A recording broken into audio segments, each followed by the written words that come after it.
with the North American Simulation Racing Association, featuring online leagues like the DSR Electric, Blanchard towing and recovering Xfinity, concerns of police survivors.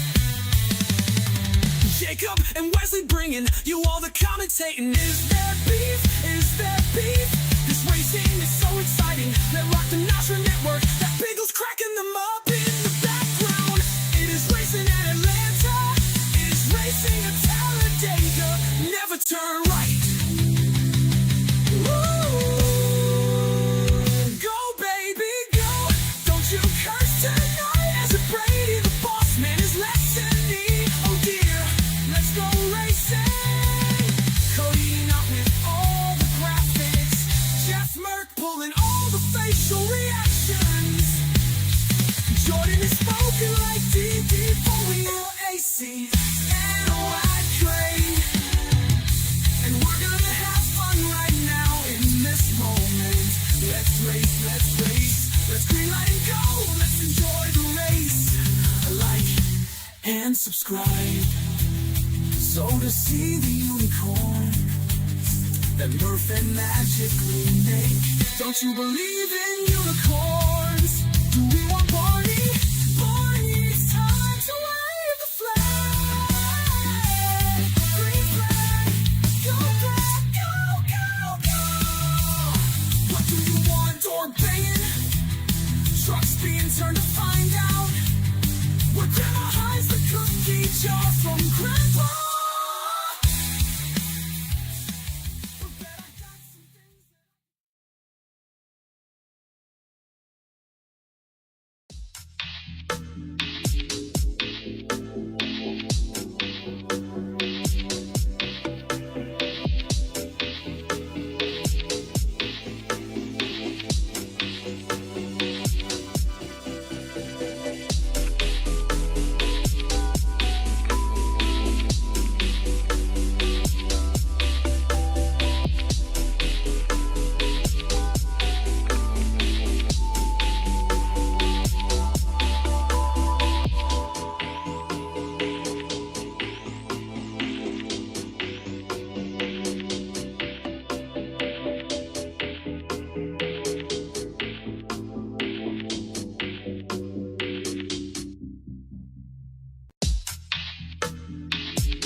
The NASRA 1100 is reaching the final home stretch, but this is the longest endurance for open-wheel cars at Indy. What a show we saw with Hamilton Acabruzzi winning the inaugural event. Now, NASCAR 87 Cup cars. They are known as the Gen 3 era, and it is time for the inaugural NASRA Florida Cabinet Distributors World 600. Coverage of the NASRA 360 Racing Network, the Community Radio Network, and iRacing. Welcome to Charlotte Motor Speedway, the mecca of motorsport, America's home for racing. I'm Leslie Alpha. Jacob Reeves is alongside, and if you like Oldsmobile, if you like Cutlass, if you like Ford Thunderbirds, you like Chevrolet Luminous, Jacob Reeves, this is the creme de la creme with the NASRA World 600, and we have got, my friend, the starting lineup.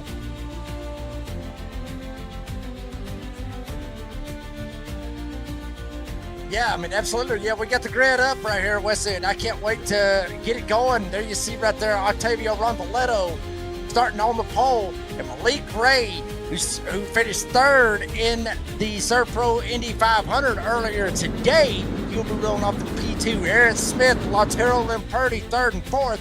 Brad Chew and Ivan Lindorso will be fifth and sixth, with MDW, Matthew David Wood, Isaac Bevan, Tyler Goodwin, Robert Warren, the top 10. And then Charles Joplin. Richie Joplin guy is going to move into row number 6. Richie Joplin in the 19. Stephen Luttrell from NASCAR in the 83. Then we move on to row number 7, and we'll find John Rodriguez and Michael Barksdale, Mark Dantuma, and George True on row number 8. Row 9, Cameron Craighead, from Virginia, and another man from NASRA, Buzzy Mongold, will be right there to his outside flank. Then you got Tim Johnston of the 19, Shane Trotter from Asheboro, North Carolina, in the number 20. Brady LaBeouf and TJ Moore are the race directors at a late entry. Dennis McCullough to the list. And might I say this, can you bring us in the booth real quickly as we show you what the stage information will be? 100 laps, and 200 laps. Jacob Reeves, I'm Wesley Outland. He's down below. Up top, Dean Hopton, our man running the boards. I'm disappointed. I don't want to say this to make anybody mad before we get started, to kill the vibe, Jacob Reeves, but I was sent an entry list of 32 cars at around 11 o'clock last night. We're missing about a dozen of you. Where are you? Nonetheless, the show goes on. Strap in. The inaugural NASRA Florida Cabinet Distributors World 600 is underway. The final send-off of the machine and the NASRA 1100. And we're off into turn number one with the man that knows these cars. Fendered better than open wheel. Malik Ray leads him in turn number one. Ray gasses up, takes it on the outside. Octavio Rondaletto down on the bottom side. Here's Smith, Latero, Limperti. Back there, they'll sit third and fourth. Battle is on. Right behind him, Brad Chew in a 51. 73 along DeCero. He almost got spun. They're getting sideways over at 3 and 4 to complete lap one. Isaac Bevan that gave us a scare in the 27 car. We got contact cars spinning to the back. Trouble. Yellow flag is out. I believe Buzzy Mongold might have got a piece of it. And it is Buzzy Mongold. Trouble for the number 23. Buzzy Mongold put us in our first serve pro caution here at the World 600. Buzzy Mongold.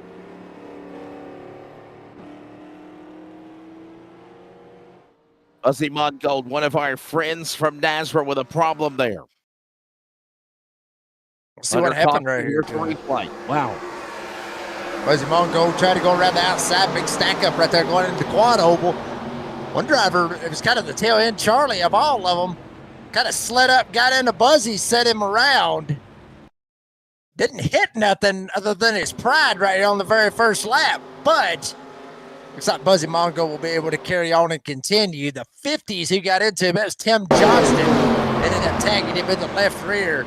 And Buzzy able to hold on to it. A couple of them went through the grass trying to make sure they didn't hit him.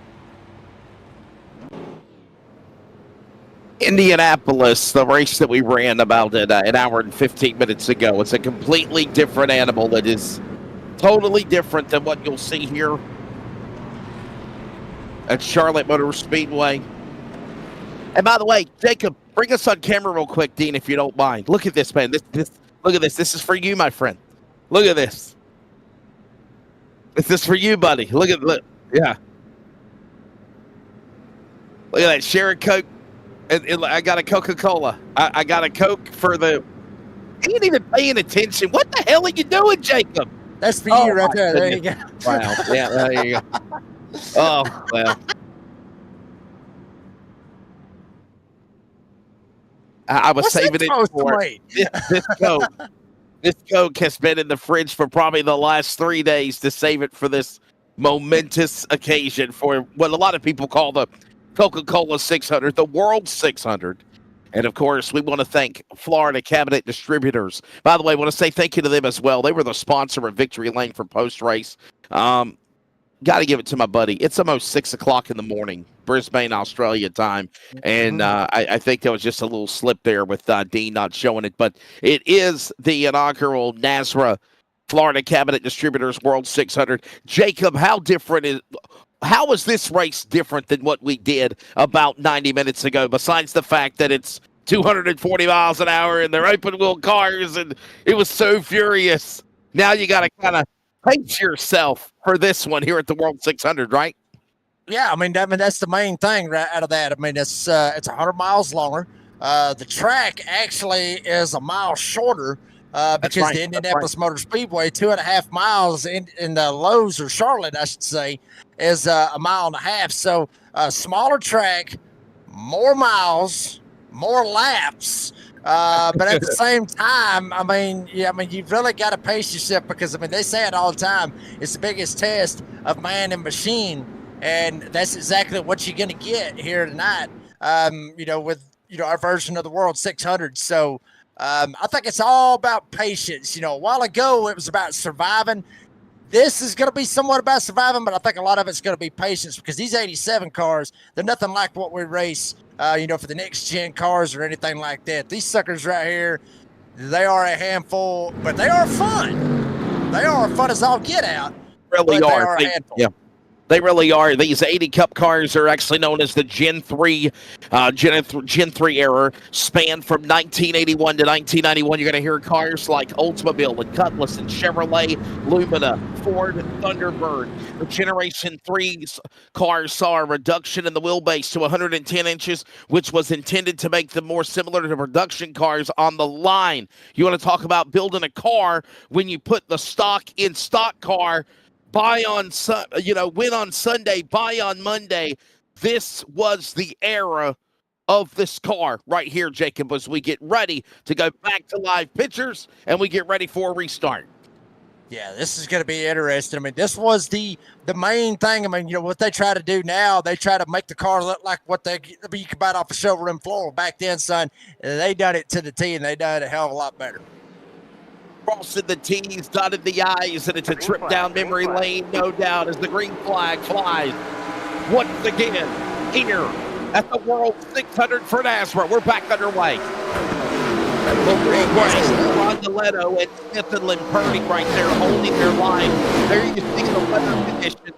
And Jacob, something also to think about will be the transition from day in the dusk in tonight. Yeah, that is going to be the big deal out of all that, as we got a couple of them sliding up, one of them all the way up against the outside retaining wall. Guys trying to make moves already. They got to be careful with that. There you see MDW, Matthew David Wood in the 21 trying to make some headway down there on the inside. Beautiful looking paint scheme right there. That's one thing I do love about these old school cars. You see the 21 back there is MDW. That is, if I'm not mistaken, that is a Bobby Allison throwback that MDW is running on that 21. Absolutely beautiful race car that he has right there. But I mean, the Matador. Absolutely. All of this going on now as they work their way across the line. Greenville, South Carolina, Malik Ray in the front spot. Argentina, that's Octavio Rondeletto. The showman struggled in the inaugural NASRA Surf Pro Indy 500 about 4 or 5 hours ago. Now he is in the second spot. Smith, the storm is gone. He's up to third with Goodwin Limperti from Argentina as they work off 4. And Brian Chew right there smack dab in the middle of that, as well as Robert Warren in the 25 rolling on the top side. Then you've also got the 73 right here. That's Ivan Lindorso. He's in the middle of this as well. Smith all the way down on the bottom side. Up top, Goodwin. Goodwin getting bypassed. Here comes MDW down on the inside for the 4th spot. We're just getting started here to wrap up the inaugural NASRA 1100 weekend. First off, we need to pause for 10 seconds of station identification on CRN. This is the NASRA World 600. Hold that. We've got a caution. They're wrecking in turn 4. Second Surf Pro caution of the race. Trouble off of the dog leg. It's Richie Joplin in car number 19 with an issue. What exactly happened? We're going to find out here on this Sports Instant Replay. There's Richie Joplin, 19. Oh, hell, it started way above him. Is that Isaac Bevan? I believe it is. The 27, the 19, Richie Joplin up in the fence. The 98 of Michael Barksdale. And that's the man out of Sachi, Texas. And the caution out again. Here's a look at a replay. Second yellow flag within the first, what do you call it? 20 miles of this race, maybe? If that. I mean, honestly, it looked like Barksdale kind of drove it in there a little bit too deep. Ended up getting into the back door of Lindorso. He ended up tagging him, so Barksdale just kind of overshot the corner. Wasn't expecting it. Got into Lindorso. Ended up spinning around. That jacked everybody up. And then after that, Barksdale alone for the ride, and Isaac Bevan just got smack dab in the middle of it. I mean, he's bad spot for Isaac Bevan just to be right there in that position. Sure did. As we have another caution. Wouldn't you be a Dr. Pepper 2 into the wall? Michael Barksdale. Quickly, station identification on CRN, and we're back from Charlotte in a moment. Community Radio Network, WCRN 87.9 FM, Clayton, Garner, Raleigh, North Carolina, USA. We are CRN. This copyrighted telecast may not be reproduced, retransmitted, or used in any form without the authorized written consent. We hope you enjoy today's broadcast. Back here at the inaugural NASRA World 600 presented by Florida Cabinet Distributors, and cleanup ongoing. Jacob Reeves. I mean, I'm no space cadet here by any means of the imagination or rocket scientist. I get paid to call sports for a living. But I will say this. This is not what you want to do, wrecking your car in the early going of the World 600. The first 20 miles and already, 2 caution flags presented by Surf Pro.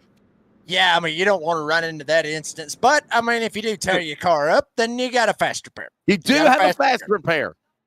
Yeah, but you don't want to burn it within the first, like you said, 20 miles of this race, because then if you do, then odds are, and I hate it for you, and I'll just be honest with you, you're probably screwed, because then you've got to go the other 580 miles and pray to God you don't hit nothing or nobody hits you. So, I mean, I think the patience, like we were talking about, there's got to be a lot of patience. Everybody's just got to calm down. It's a long race. We're 12 laps into a 400-lap race at Charlotte.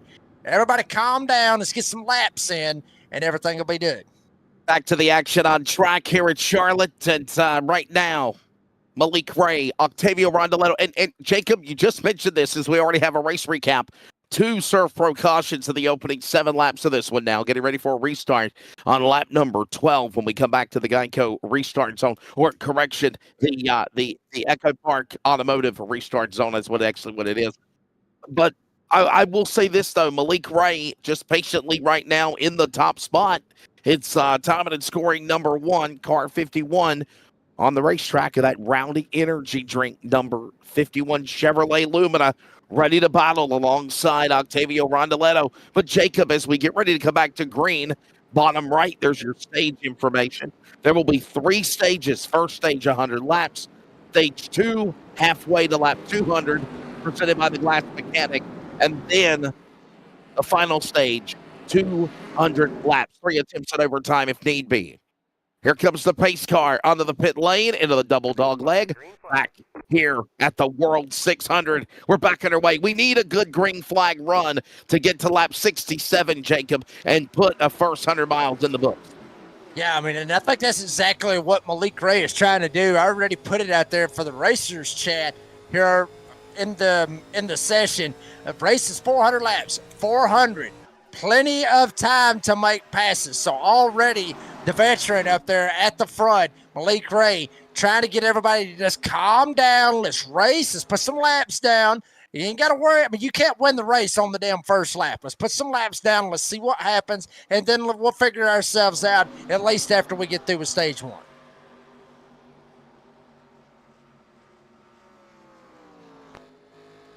Remember, 40 laps on the 2.5-mile Indy racetrack was 100 miles, 67 laps on the 1.5 miles here at Charlotte. That's 2.5 miles in Indy, 1.5 miles here in Charlotte, and that is 100 miles. And they've got another 100 miles. This is the greatest contest of man and machine, and it's for the first time ever also being done on iRacing for NASRA.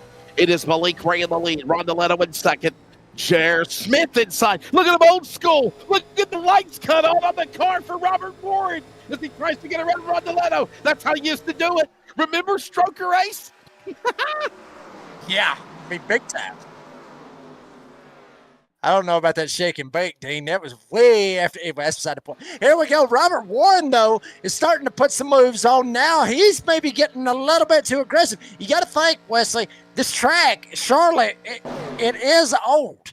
I mean, this surface, you see it right there. You see the cracks. You see where they've had to go through here and seal up the cracks, or crack seal, I guess you could say. And just, I mean, this track is wore out. I mean, it really is. It is like it is now. Robert Warren doesn't give a damn if it's ice slick out here. He does not care if it's smooth as glass. He will take it all the way to the front. He shoots around Malik Ray. But you got to watch yourself right here. If you overdrive that car, you're going to burn the tires off of it, and then you're going to be done for.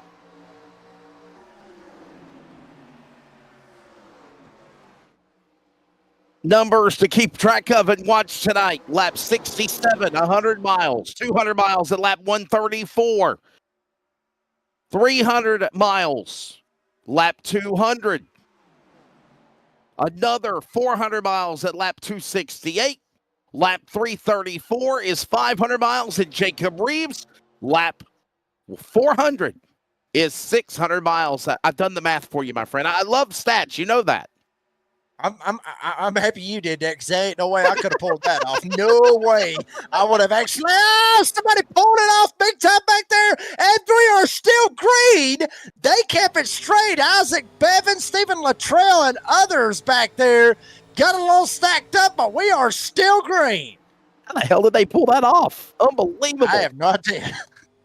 Charlotte Motor Speedway, by the way, the mecca of motorsports, the America's home for racing. And look at that awesome shot. You know what I think of when I see them thunder off in turn number 1 and 2? I think of Days of Thunder. I think of Days of Thunder. Now get your own car. Let's see how you do in the crowd. Oh, absolutely. Nicole kid, you gotta do something funny with my leg. Are you, Cole?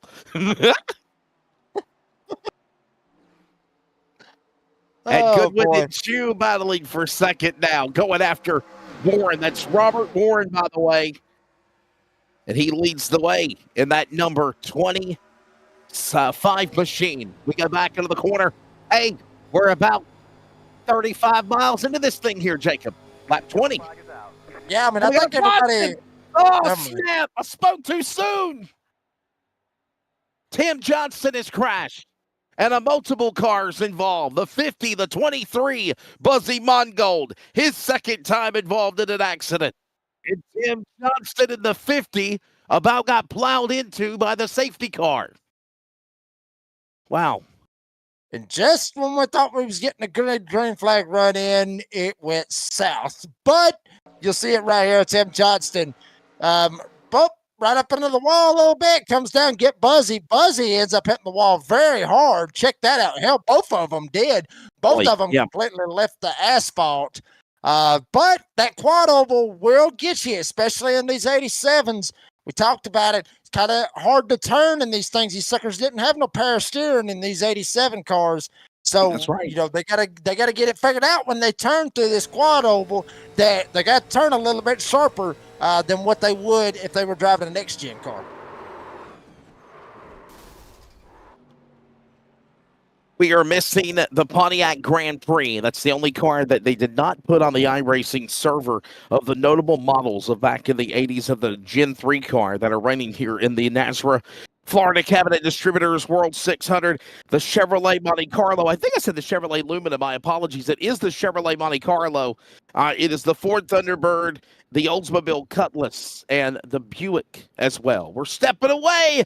We are just getting started here in Charlotte, only 30 miles into the world's greatest endurance race in reality and now virtual for NASRA. We're back at the World 600 after this. Are you ready? For Murph's Magical Creations. Home to custom laser engraving and gifts. This veteran-owned and operated company engraves for all occasions. If you want one of Murph's Magical Creations, call the number on your screen or commission through either Instagram or via email. Murph's Magical Creations, made with love for you.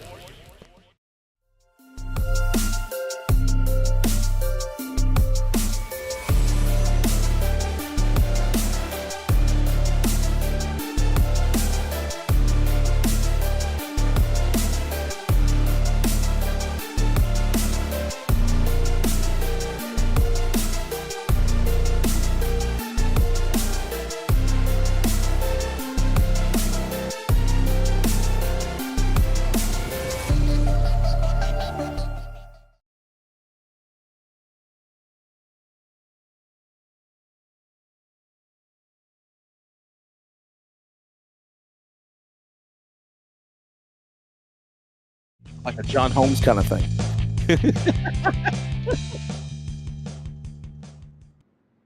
Back here in Charlotte, just over 30 miles into this one. There's the race recap so far. And for lap number 22 of 400 laps, Jacob Reeves. I am Wesley Outland. We were talking about old school cars. And oh, damn. Already broke Jacob. Hey, Valerie, check on her. Valerie, check on her. Hey, say hi to everybody. She said, what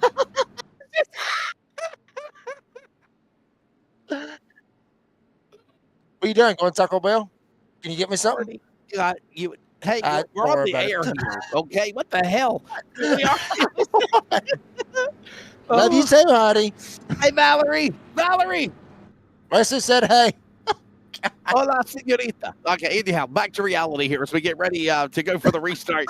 You know what? Let's just go back to the restart. Jacob, we'll wait for you to catch up here, though. But nonetheless, the door banging download, there is a behind the mic segment. And I promise you, check out the door banging download. We do got beef, but we got a whole lot more. I think we got pork as we get ready to go back for the restart. I just got that. Back to green at the World 600. Jacob, if you think of my comment before we were coming back on the air, and then we got beef, we got pork, you'll catch on to what I mean by that. You're probably laughing your. We're back to green with Brian Pugh leading here in Charlotte. I'm trying to get myself straight over here. That whole event just completely messed me all up. I was not expecting any of that.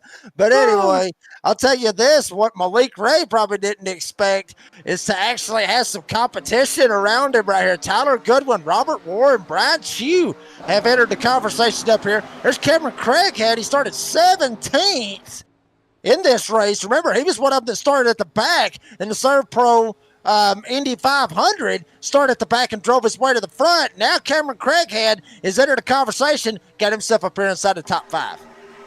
Jonathan Cofield talking smack about you, Jacob. Says I would have ran in the World 600 if the door banging download would have sponsored me my entry, but he's being cheap right now. Well, yeah, he should have come and hollered at me, and I could have hooked him up with that, but he didn't decide to holler at me. I didn't know he wanted to run. He's probably heartbroken because Auburn got beat by Coastal Carolina, and they're not going to Omaha to the World Series this year. Ooh. Not football, baseball, my friend. College World Series. The more you know. Yeah. Thank you. Matthew David Wood on board with him. He started he's up to 6. Oh. God. I'm not even going to have to worry about. Some people took a rest, and some people are irritable. I'm not even going to have to do behind the mic. We're getting it all live right here. It's fine.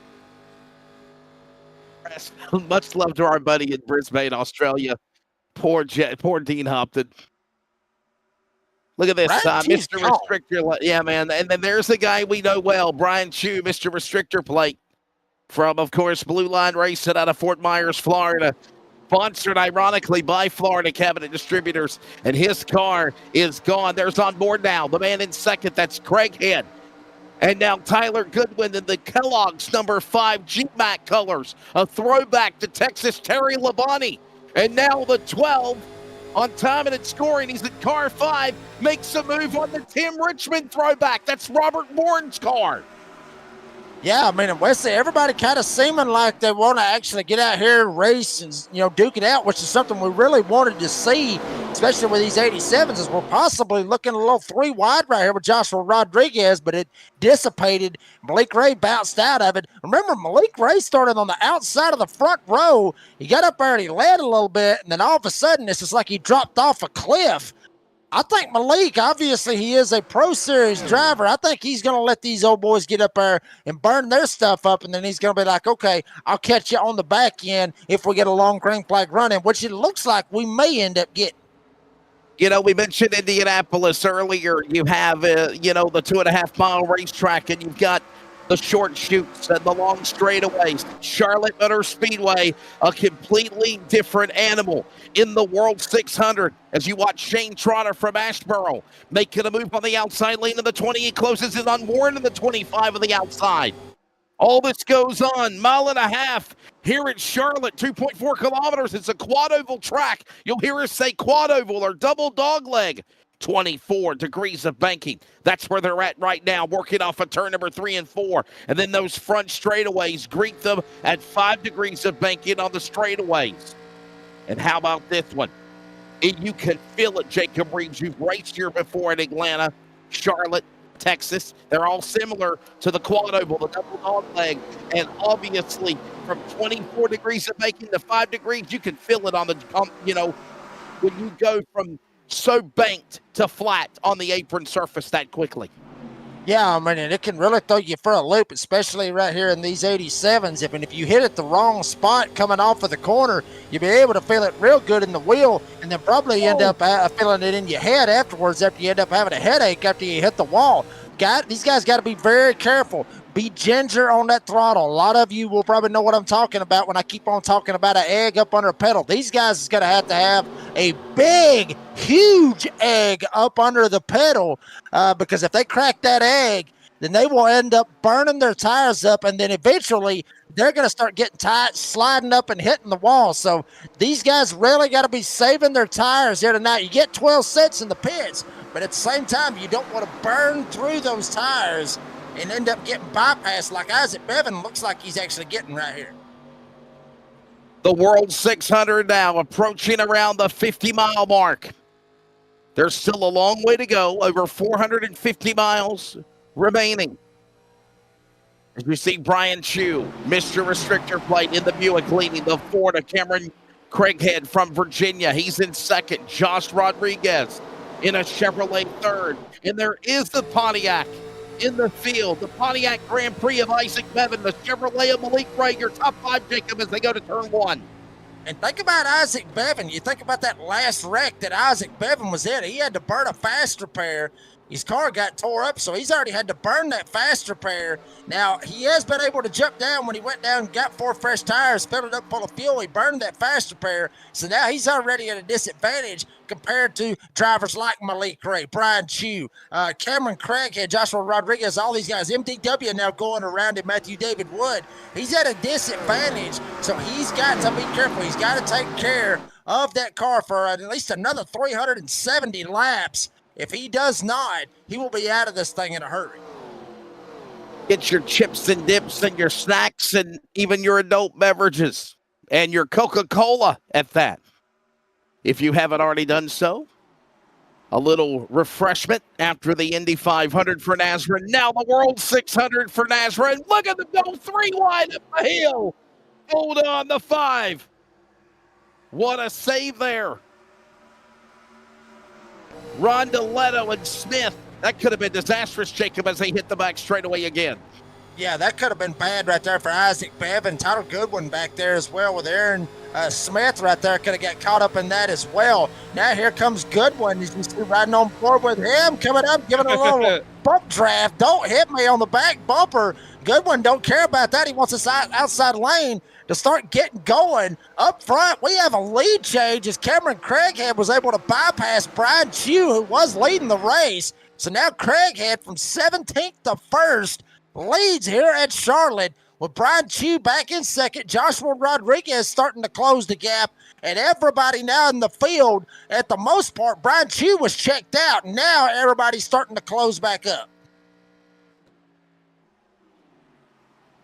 Another solid run is here comes that Buick now. That's Brian Chu. There it is. Boy, you want to talk about a throwback. We had cloudy conditions. And now as we hit around 50 miles into this one, in the first 100 miles here at the NASRA Florida Cabinet Distributors World 600, it is now 79 degrees, northeast winds, overcast conditions. It was a little cloudy. It was a little dark. And now the sun is out. Sun is shining. The weather is sweet. A little Bob Marley NASRA style as they go to turn 3. Well, one thing, obviously, our producer is hollering at us in our ear, really wanting it to rain. Doesn't look like, as far as from what the sim says, doesn't look like we're going to have any rain, any precipitation No rain at all. But if they threw some rain out here while these guys is going, it would really throw this whole race literally into a wrench. Throw some rain tires on these 87s. I ain't never seen anything like that. But, I mean, it will be overcast throughout this, so it will keep the track very, very cool, I guess you could say. You see that? It's 80 degrees right now, so it should be pretty cool and real grippy out there. Did you see Malik Ray pull out a line in the Rowdy Energy Chevrolet and let the 21 of Matthew David Wood from West Virginia easily take second spot? Now Malik Ray, though, powers back as we work now on lap number 40 next time by. I mean, I saw that, and I think that's got a lot to do with the experience that Malik Ray has.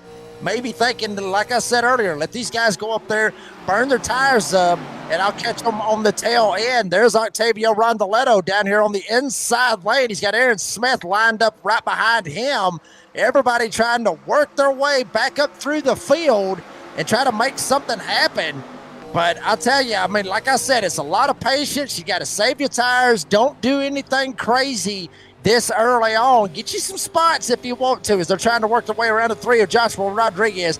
Get you some spots. Try to make something happen, but don't get pushy with it like MDW is up here at the front as he goes for the lead. Aaron Smith in that PT Autosport entry trying to get back into the top 5 as Lissandro now from Argentina. Under attack, had a great car in the NASRA Surf Pro Indy 500 and then crashed out in the late rally. Lissandro now, we asked him the question, what is he going to do as he came back to finish on the podium in third? All this going on now as we are watching these drivers battle their way. I'm sorry, Lissandro crashed out. We were talking to Arturo. Yeah, man, look at this. Where's some of the lights, the red lights, the yellow lights? That's how the gauges were back in the day, as Ivan Lissandro on board with him as he makes his sights on Rodriguez and his friend from Rondoletto for Flaming Karma as they go back into turn 1. And here comes the cloud cover again, Jacob. Yeah, I mean, this overcast skies is going to be with these guys throughout the race. And, you know, you saw it right there on the dash, that old school look. That's what these 87 cars has got, the Buick, the Pontiac, the Chevy, and the Ford, what they have on, you know, on their dash and everything. And I will say this, in my experience, I could be wrong, but in my experience, unless they pop the update, this sucker's going to get into the night.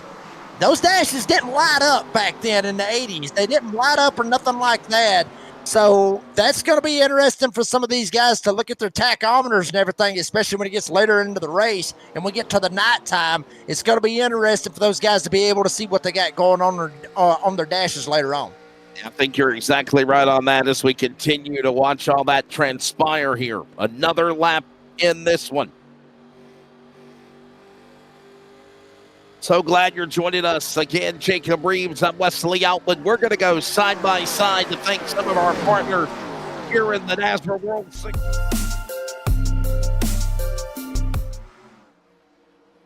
But we will still stay with you. It's 6 a.m. in Australia. He hit the wrong button. We're 3 wide. Whoa, we got the 91 in the wall. Slam 30. Hold on. Laturo, the butcher. And we're 3 wide into turn 3 off the 24 degrees of bacon, Jacob. Yeah, Wow. I mean, Joshua Rodriguez was stuck right there in the middle. Lautaro Lamperti saw a hole on the top side, tried to make it stick. He was able to make it stick, but he used the wall somewhat as a crutch. Now goes from the top, jumps down to the bottom side. He'll line up right in behind Lissandro. And also Brad Chew, who's up there leading at one point. He is now starting to slide back to the back. And there you see George Jewell in the 36 trying to work his way up there. He's got Tyler Goodwin to his outside as they shoot in to turn number 3. All of this going on now as we're approaching 20 laps away from the first completion of 100 miles. We welcome you to Charlotte Motor Speedway, iRacing, the Community Radio Network, and the NASRA 360 Racing Network presents the inaugural NASRA Florida Cabinet Distributors World 600. And Laturo, the butcher, car might be overheating. That's the fan below the cockpit old school style. That's how you stay cool in these cars.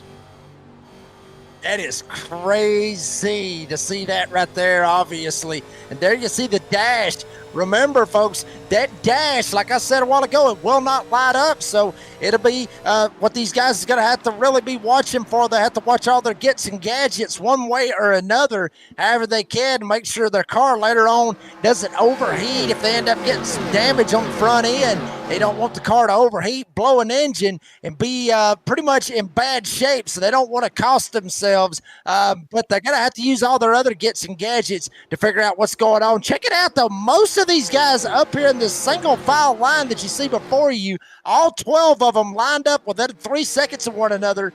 Everybody ripping it down the bottom, like I say all the time. They're on the bottom side, down in the cellar where Grandpappy has the moonshine. Nobody all the way up against the wall, though.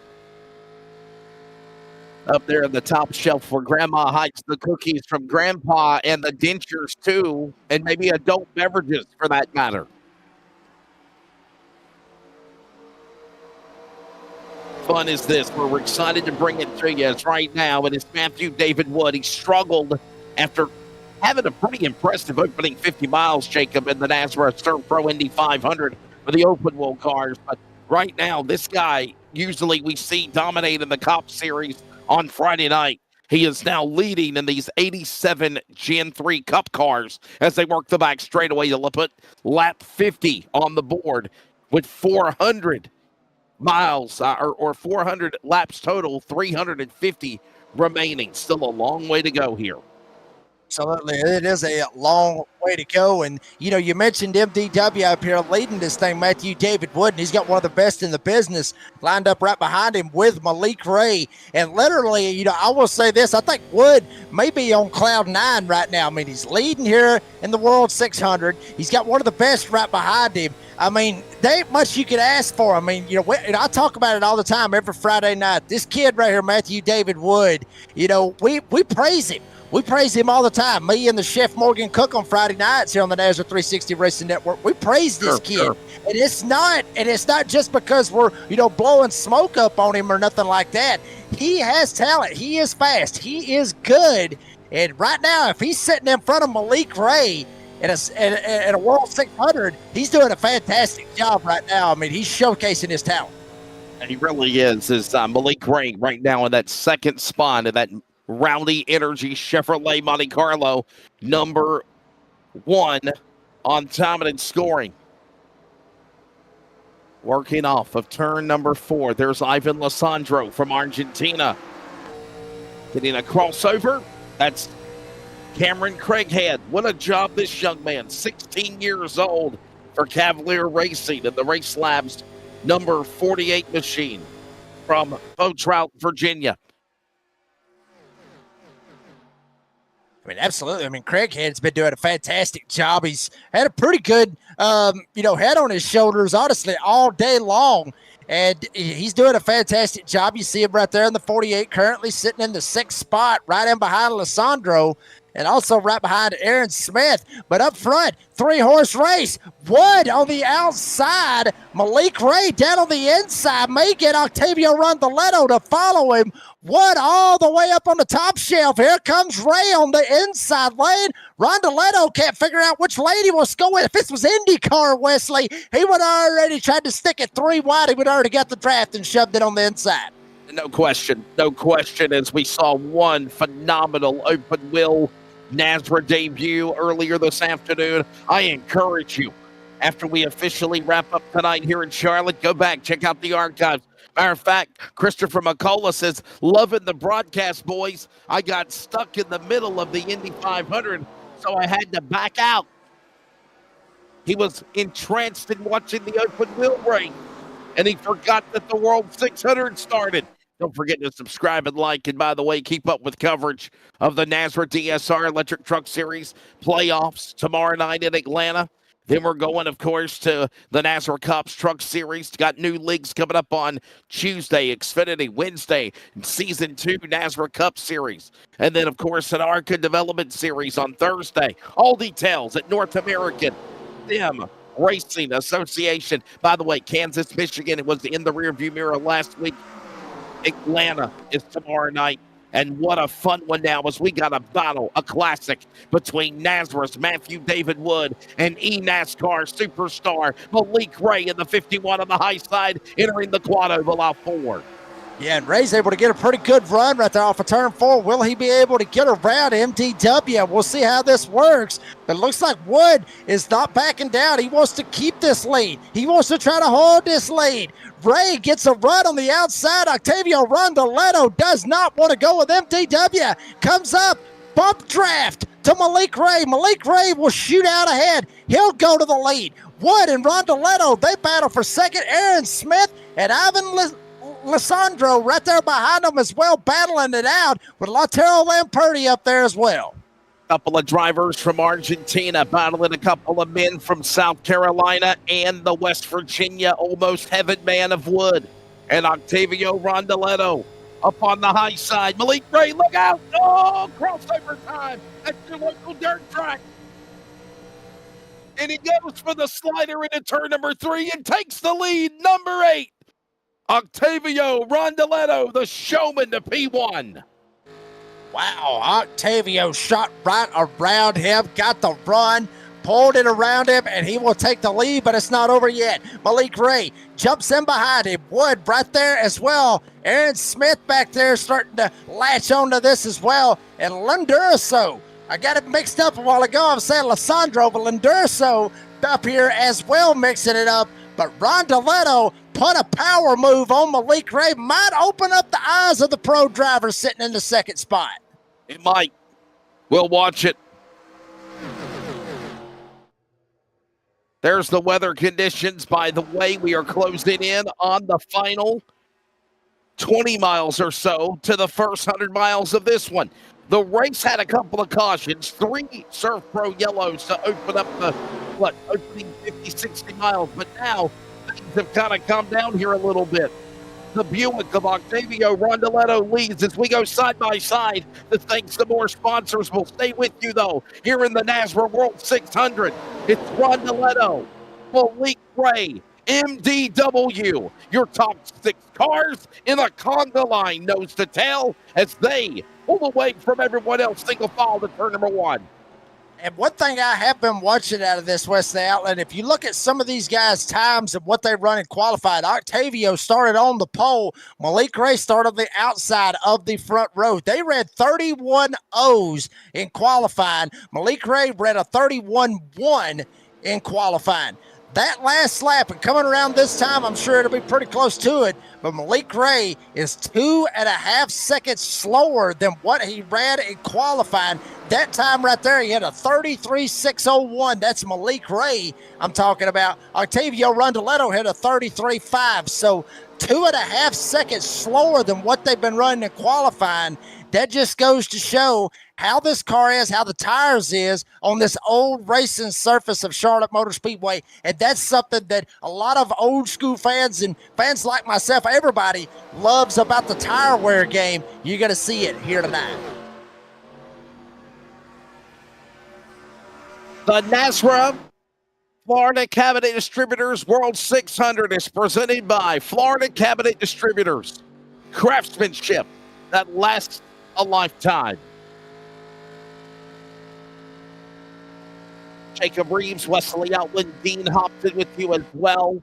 Let's go into the broadcast booth as guys, we're approaching 100 miles into this one. Jacob, it got a little rocky, right?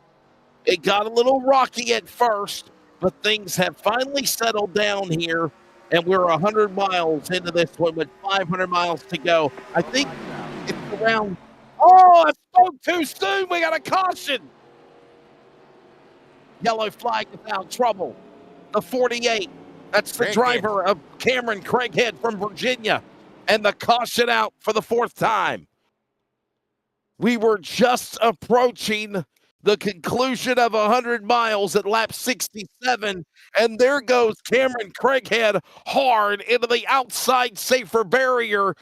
What a hit, Jacob Reeves. My goodness. Yeah, that is old school hit right there. And folks, think about this. It's these old school cars. They didn't have the Hans device, all that stuff that they have nowadays. just snapped loose going into turn one. Back end started to come around. Crackhead tried to straighten it out, and unfortunately was not able to straighten it out. Head on into the outside retaining wall in turn one, and brings out yet another Surf Pro caution here tonight. Jacob can obviously pit lane is about to become a busy place. We call it boxing and open wheel Indy cars. They're going to be coming down pit road for 4 tires and fuel. And here's something to think about, Jacob.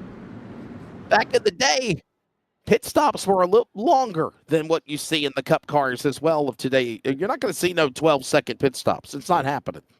Oh no, absolutely not. I mean, you'll be lucky if you see any of them at about 20 seconds. To be honest with you, that's just the old school mentality of it. You know, they didn't have the technology and everything that they had back in the 80s like they do now. So you know, it's going to take them a little bit right here on pit road. At that, and like today, if you think about it, for the next gen car, they only have one lug nut today. Back then, they have the standard lug nuts like you would see on the Xfinity car or on the truck. So you got more than one. Obviously, I think, what is it, 5, 6? Hell, I don't know. It's been a while since I've actually looked at them because I've looked at the next gen car for the past couple of years. But yeah, it will take them a little bit. Nuts. Five lug nuts on each tire. Obviously, the Goodyear Radial Eagles, and of course, there they are. There's the Bike 500 entry there, and you can zoom in on the Goodyear Eagle. There it is. Even though it's spinning. There it is, 5 lug nuts. Dean, if you could put the logo up, the Florida Cabinet Distributors logo up on the big screen, go ahead and do that, my friend, as we want to thank Florida Cabinet Distributors real quickly if we just want to put their image up. Oh, you don't have the logo? Oh. Okay. Well, anyhow, Florida Cabinet Distributors is sponsoring the inaugural NASRA World 600. Over 20 years in the business and 39 years of woodworking experience. They proudly serve Northeast Florida, the Southeast, Georgia, and delivering custom woodwork that combines precision, beauty, and durability.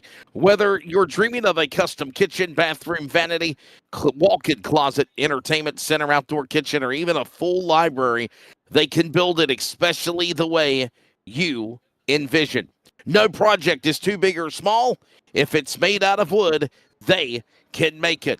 Contact Steve today at 904-874-3442 to book your next experience with Florida Cabinet Distributors. Yeah, just like that. That's what I wanted you to do. Yeah. I'm not starting over, though. Florida Cabinet Distributors, proud sponsor of the World NASRA 600, craftsmanship that lasts a lifetime. There you go. Jacob, we are 100 miles in now officially. When they come to the line and they come back to green, it is 100 miles down, 500 miles to go. Your take of the first 100 miles here in the World 600, sir. Well, I mean, to be honest with you, I've got to look out there at something that Jonathan Cofield said out there in the live chat. He said Rondeletto was trying to go pro. Maybe he catches an eye tonight. You never know. Well, it's like I was saying a while ago. I think it opened Malik Ray's eyes just a little bit when Octavio Rondeletto shot around him like he was sitting still. This could be big right here, because you got a pro driver in here. A lot of these guys want to showcase their talents and go up against the best. So far, it's been a killer little first stage right here, first little part of this right here. Only time will tell how everything turns out. By the way, somebody did notice. They said Wesley changed his shirt. I did. Charlotte Motor Speedway, my work official shirt, as we get ready to go back to green here in the NASRA World 600. Rondeletto, Lamperti, Wood, Smith, and Ray, the top 5. We are also in to the second 100-mile race. By the way, lap 100 will be the end of stage number 1 here in Charlotte. And I have absolutely no idea. We saw it live right there. Something happened, something amiss on Malik Ray right there on that restart. He restarted in the second spot. Now you see he has fell all the way back to the 7th spot. Might have missed a shift right there on that restart. Tried to jump down into the hole, missed a shift, I'm assuming. And then after that, everybody on the inside lane shot around him. A couple of them up on top jumped down to the inside lane and shot around Malik Ray. So Malik Ray, if he wants to try to win here tonight, he said, that he knows this kind of racing. We heard him for the Serve Pro Indy 500. He said this right here, he knows just like the back of his hand. Well, I'll tell you this, he's got his work cut out for him. By the way, walk-in closets is fireplaces and mantles. So they can do all sorts of amazing work. Big thanks to them here at the World 600. Look at this in the back straightaway. And by the way, Jacob, here comes the massive cloud cover again as Malik Ray at this side of Alessandro from Argentina down to the inside. And we quickly get back single file out of 4. Yeah, I mean, you're 100% correct on single file. It's stacked up, son. It almost looked like every single one of them, all the way back to around the 10th spot, give or take. Everybody was single file and damn near hitting one another. They was playing bumper cars almost on the inside lane. But now we start to get a little bit of movement. Now Tyler Goodwin in the 12. He'll jump up there on the top side. Behind him, Joshua Rodriguez starting to make a second lane up here, try to make something happen. Up front, Lautaro Lamperti thought about diving to the inside, thought different of it, but there you see Joshua Rodriguez working to the top side of the number 9. That's Mark DeToma. And this is where your action is right now, at least for the most part, until somebody decides to pull out a line up there at the front. You're exactly right. This is exactly where you want to keep an eye on all of this going on as they work their way back to the stripe. They come to the line of the back stretch now into turn number 3. What a solid run. By the way, we're live on the Community Radio Network. Of course, we are CRN.com worldwide, 87.9 FM on the radio. As Rondeletto, lap number 72, leads the back into the corner. As Rondeletto in front from Argentina. Lamperti, yes, that's his teammate for Flaming Karma. And they are now up in the 1 and 2 spot to the back stretch, Jacob. And MDW right there behind them as well. The pretty much young sensation on the Friday night series, sitting in the 3rd spot. And Ivan Linderso up there on the top side. Actually, he tapped the wall a little bit coming off of turn 4. Aaron Smith, the 2nd and the 70, having him a pretty good little run. Started 30s up here inside the top 5 as well. And there's Malik Ray lurking back there in the weeds. But up front, Octavio Rondeletto tried to keep it up front. And you talked about it. Flaming Karma with Octavio and Lautaro. Lautaro may be playing a little bit blocker right here. He knows MDW is fast. Lautaro may be blocking a little bit for Rondeletto, trying to help his teammate out as we got a smoker back in the bag, but they straightened it back out. A little Cheech and Chong for just a moment. Somebody about to go up and smoke and scare the mosquitoes away. 75 laps. Lap 100, the first stage, as we see now, Octavio Rondeletto, the showman, the butcher, Lautaro Lamperti. Couple of Argentina drivers holding off West Virginia, Argentina, South Carolina. Rio Cordova, actually. Rio Cordova. And Lautaro Lamperti is from Canelas, Buenos Aires, Argentina. Boy, that broadcast school paid off sometimes, right, Jacob? I'm happy you read that off because I couldn't have. I'd have missed it by a mile. But Octavio still got the lead. Lautaro Lamperti right behind him. MDW still there as well. Everybody's single file except for one. The 70 of Aaron Smith jumped up to the outside. Malik Ray probably stuck his nose in there. Made Smith have to jump up on the top side. Once again, for the most part, everybody once again up against the blue and white line down on the bottom of the racetrack. Nobody wanting to jump up on the top side, except for one right here behind them, which is Mark Tuma back here. The Tuma tried to get up here and mix it up. Look at this big gaggle of traffic now with Rondeletto working off the outside as they work off 4. Matthew David Wood up on the outside lane. Lamperti will follow. And we get back single file again as Argentina is 1st, 3rd, and 4th on the racetrack in the top 5, Jacob. Wow. Yeah, a pretty good little mix-up up here as now we're starting to get a little double foul back there in the back. 70, Aaron Smith, the second, jumps up on the top side. He had Malik Ray following him, still has him following him, matter of fact. Richie Joplin in the 19 down to the inside of Malik Ray. And there you see Aaron Smith down to his inside. You got Lerner Cerro down there on the bottom side to 73, trying to make something happen. But Aaron Smith got this top lane rolling. He will get up to the outside of Latero Lamperti. Battle for third. Aaron Smith's going for it. This is the final race for the inaugural weekend of the NASRA 1100. 1,100 miles. 500 miles in Charlotte. Won by Hamilton Breezy in a single first overtime finish. And the man out of New Jersey, Hamilton Breezy, picking up the win by 7 thousandths of a second. And now the 600 rolls into the second 100 miles, and old school MDW threads the needle off the safer barrier around Rondoletto to go to the lead in 3. Did you see him in a shower of sparks right there coming off the corner? Wow. Weatherman, MDW takes it on the top side. Power move by the 21. Takes it to the top side. Now here's Aaron Smith. He got around Latero Lamperti. Here comes Aaron Smith now. He'll go to third. Lamperti gets kicked back to fourth. Got them all back here. Now everybody gets back into that single file formation. Front 8 tried to see if they can separate themselves. Octavio tried to get around. And folks, if you love it, make sure you like and subscribe to the NASRA 360 Racing Network. Keep up with everything that the North American Sim Racing Association's got going on. Unbelievable, man. It's been a great one. And we're not done yet.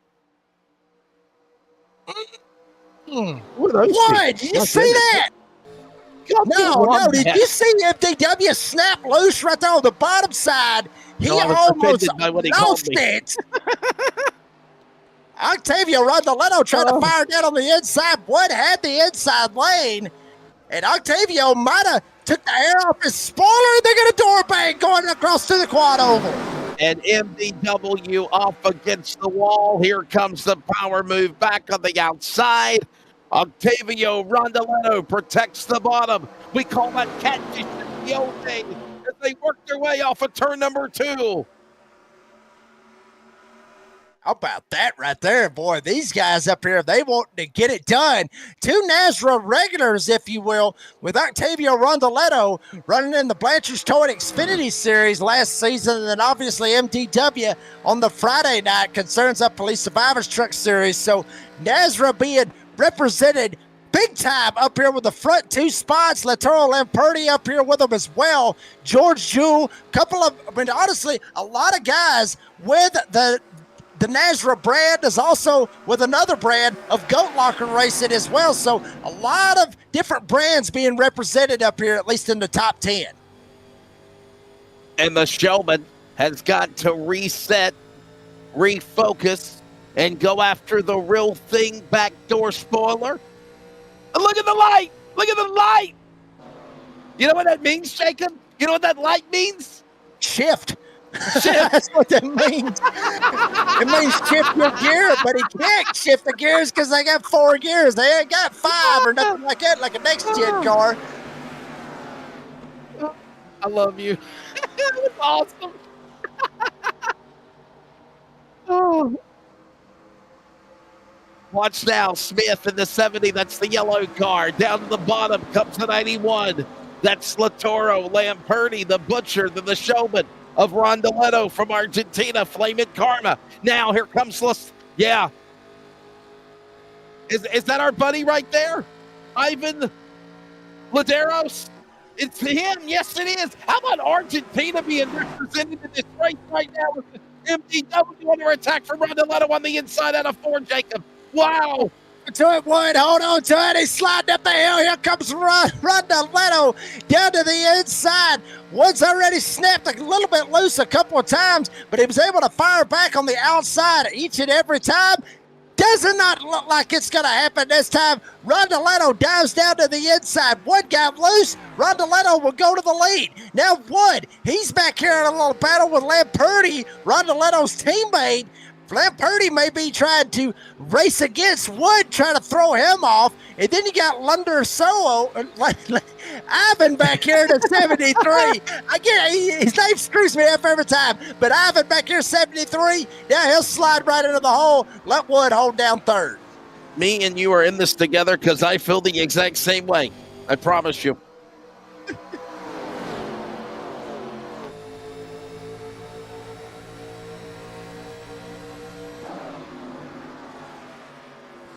Unbelievable. Hey, we need to pause quickly for 10 seconds of station identification on CRN. This is the NASRA World 600 presented by Florida Cabinet Distributors. Community Radio Network, WCRN 87.9 FM, Clayton, Garner, Raleigh, North Carolina, USA. We are CRN. Back here at Charlotte, Josh Rodriguez puts us under the yellow flag for the 5th time on lap number 88. There's the number 3, putting us under the yellow flag here just at the top of the hour, 5 p.m. Eastern time. I'm Wesley Outland, Jacob Reeves alongside Dean Hopton, doing a phenomenal job making us look good and sound good. And Jacob, 5th yellow flag of the before the first stage completed here in the World 600. Look at this spin. Yeah, that Rodriguez got to look. Oh, wow. What in the world? I don't know. It looked like somebody might have tagged him right there when they tried to shoot by him. But Rodriguez looked like he got a little bit tight right there, slid up, got up into the wall, tried to straighten it back out. Then he gets into the quad oval. Did he just lose it on his own? Oh, he did. Oh, snap. Crackle, pop. Who does he clip right there? Oh, the 48. Oh, he just grazed the back of the 48 passenger side of Cameron Wright. It's Cameron Craighead. It's Cameron Craighead, Dean. The 48. This will be fun, Jake. Watch this. Oh, wow. This will be interesting right here. I mean, this is... Oh, my. Code brown moment, code yellow moment, however you want to look at it. I mean, it was a bad deal right here for Cameron Craighead. You see Rodriguez sliding around smoke right there. He tries to go low, and then watch him, bam! I mean, he just turned the wheel as hard left as he possibly could. Still clipped him just a little bit right there on the back end. But I will say this. Cameron Craighead will not have the damage or the problems that Joshua Rodriguez has. Somebody chiming in. Jonathan Cofield says Rondoletto is trying to go pro. Maybe he catches an eye tonight. You never know. Thank you. Octavio, Latoro, and Ivan are carrying the Bike 500 colors tonight. Flaming Karma Racing's team partner. Thank you, Jared Poole. We haven't gone full screen in a while. We'll step away and take a break. More from Charlotte as they get done pitting. And we're approaching the final 10 laps of the first stage of the World NASRA 600.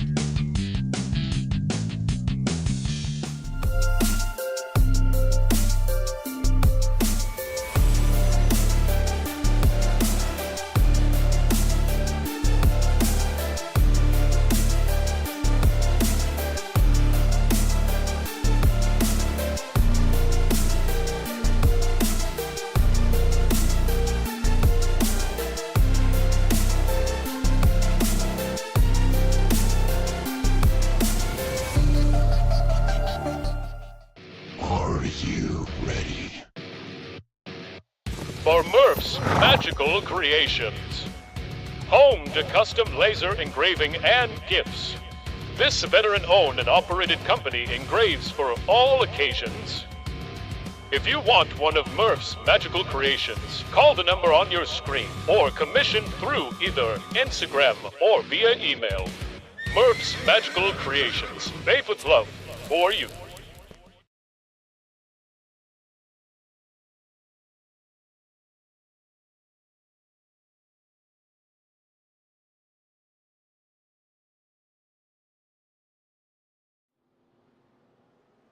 And we had to wait for the satellite to connect to us. Back again here in Charlotte. Jacob Reeves. What are you doing, Jacob? What's wrong with you? It's I'm choking on my damn water. Oh, Lord. Oh, Lord.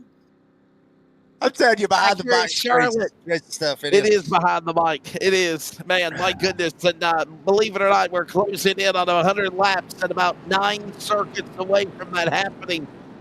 Getting ready for a restart. Aaron Smith now, Jacob, going to have the opportunity to show his strengths of being in the front. But remember, this is a quick stage. 8 laps remaining when they come back to the Geico restart zone, and you have got green flag. lap 100 to follow as we go back to green. 308 remaining in the World 600. Yeah, I mean, and obviously, you know, at the end of those stages, I believe, if I'm not mistaken, I believe they pay out a little bit of extra cash at the end of those stages, I believe. So, obviously, everybody racing for a little bit of money on this one, but the problem is he's going to end up really screwing himself out of this because the fresh tires is going to shoot right around him. There goes Rondeletto. Aaron Smith up here at the front will get bypassed. Here comes Lamperti. Here comes MDW, Matthew David Wood. Everybody looking 3 wide. Wood thought about pulling a Dale Earnhardt style pass in the grass, but he thought better of it. And that was Smith losing momentum on the inside. Here comes Rondeletto up on the lead. It's Lamperti will follow. And Lindazaro from Argentina. 1, 2, 3. Into turn number 3 now as Rondeletto leads the cavalry. And you're going to be aggressive as there's extra bonuses on the line at the end of the stage. Yeah, but look at this right here. This man right here jumping up here in the middle of this, started 16th. He has run up here, or jumped up here to the second spot. George Jewell in the 36. Take it to the top side, son. George Jewell to the outside. George Jewell going for the lead off turn 2. In the lyrics of the song from Scarface, Push It to the Limit, George Jewell is doing just that. Put George Jewell now to the lead around the outside. Shades of what Tyler Reddick did at Homestead last year. They go to the Championship 4 in the Cup Series. Jewell did it, and he took Bevan with him and Dan Tuma. 4 to go. Wow, George Jewell power move on the outside just a lap ago. Got Isaac Bevan lined up right behind him. Now Joel, he's got about 5 more laps. He's got to figure out, where is Bevan going to go? Where is Dan Tuma going to go? Or is Rondeletto going to be able to catch back up and make something happen? George Jewell still holding on to the lead, coming around this time with 4 to go. George Jewell, Pure Michigan. He is from Lakeview, Michigan for Operation Valor Racing. And now Bevan and Dan Tuma continue to battle amongst themselves. Remember, Bevan had a problem earlier in the race. Dan Tuma now battles and holds on to that podium.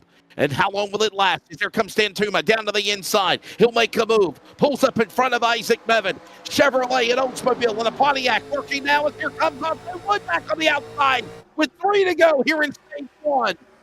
Yeah, and Isaac Bevan gets a run right here going into turn 1. Will Bevan take the shot to the outside? The 27 of Isaac Bevan way up against the wall. MDW is going to fight hard, try to get in the middle of this as well. George Jewell all by himself down on the bottom side. Isaac Bevan will go to the front and bring MDW with him. The Pontiac up to the lead of Bevan. It's the Chevrolet behind them from 2nd to 7th. Buick in 8th. Into the line. 2 laps remaining. Remember, a caution will be displayed at the end of the first stage. As right now, Isaac Bevan on the bottom of the racetrack. He leads up the man there for the Will Man from Louisville, Kentucky for Raw Products is on the back straightaway. Yeah, Wood's going to get a run down to the inside. Here comes MDW down to the inside. Isaac Bevan up on the top shelf. Nowhere for him to go. Trying to get a run coming around this time to take the white flag for stage number 1. Final time around. Final lap for the green and white checker flag. It's Bevan on the inside. It's South Carolina. Well, here we go. It's Kentucky and West Virginia. Oh, almost heaven in the bluegrass. Finally, don't hit me. It's on the back of his spoiler. MDW, where was he close to the inside to make a move to win stage 1? They're in 3. We're down on the bottom side. Isaac Bevan up top. Well, would be able to make it there. We'll see if they end up having a photo finish to end stage number 1. It looks like Wood's got it, Wes, as Bevan's in the fence. In the wall, Matthew David Wood will win stage 1 here in the World NASRA 600. And there's the caution as the top 10 cross the scoring loop at America's virtual home for racing. Yellow flag is out. Wow. Jinx. You got that in stereo, my friend. What a drive right there. I mean, honestly, you know, that was beautiful to see every bit of that, Wes. I mean, you had George Jewell fired off up on the outside. Looked like he was going to be able to pull that off and be able to shoot by everybody. Hell, I thought he was going to end up winning it. Then Bevan shoots up there. He gets around him, and MDW just come out of absolutely nowhere, slides right up there, and then literally, if that would have been the finish of the race, that would have been an all-time classic right there, but that was just to end stage 1. And how fun was it as well? I mean, my goodness, it was definitely entertaining as we get ready to go under another Surf Pro caution here at the Florida Cabinet Distributors NASRA World 600. We're going to see everybody coming down to the pit lane, no doubt. Here they come, led by the Matador throwback, of course, of MDW. We're going to let them pit. We're going to pit as well. We're going to grab a word with the stage 1 winner here at the NASRA World 600 after they pit. More from Charlotte right after this.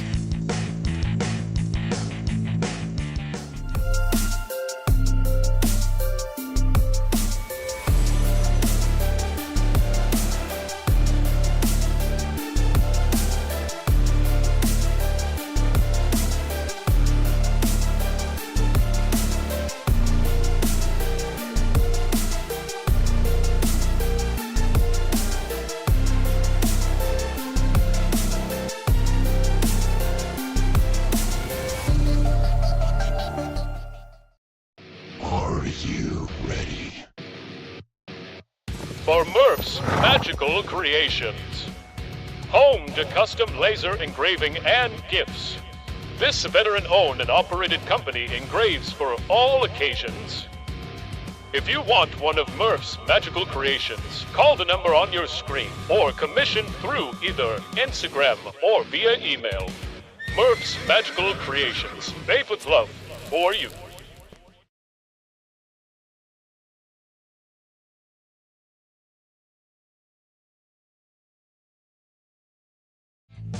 Somebody said, Bill the Masshole. He said that we definitely need to see a full-time 87 series of these guys in the booth. You guys rock. Thank you, Bill. And secondly, he said stage racing, however, is like a road trip with your wife. I have to stop every 100 miles. Oh, he's not lying. I mean, he's not lying. You gotta love it. Oh, yeah. MDW joining us, I believe, in the booth. Where are you? Do we have him? Oh, there you go. There he is. Matthew. How fun is this, man? Is it different than Indy? I love it a lot more than Indy, to be honest with you. that Indy race was awful for me. I smacked the wall twice, got damaged, couldn't get like 4 car lengths within the car in front of me, then got ran over and killed. So now I'm here, and this is a lot of fun. I didn't expect to be contending with people like Malik, but here I am. Well, you're having fun, no doubt. Go ahead. No, well, I mean, what I was just going to ask you, I mean, you were talking, I said it on the air, that maybe you're on cloud 9 because you have Malik Ray right behind you and you're leading here. Do you really feel like you was on cloud 9 with all that? I mean, I feel good, but I feel a lot of pressure being around these guys, but I mean, it's just fun to me. Better than, again, I'm just feeling better than Indy. Hopefully I can finish this time. It won't be quite an 1100, but be like a 1050 or something like that. What's the difference? Obviously, MDW, as we get you ready to come back to a restart. But, man, what's the difference? How do you balance yourself different in this one compared to Indianapolis? I can save better in this one and be better on the long run, really. All right. We'll get him. Stage 1 winner here at the NASRA Florida Cabinet Distributors World 600.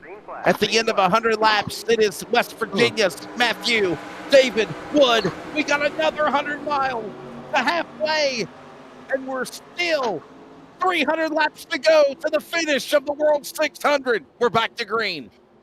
We are back to grid, and here we go. Up at the front, Charles Joplin gasses up, checks out. Octavio Rondaletto up here sitting in the second spot. Here comes Michael Barksdale. Saw him a while ago, kind of got it a little bit jacked up one way or another, got caught up in an earlier accident. Now the 98's jumped up here and got in the middle of this. Here comes Malik Ray to the outside. He's wanting to duke it out as well with Dan Tuma. Oh, baby, everybody's starting to want a little bit of piece of that front. By the way, if you are keeping up with stats like I always do, we're 100 laps into this one, or over 100 laps now. That is 150 miles. So 50 miles away, lap 134 will be 200 miles into this race. Now they work their way off turn 4. A little wiggle and a jiggle and a giggle and a bobble. And here comes Malik Ray with grit in his teeth, making a move on the Argentinian we call the showman around Rondaletto. And here comes Ray to second. He sets his sights on Joplin in 1 and 2. Yeah, and Isaac Bevan's going to follow him right up through there in the 27. Dan Tuma may end up trying to find out a way somewhere, somehow. Here they go, Bevan. Now Rondaletto down to the inside. Dan Tuma right there behind them. Then you got Lamperti stuck in the middle of this as well. Joplin still holds the lead. Ray's trying to chase him down. Ray's going for the lead. Malik Ray said he was looking forward to this one. One of the star drivers of the NASCAR and Coca-Cola iRacing Series. Now up to the top spot. Isaac Bevan now back just second. Remember, bounced off the wall. How badly damaged was the car as he tried to make a run on MDW at the end of stage 1. He now sits in second. Richie Joplin, what a jump for him. Settling in third. Lamperti, Landisaro, Rondaletto, Dan Tuma, Wood, Barksdale, Jewel, top 10. They're in turn 1, single file. Ray's still holding on to the lead. Here comes Bevan. Now Bevan may want to try to latch on to him, catch some draft, figure out a way around him. Joplin kick back to third. Lamperti better watch his back door. Here comes Lender Soro. I'll get it right eventually. I mean, hell, we got another 300 laps. I'll get it right eventually. But Ivan back there sitting in the 5th spot. Rondaletto, Dan Tuma, Wood. Here comes Barksdale back here. All these guys, look at this gaggle back here. Damn near looking 3 wide coming out of the quad oval. Lenderoso actually is who we're referring to. And by the way, that sounded like a massive law firm like Alpha David, the Devil's Advocate. It's an international flair in the top 10. Take your pick. As right now, 90 laps to halfway when they come to the line, and MDW in the middle. I do not have an OF account, thank you. And Smith down to the inside, finally with MDW. It's got Wood. Wood and Smith going at it. That's right, the 9th and turn 1. What's OF? What is it? What is that? What's on that website? What is my past that one? That'll be behind the mic, I guess. But yeah, I mean, Lenderoso up here battling it out. Joplin's going to get kicked back a spot.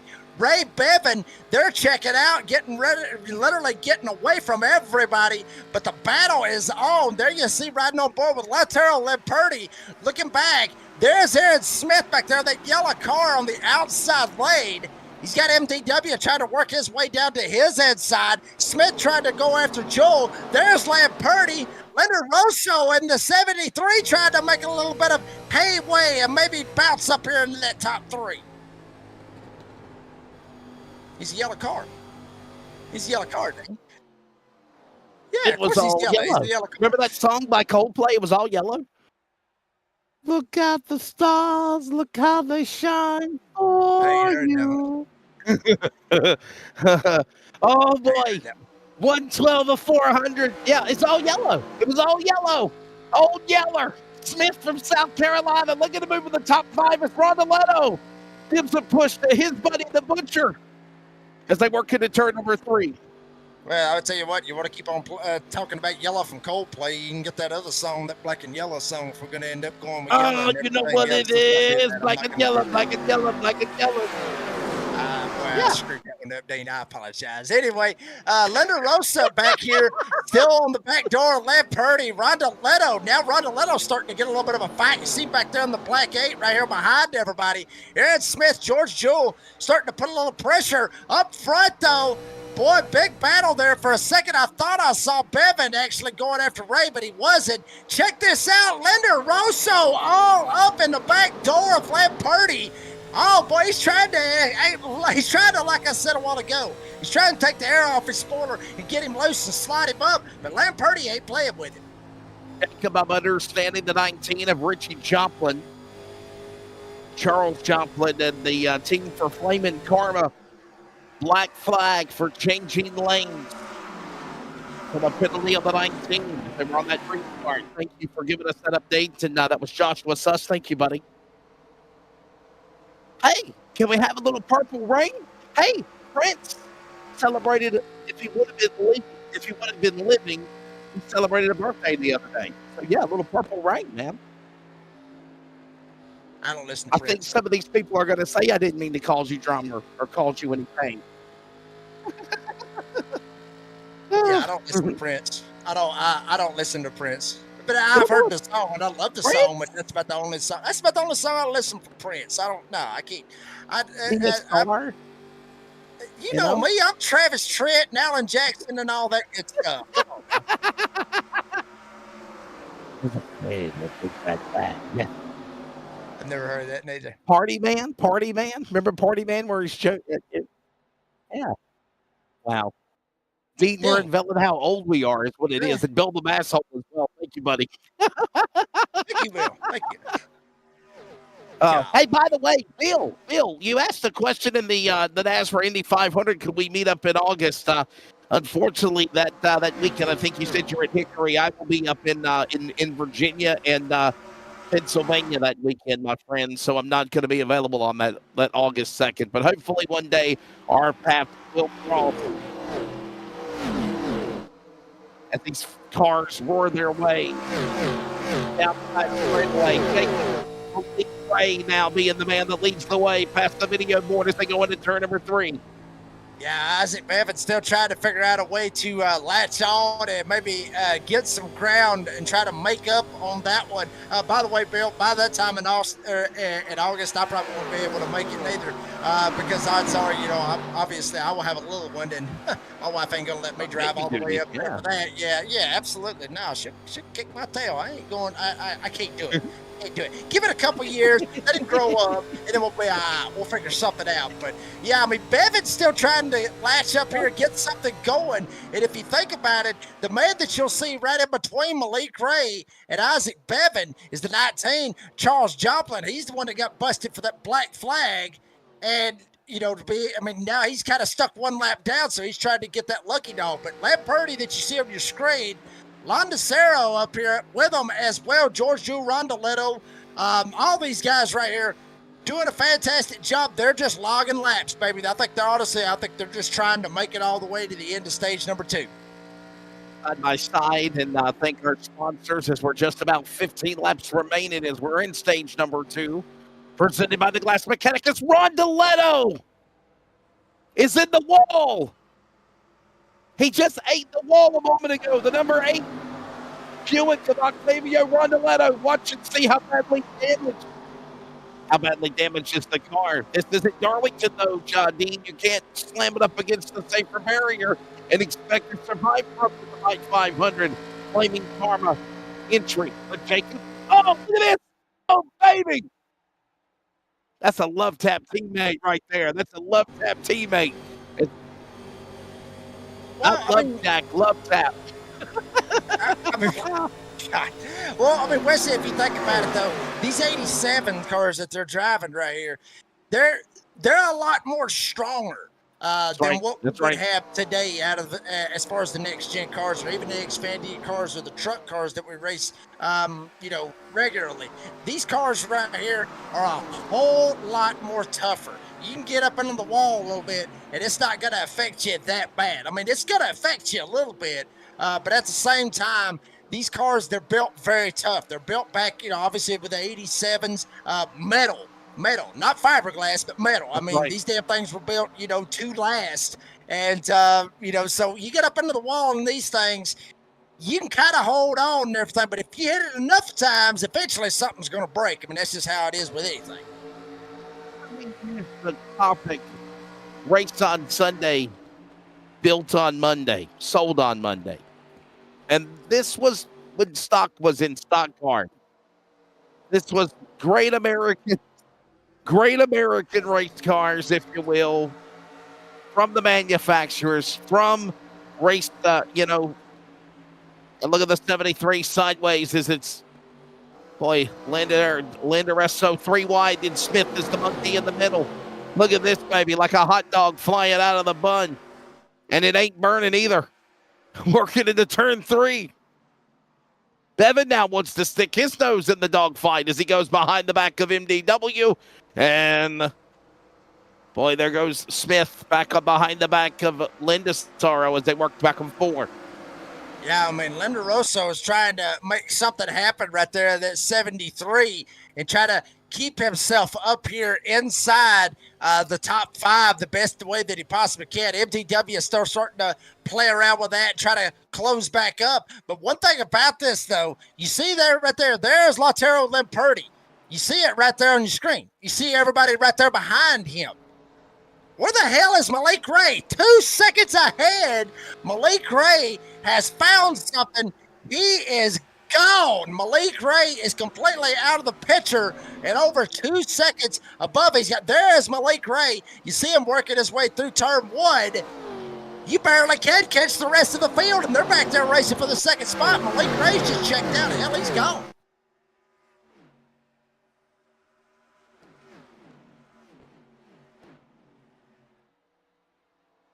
Malik Ray, 2.5 seconds now over Lamperti and Rondoletto. Those are the drivers from Argentina.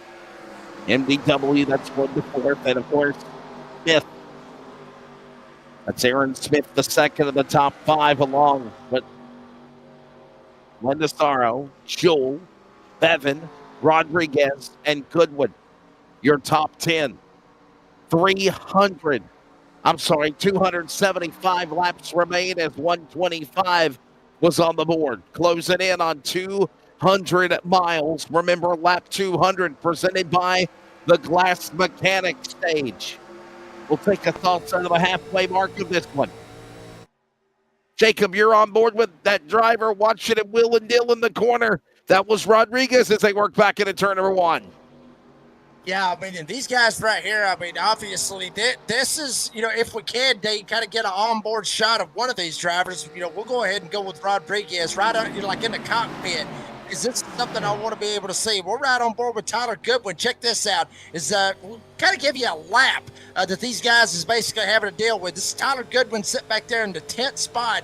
And watch this. Goodwin working your way through this quad oval. I mean, moving. I mean, this is over 170 miles an hour. Watch how fast that mile per hour drops. He had that thing all the way up to 180, drops it down to $130 going through 1 and 2. Then you see right there, obviously Charlotte, multiple groups. You can keep it on the bottom, run it in the middle. You can run it all the way up on the top side. There's your shift light, shift, throw it up in 5th gear. Just kidding, they don't have it. But then you come through 3 and 4. This corner right here is very, very tough. It is very tough. Turn 1 and 2, usually you get pretty tight over there. 3 and 4, you can get seriously tight and come up and bounce it straight up into the wall. So that's basically a lap for you here in Charlotte. And it's Octavio's, it's got a lot of fire around it.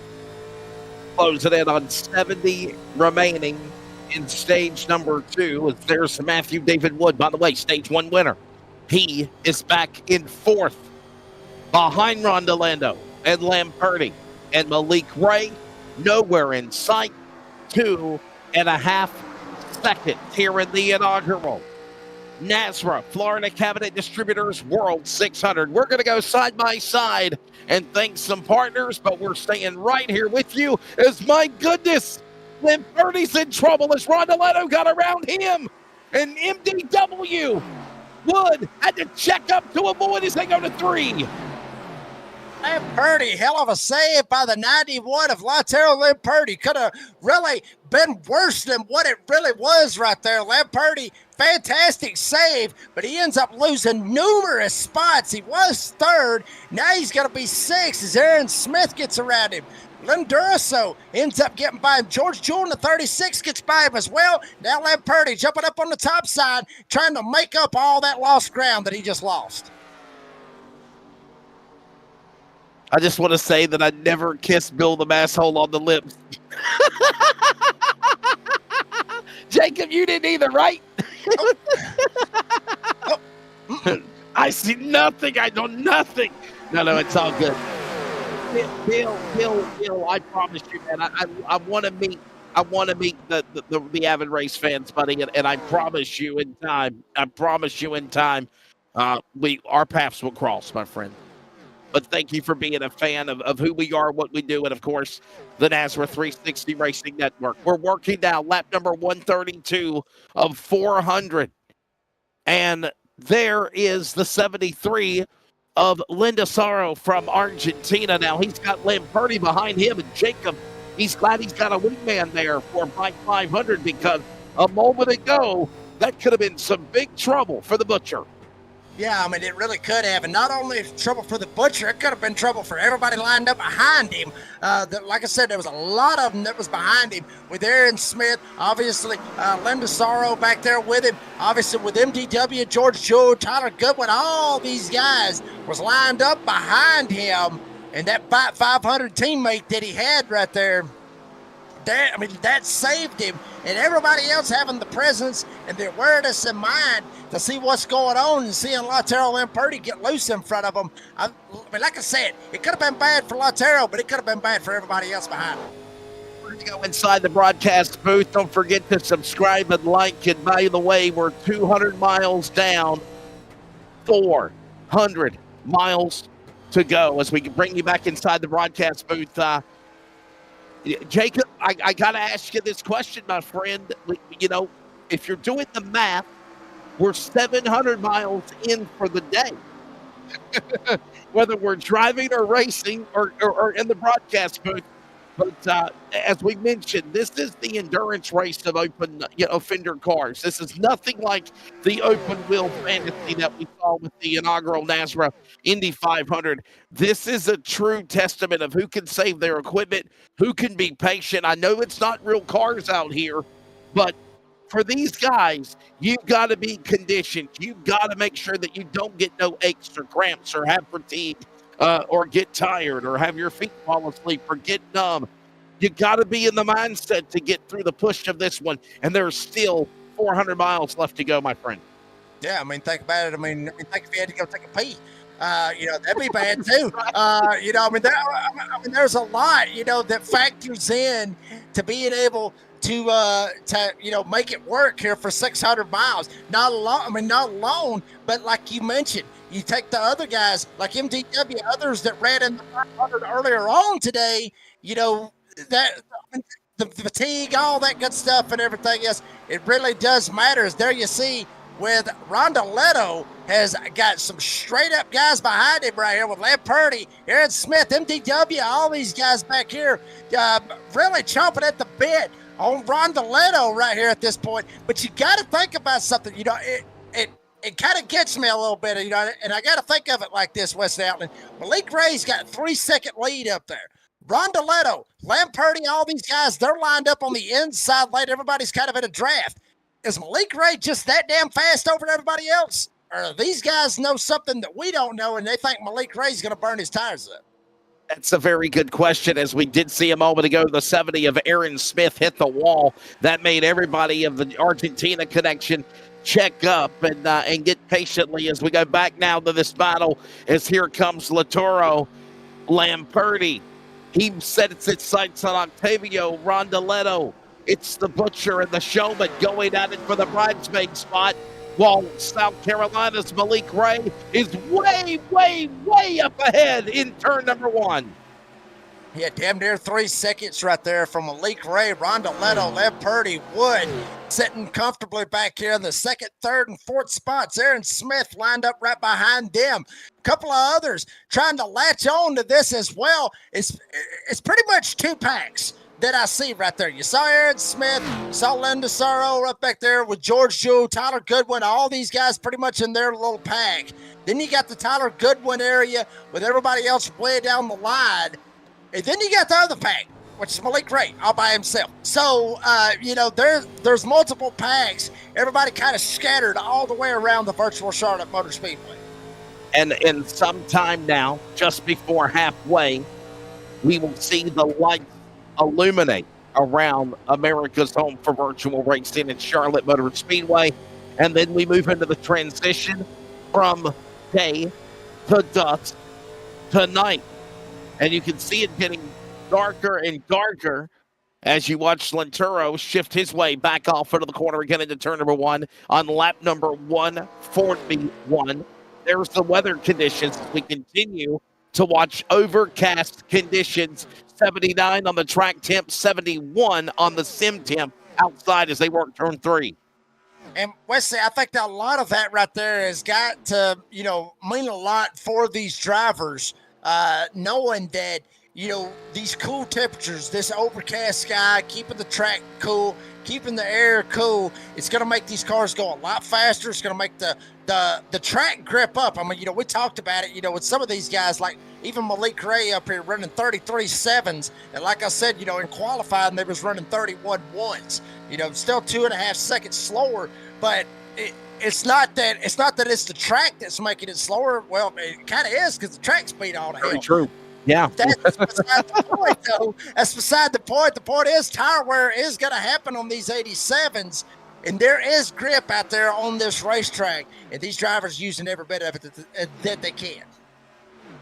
Malik Ray, Octavio Rondoletto, the Showman of the Buick in second, the Chevrolet of Arturo Lamperti, the Butcher in third. Then you got a gaggle of Chevrolets with Matthew David Wood, stage 1 winner in fourth of the 21. Aaron Smith, who hit the wall a moment ago. He's in the top 5 of the 70 Chevrolet.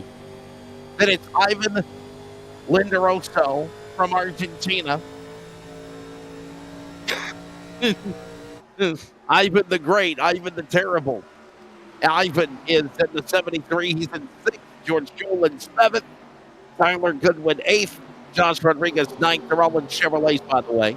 And Brian Chu in a Buick rounds the top 10 as we got a battle going on from 2nd to 6th. And you're watching it going on in turn 3. Yeah, I mean, and Octavio Rondoletto still leads that little train. We'll say this, that gap that was up to around 3 seconds, it's getting smaller. It is getting smaller. Not by much, but it is getting just a little bit smaller. Rondoletto now cut it down to 2 seconds. It was 2.5. It was pushing 3 seconds. Now it's got down to about 2 seconds. Rondoletto got Ray by about 1/10 a second right there. So eventually, I think we're starting to see it right here with Rondoletto, Lamperti, Wood, and Smith. They laid back in the weeds right here. Let Ray go up there and let him have his fun.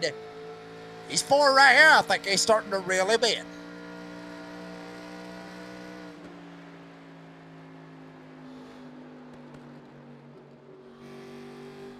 Remember, lap 200 will be the conclusion of the Glass Mechanic stage number 2, which is about 53 laps left as we are in the NASRA World 600, presented by Florida Cabinet Distributors. And we want to thank Florida Cabinet Distributors. Mr. Engineer, please, if you want to throw that up on the screen.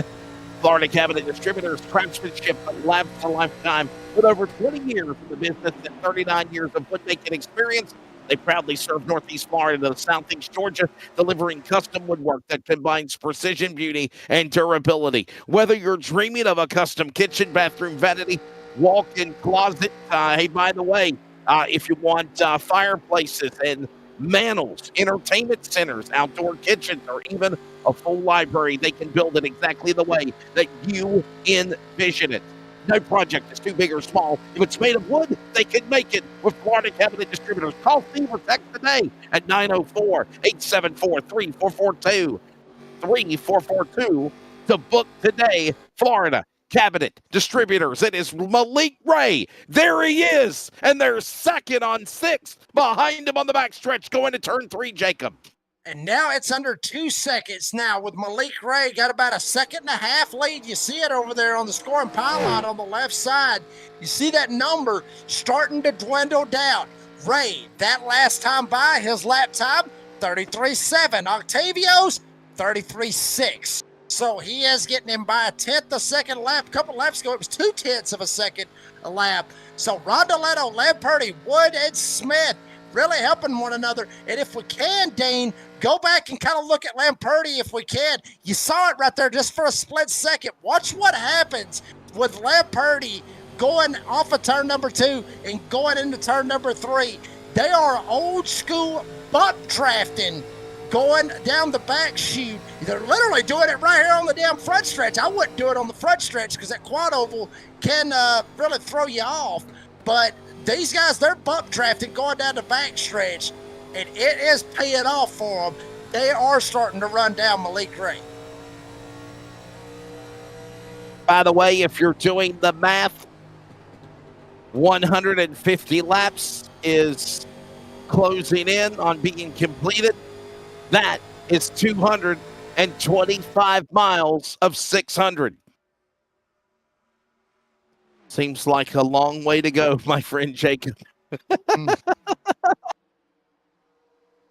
Hey, so why don't you just put us on camera and just watch Jacob and I call the race from inside the booth? How about that, Jacob? A little something different. Instead of looking at the lens, you see how we work things. Down in the corner, that's going to be, and there you go. All of this happening with Matthew David Wood. He's up to 4th now, going after Lamperti. The Butcher back to the inside, back to the dog leg, to the line. Single file, Jacob, as they work back into turn 1, and they are creeping in closer and closer on South Carolina's Malik Ray in the 51. Yeah, I mean, they've damn near got it down to a second at this point. 1.2 at the line. Rondeletto has on Malik Ray, or Malik Ray has on Rondeletto, rather. Lamperti still trying to do the little bit of bump drafting, trying to slide up there. Wood, Smith, they're latching on. They're like, hey, y'all got something working. Maybe not. Rondeletto got damn near sideways, about wrecked. Lamperti gonna think differently, will hang out his flaming Corvette teammate. Lamperti down to the inside. Rondeletto will go to the top. Here comes MDW down on the inside for 3rd. And believe it or not, as we're just over 225 miles into this thing, green flag pit stops are also happening. Rodriguez and Chu, they box in their Buick and Chevrolet. Who is else going to come down to the pit lane? Green flag pit stops here. By the way, since the start of stage number 2, presented by the glass mechanic Jacob Reeves, it has been, so far, green flag racing on.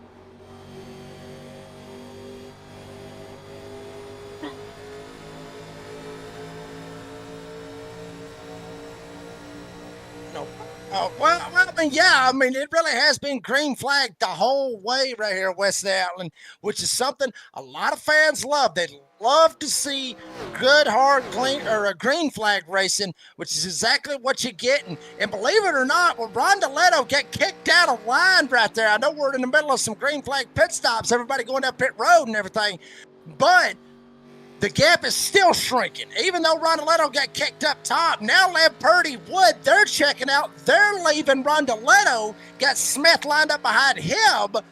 Lamperti, Wood, they're catching Ray. Ray may want to think about the undercut if he's thinking about going for the stage 2 win. He may want to think about the undercut. Go ahead, pit now, get him freshies, and then be able to leave these boys right here. I would, if I was him, I'd do it. Cut it to now half a second now. 5/10, 4/10 of a second on Latoro Lamperti. A couple of Chevrolets now finally. South Carolina, Argentina, Malik Ray and Latoro Lamperti. And here comes also stage 1 winner, Matthew David Wood right there in the Matador colors, down to the inside. Think of the Matador, you think of the Bobby Allison throwback in the Coca-Cola red and gold car. The late Bobby Allison. There's Smith in the 70 car. Aaron Smith, the second.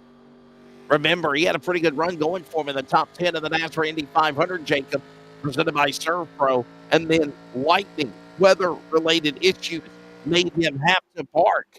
But right now, the 70 car working into the top 5, working into these 3 as it's 1, 2, 3, 4. Right there, nose to tail. Is here comes. Look, here comes Lamperti on the inside, looking for the leading one. Inside, MDW will follow. New leader, Latero, Lamperti, Malik Ray will slide right down into the 3rd spot, right in front of Aaron Smith. But Lamperti and Wood have finally ran down Malik Ray. Now Wood thinks different. He's going to go for the lead. David Wood, MDW, down to the inside, almost heaven, West Virginia, wild and wonderful, here in the sim, off turn 4 for NASRA. Battles with Lamperti, through the quad oval, down to the stripe. Cannot clear him. He'll set his sights on them again, and we're single file into 1. We're trying to find a way around Latero Lamperti, one way or another. Malik Ray latched right on, led a good portion here in stage 2, presented by the Glass Mechanic. Wasn't able to pull it off. Caution is out. First one in stage 2, 7th one of the race. It is Tyler Goodwin that's crashed on lap 160. So Tyler Goodwin, car number 12, he's in the top 10 and 9th. Something amiss on the 12 car. As here's a look at what happened. He's on 12 in timing and scoring in the Kellogg's Labonte throwback for Texas Terry on the track. And here is what happened to him. Oh my goodness. Wow. Hard into the outside safer barrier down below the flag stand. Yeah, and everybody was shooting right by him right there. At one point, they were too wide trying to get around him. Jacob, did a tire go? Did a tire go? Possibly. I mean, there's no, a good possibility. No. Look at that. Look at this. He drops all the way to the bottom of the apron of the flat. Look at this.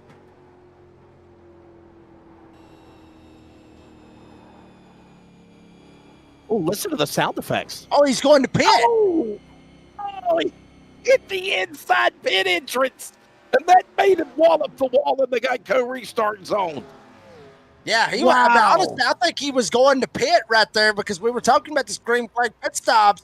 He was going to go pit, and I think he just hit the damn inside wall. The inside wall just jumped out, got him.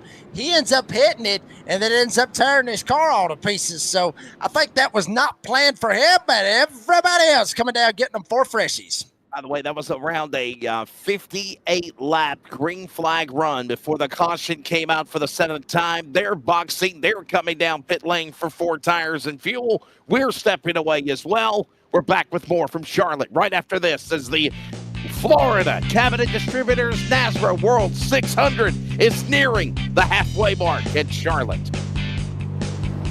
Are you ready? For Murph's Magical Creations. Home to custom laser engraving and gifts. This veteran-owned and operated company engraves for all occasions. If you want one of Murph's Magical Creations, call the number on your screen or commission through either Instagram or via email. Murph's Magical Creations, made with love for you.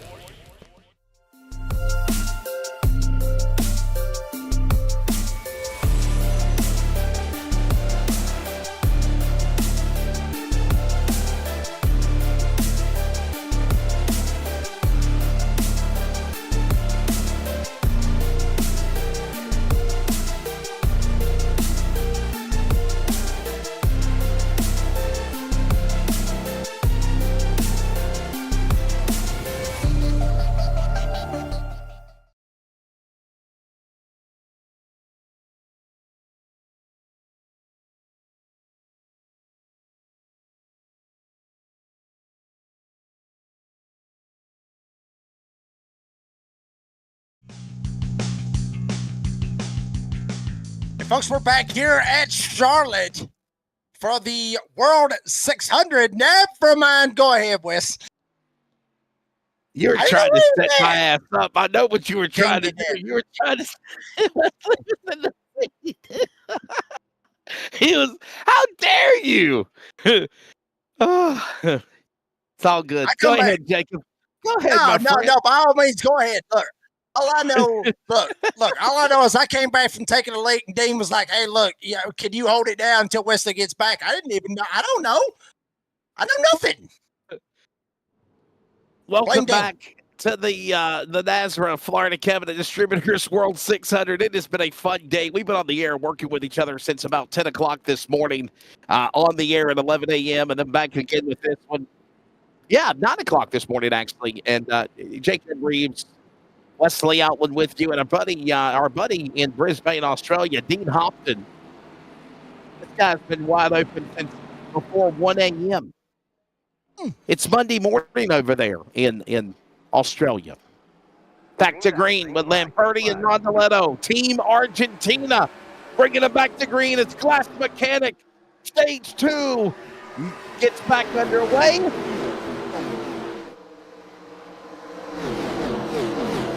Here comes Aaron Smith up on the outside. He's going to get a little bit of a run. Lamperti up on the top side, jumps back down to the bottom. Here comes Malik Ray. Aaron Smith lined up with him. Aaron Smith, the 70, had power problems earlier on in the Serpro Indy 500. He's going all the way to the front with help from the number 1 of Malik Ray. Aaron Smith to the lead.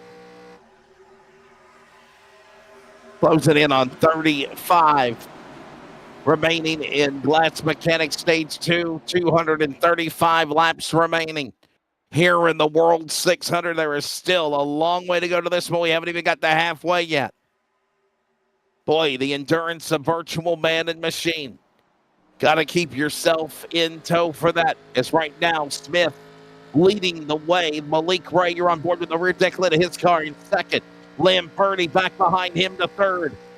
Rondoletto, Luttrell, Warren, Wood. They're in a big gaggle as they now make their sights on the 70. The big yellow bus is Smith, the leader in turn 1 and 2.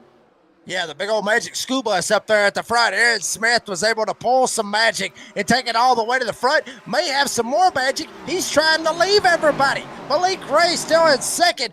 Back behind him, you see right there with Robert Warren in the 25, all the way up on the top side. Drivers tried to shoot by him. Stephen Luttrell, one of them that was able to shoot by him as well. But Robert Warren had that top side, tried to think if maybe it would stick, have something, make it happen, and it didn't. One driver right there, you see Stephen Luttrell. One guy to his top side is Charles Joplin. He is up there, Richie Joplin, I should say, in the 19. He's trying to make some headway up on the top side. Top 10 with Aaron Smith, the second in the lead. Malik Ray, Laturo Lamperti, Octavio Rondoletto, and Stephen Luttrell. Matthew Wood, Robert Warren, Ivan Lundacero, and Cameron Craighead joining Josh Rodriguez in your top 10.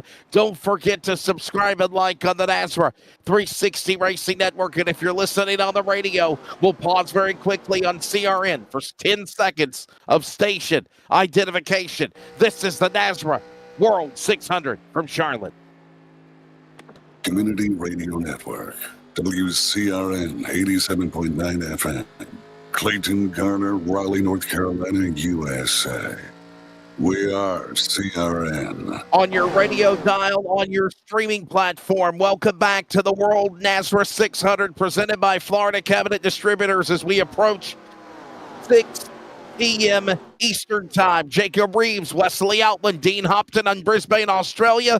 He's done a phenomenal job as it's now almost morning time and 7 a.m. over there. Jacob, it is Smith now showing his strengths leading here as we close in on the final 30 laps to the cross flags. Yeah, I mean, absolutely he has. Indeed, I mean, I will say this, I'll echo exactly what Wesley said. Buddy, you got a hell of a job here today. Have yourself a cold beer. Go get you one, drink one. I know it's morning over there. I don't know how y'all roll over there, but drink you one. Now, I'll say this. It may be bad. You can drink your beer now. It may be bad for the viewers at home because there's no telling what the hell we're going to see. But, pick your mind sandwich, get you one of them with a cold beer. Vegemite sandwich and Michelob. It's at 8 o'clock in the morning, by the way. It's 8 a.m. I said 7. It's 8 o'clock in Brisbane, Australia. Yeah. But, I will say this, that so far, And coming up right here to the end, or the first half, coming up to the halfway point. I mean, we've seen some crazy racing, honestly, we really have. And, everything, for the most part, has calmed down. When will it ramp up? I said the same thing earlier today that I'll say again right here, West Allen, when it gets to the last 50 laps. We got a long way to go till we get there, but I say about the last 50 laps, if we have a caution, all bets are off. Everybody's going to be gunning for it. You got to be in it to win it, and it's pretty damn cool that we only started 22 cars, and there's, 16, 17 on the lead lap. 255 miles. Less than 50 miles remaining until halfway. That's 30 laps, 28 now, till the 12 flags come out here in the NASRA World 600. These are the Gen 3 cars, the Generation 3 Cup cars, the 87 models. You're seeing Oldsmobiles and Pontiacs and Chevrolets and Fords. And watching them work their way around the racetrack. The old cliche, race on Sunday, win and sell on Monday. That's what we've seen in these machines. Wheelbase 110 inches, which is intended to make them more similar to the production cars on the line, assembly line. And back in the day, this was the true stock and stock car. The engines are V8 engines, typically around 358 cubic inch engines, 5.9 liter engines. V8s were back in that time the premier engine of the Cup Series of Grand National, and they were at one time, after the Winston Cup Series was created, the premier engine in the Busch Series, Grand National division. The pursuit of aerodynamic advantage led to the extremely high speeds in these 80 Cup cars, especially in Daytona and Talladega. And Jacob Reeves, we have been treated to a dandy. I don't want to take anything away from the NASRA Indy 500. It's a different race that we saw this morning compared to what we're seeing now in this battle of Fendered man and machine in the NASRA World 600. Yeah, I mean, I agree with you 100%. I mean, nothing to take away from the Indy 500, but I mean, this is why that they have it. This is why they have the Monaco race. This is why they have the Indy race. This is why we have the Charlotte race. Everybody gets their taste. Everybody gets their love. You got the Formula One guys, they get their love. Dean, please, no, I don't want to do Monaco. No, I don't want to do it. Indy, everybody Nuremberg gets one their day. own. Nuremberg. No, we're not. Nuremberg, hell no. We ain't doing that. No, we ain't doing that 18-mile road course, however long it is. Le Mans, back, maybe? I don't know. No, the Nuremberg ring, whichever one it is. Nordschleife. Yeah. They call it the splash or something. What is it called? I call it too damn long. That's just me. Yeah. But I mean, that's what I was getting at is, see, everybody's got their own little deals. You got your Monaco deal, you got the IndyCar deal, and then you got the NASCAR deal. Everybody's got their own preference out of it. So nothing against all that as we see Malik Ray diving down to the inside of Aaron Smith for the lead right here, getting a little bit of help from Lamperti right behind him. But everybody gets their own taste. Everybody gets their own love out of all this.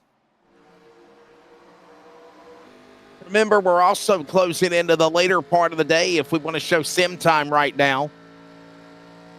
It is, it's got to be at least around, 7 o'clock, I think? About 7? Eight. Yeah, there it is. Yeah, 8:11 Eastern time. There it is in Charlotte Concord World. There it is. 8-mile-an-hour wind, track temp at 78. No, my apologies. Yeah, track temp at 78, and the ambient sim temp is 72 degrees as we are just after 8 p.m. Eastern sim time. And Jacob, and here come the lights. They're going to begin to illuminate here in the next half hour, in the next 20 laps or so. And we're going to be racing into the night for the second half of the NASRA World 600, presented by Florida Cabinet Distributors in Charlotte. Yeah, I mean, and the old saying, Jason Aldean would say it, when the lights come on, we'll be getting it. Well, at least my part of it, I'd be saying, everybody will be screaming because these bad boys is going to be screaming all the way around this mile and a half here at Charlotte when the lights come on. So it will be an absolute dandy. It's already been a dandy, but I mean, just the old school feel. A couple of them damn near slapped the wall right there coming off of turn 4. But, I mean, it has been a dandy so far. It's been an absolute blast so far. I'm telling you, if if the second half is anything like it's been in the first half, we're in for quite a treat. Hey, listen, we're closing in on 20 laps to halfway. We did it at Indy. We're going to do it here at Charlotte. As they come off of turn 4, we're going to put the shut to the up and rest our voices. Turn up your volume knobs. Make it loud. It's time to feel the roar and throw back to the 80s here in the World 600.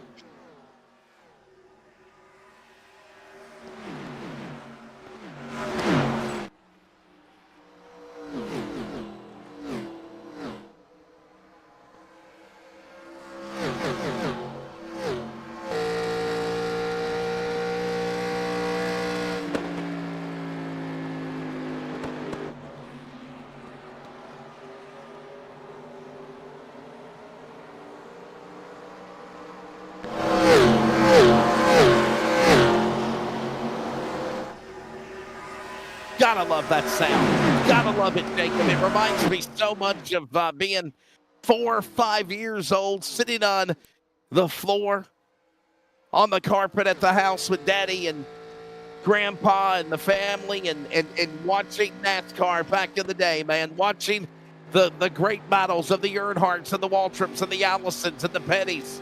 Gordon and Earnhardt. Remember, Jeff Gordon won his first Cup Series race right here at the World 600 in 1994. Think of Earnhardt when he won the 600. He actually was leading the 600 and ran out of fuel. He won the All-Star race. But Jimmy Johnson and his domination. And now NASRA making history as well. Who will be joining Hamilton Abruzzi as the inaugural winners at the NASRA 1100. As Jacob, we are closing in on about 15 laps away, my friend, to the halfway mark of the NASRA World 600. Well, contrary to belief of what Dean thinks, yes, I was alive when Jeff Gordon won here at Charlotte with the Coca-Cola 600. I was alive then.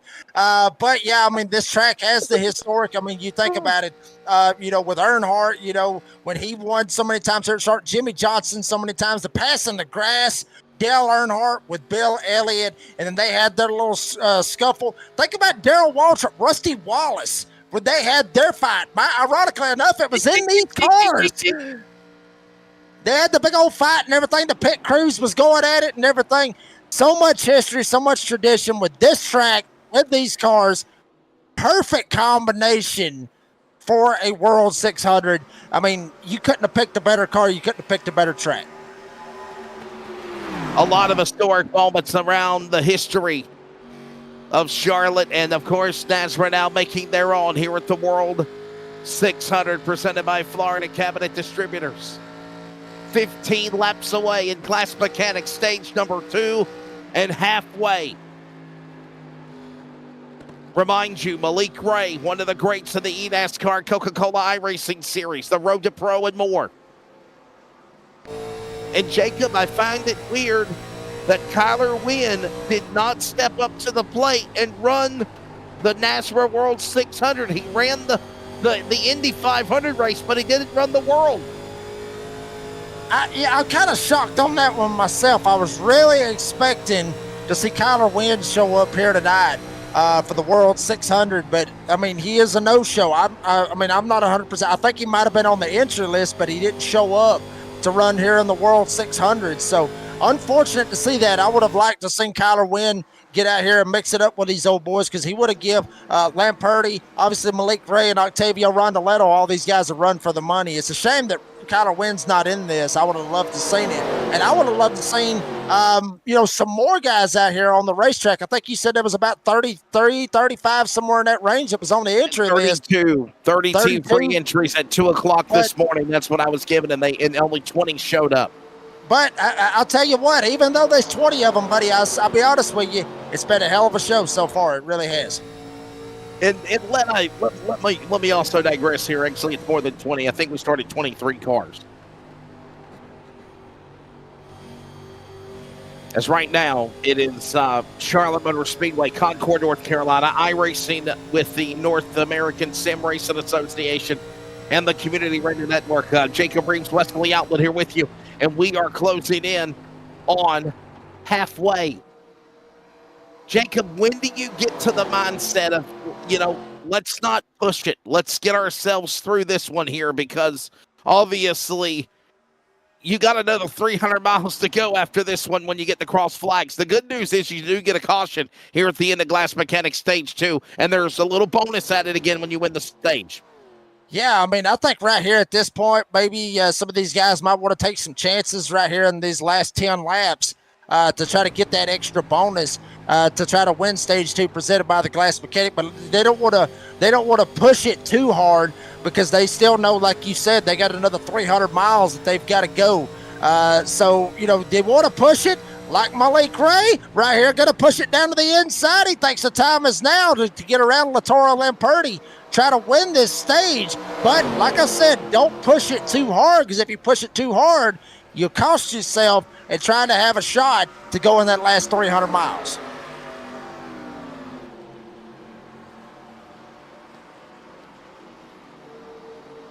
Thanks for all of y'all that are joining us, and it is watch this battle. There you see it, Malik Ray and Latoro Lamperti, the butcher we call him, from, of course, Buenos Aires, Canulas, Argentina. Down to the inside, back to the lead again. Here comes now another Argentinian. It's Rondeletto, the showman. What a turnaround, Jacob, in the first half of the NASRA World 600 for the Argentina number 8 machine of Rondeletto, who struggled in the NASRA Indy 500. Right out of the gate, he got in a wreck, and he never recovered from Indianapolis. Right now, he's turning around here at Indy, now doing good at Charlotte. Yeah, I mean, I think that was his mindset out of all that. I mean, he wanted to have a shot to try to run in the Serpro Indy 500 earlier today. Wanted to try to make a little bit of history. And honestly, I think that might have lit a fire under Rondeletto to be like, well, damn, I had a good shot. It just didn't work out for me. I got caught up in a wreck. Now it's lit a fire under him to come out here tonight and run in the Coke 600 presented by Florida Cabinet Distributors, to get up here and have something to work with right here. And also, he's got his good teammate with Latoro Lamperti up here working with him. I think it lit a fire under him, honestly. By the way, the Argentinian drivers of Rondeletto, Latoro Lamperti, and Ivan Lindazero are all sporting Bike 500, which is a team partner to Flaming Karma Racing, and Frank Delatorre chiming in. Brandon Schubert says, let's go, Daddy Isaac.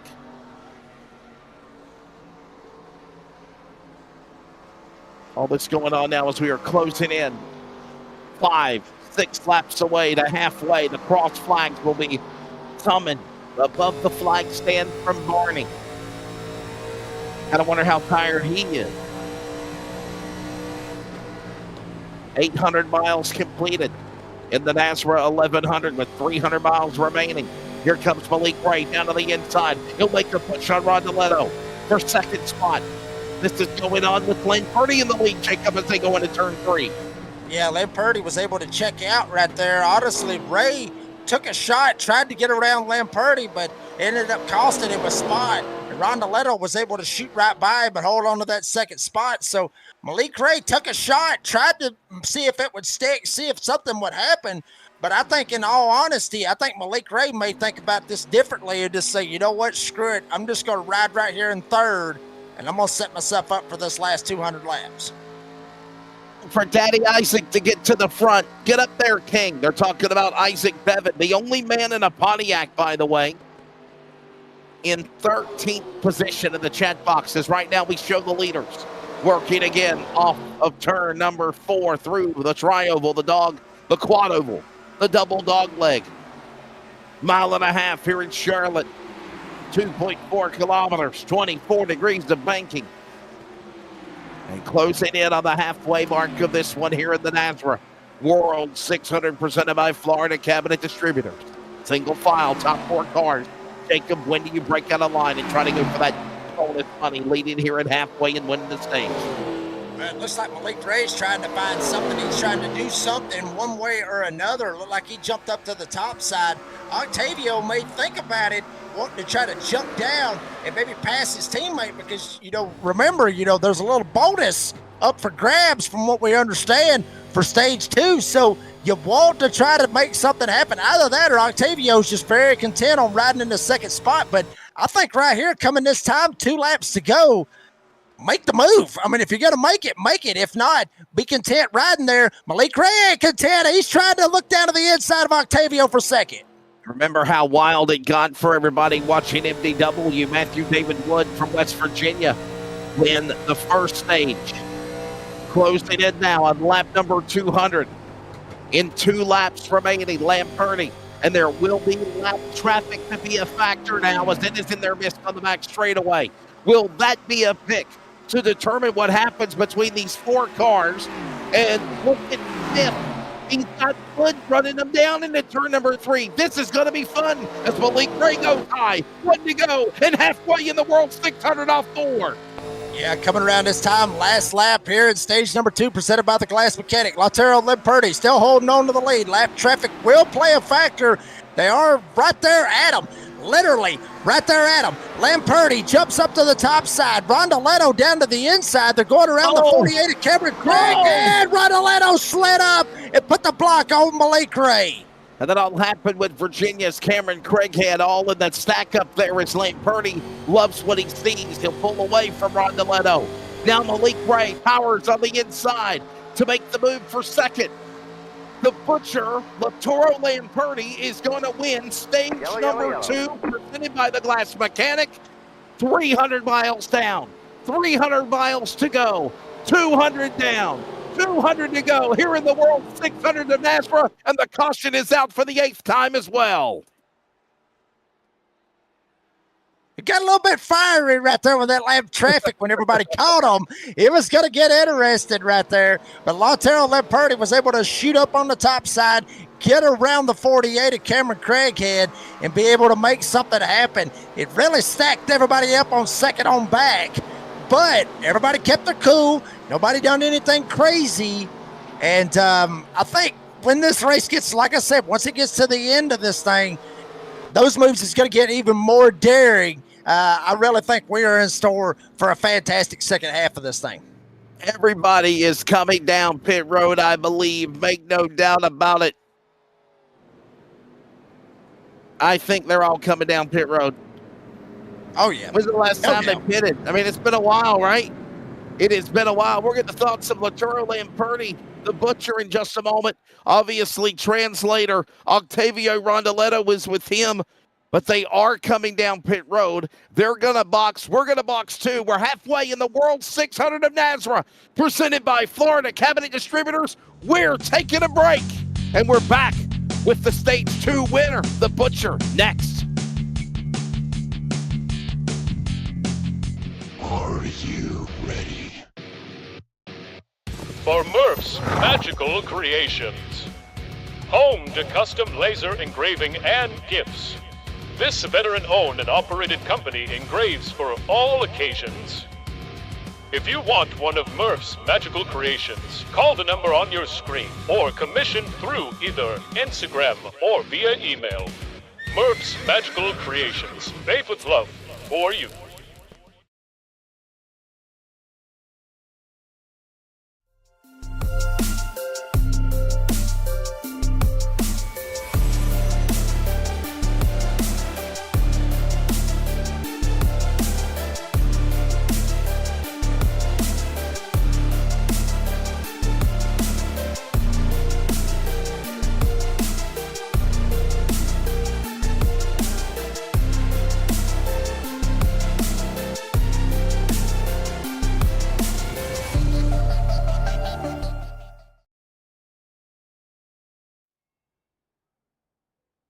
Well, we welcome you back to the halfway mark of the NASRA World 600. And unfortunately, my colleague has stopped to make a pit stop as well. And he has not gotten back yet, so I think it's number 2 and not number 1. Jacob Reeves, I'm Wesley Outland. And let's grab Glass Mechanic Stage 2 winner, Lautaro Lamperti. He's standing by with his translator. And what a job for the showman, Octavio Rondoletto. You're doing good, buddy, but man, how different do you adapt Esla Toro, how do you get out of the mindset of the open wheel IndyCar race to now running this event here in Charlotte and his take of things going so far for him, doing good? Hello guys, Lauti, bueno, ¿cómo cambiar la mentalidad de la Indy y pasar acá, estar, bueno, puntero? Contar un poco de eso. Nada, acá estamos luchando un poco con un auto un poco más lento, pero igual difícil de manejar. La verdad, un poco triste por lo de la Indy, pero bueno, acá estamos. Intentando redondear. Well, car's a little slower than Indy, and here we are trying to do the best, and he's sad for the end of the Indy 500, but trying to change things here. What a phenomenal job you guys are doing. Octavio, thanks, Lamperti, for your time. Buddy, let everybody know real quickly about this new relationship with, Bike 500, along with Flaming Karma. Yeah, it's my road course team. I entered Lautaro 2A2, and we're working together for the next season in the Road Pro. There you go. Well, gentlemen, thanks for your time. That is the Butcher, Latoro Lamperti, and Octavio Rondoletto. He is, of course, Class Mechanic Stage #2 winner. And thank you to our buddy Rondoletto for taking the time to be his translator as we get ready to bring you back to stage #3 and the final 200 laps. Jacob Reeves back to the Geico restart zone, the Toyota restart zone. This is the push to be the winner of the inaugural NASRA World 600. 200 laps to go as we go to green with 195 remaining. Here we go. This is going to get interesting. Lautaro Lamperti still up here on the front. Octavio Rondoletto jumps up to the top side. He will jump around, take hold of the lead. Aaron Smith down on the inside. Here comes MDW. Country Road, take me home. West Virginia MDW in a second. And the lights come on as well as we move into the final 200 laps of the third stage of this race. 3 attempts. Oh, look out, trouble. The 9 in trouble. Dan Tuma. He spins into the pack and he's collected other cars. No caution yet. They do not throw a caution. And there it is. They had no choice. As Ivan Ledicero and other cars involved in getting into the 9 of Dan Tuma. Caution is out here. Lap number 206 of 400. Boy, what a tough break there. And I think the 23 got a piece of it also. That's our buddy. Oh, man. Is that Tuma right up there? He got loose. Yes, it is. But the 23, I think that's Buzzy Mongold, our buddy from NASRA also that got collected. Look at this again. Isaac Mevin. There's Daddy. Daddy Isaac. He just missed it. Wow. The 73, the 23, and the 9 were the cars involved right there. Oh, I think it was the 9. The 9 of Mark. I think it was Dan Tuma. Yeah, Dan Tuma lost it in the corner, and he diamond into 1 and 2, and the car just shot around, man. It's like Jacob, it looks like the handling went away. Trying to make a roof on Malik Ray there. Was there contact? No. Take that back. I think there's contact, Jacob.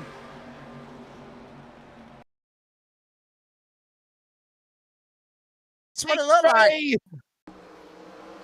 He tried to help him overcorrect. He tried to correct the car. Actually, Malik Ray would have got the assist. But instead, Dan Tuma goes around. That's Mark Dan Tuma, by the way. Yeah, look at this again, Jacob. My goodness, man. This is just held the car in the corner. Yeah, he just loses it right there. I mean, Malik Ray never touched him. He touched him there after Dan Tuma tried to straighten it back out. Yeah. And then pretty much after that, I mean, it was all she wrote. A couple of others getting caught up in it as well. So if they got faster pairs, need to burn them now. But if they don't, odds are they may be out of this thing. And you hate to do that. You hate to be out of it. And just past the halfway of a 600-mile race, you hate to be out of it after you've come this far.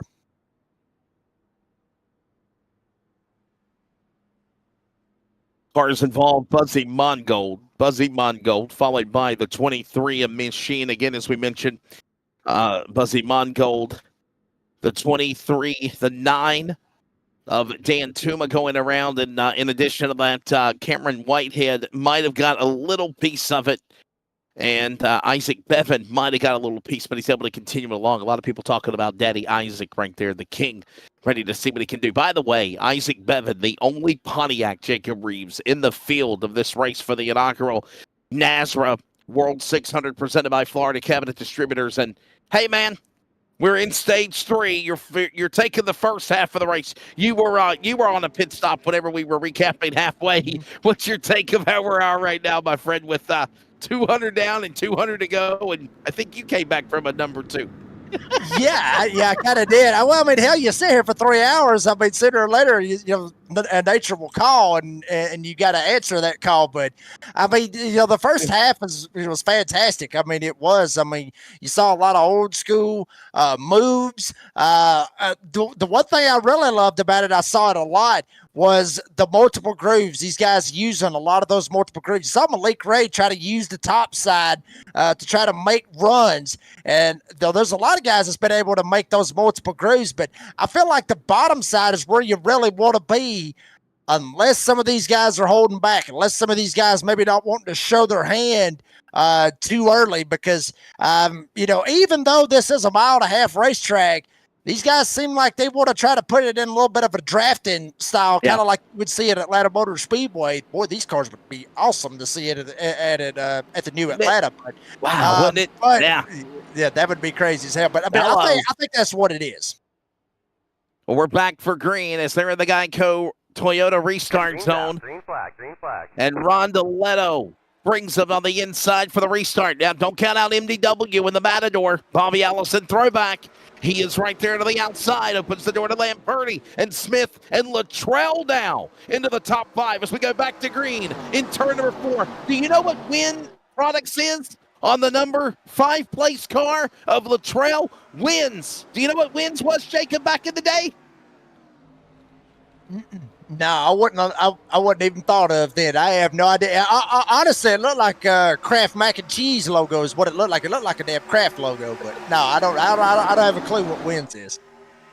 See the Wins.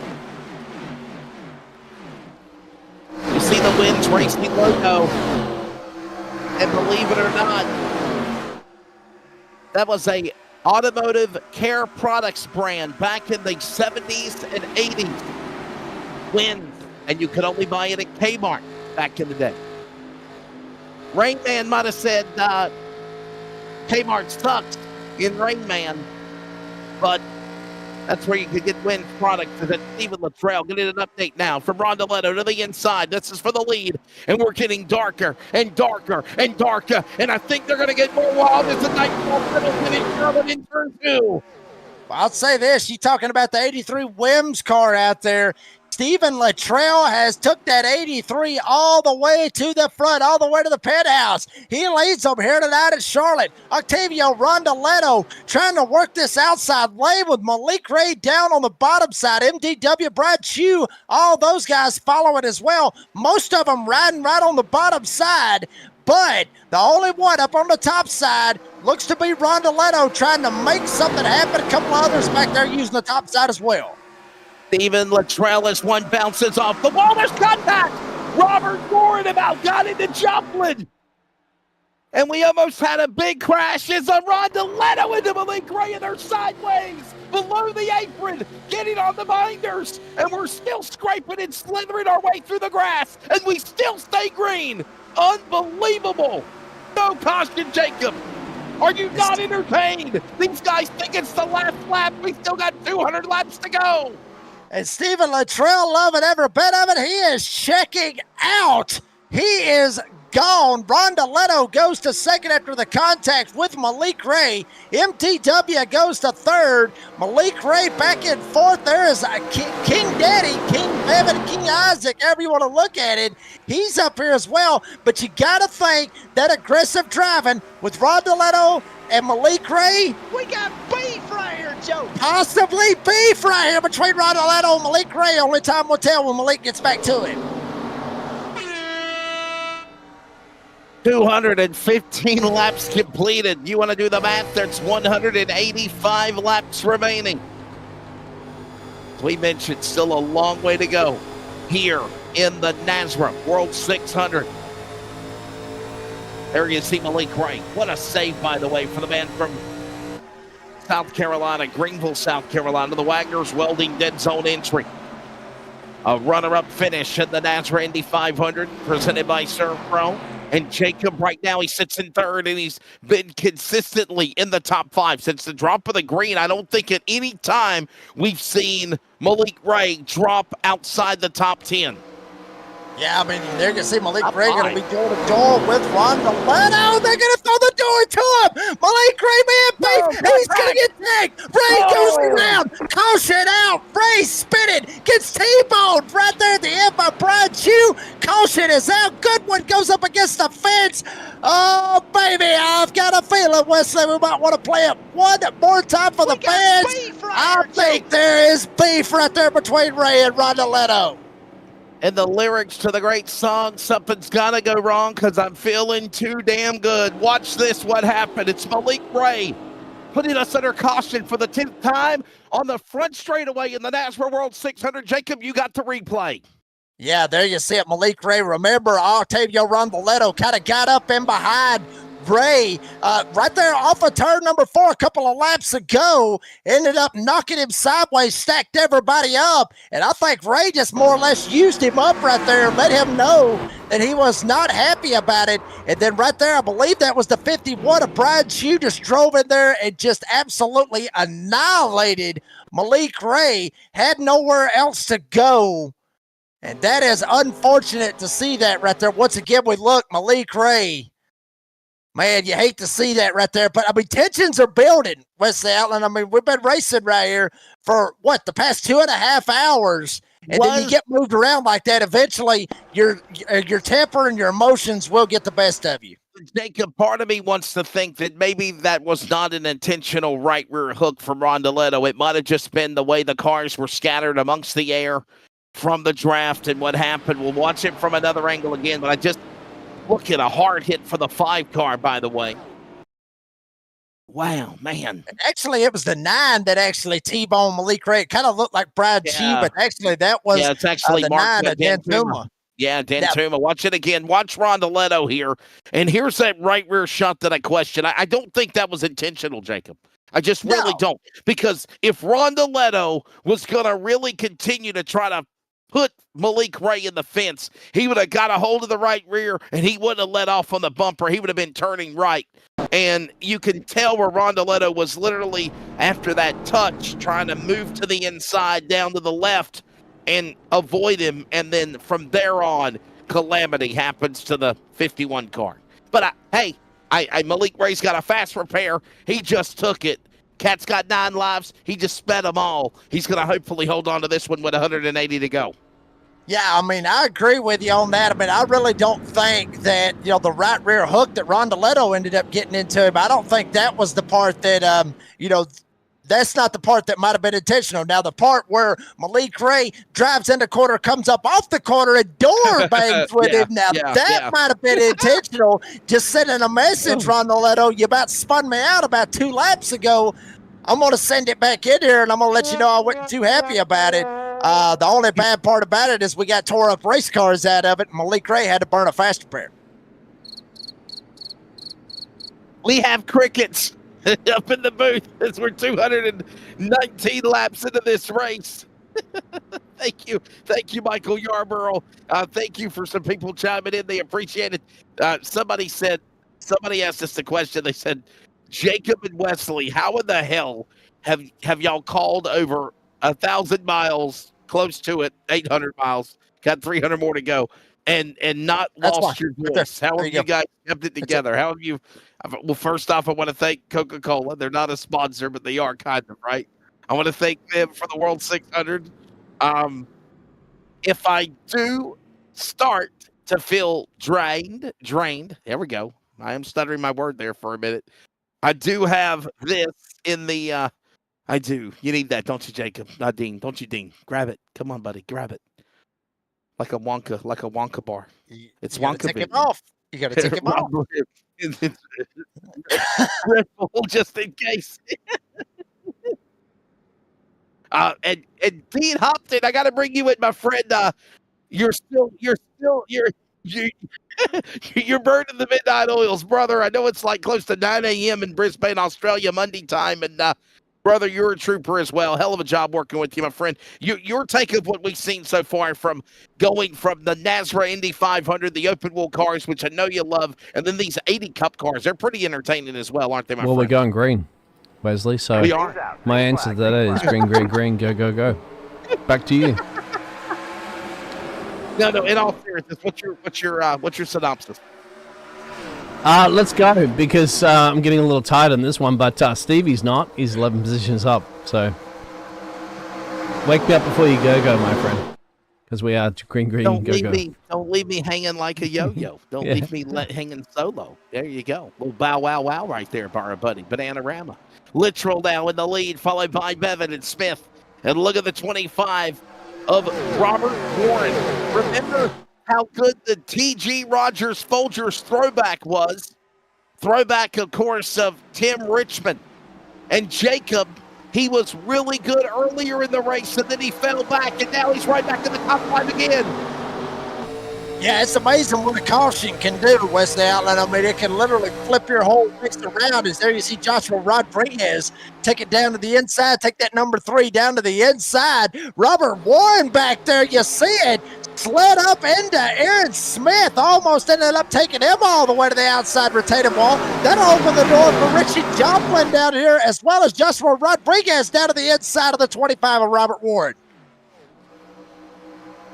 Look at Warren up the high side. He's got help, though. Watch it now. And here comes Malik Ray hooking up with him.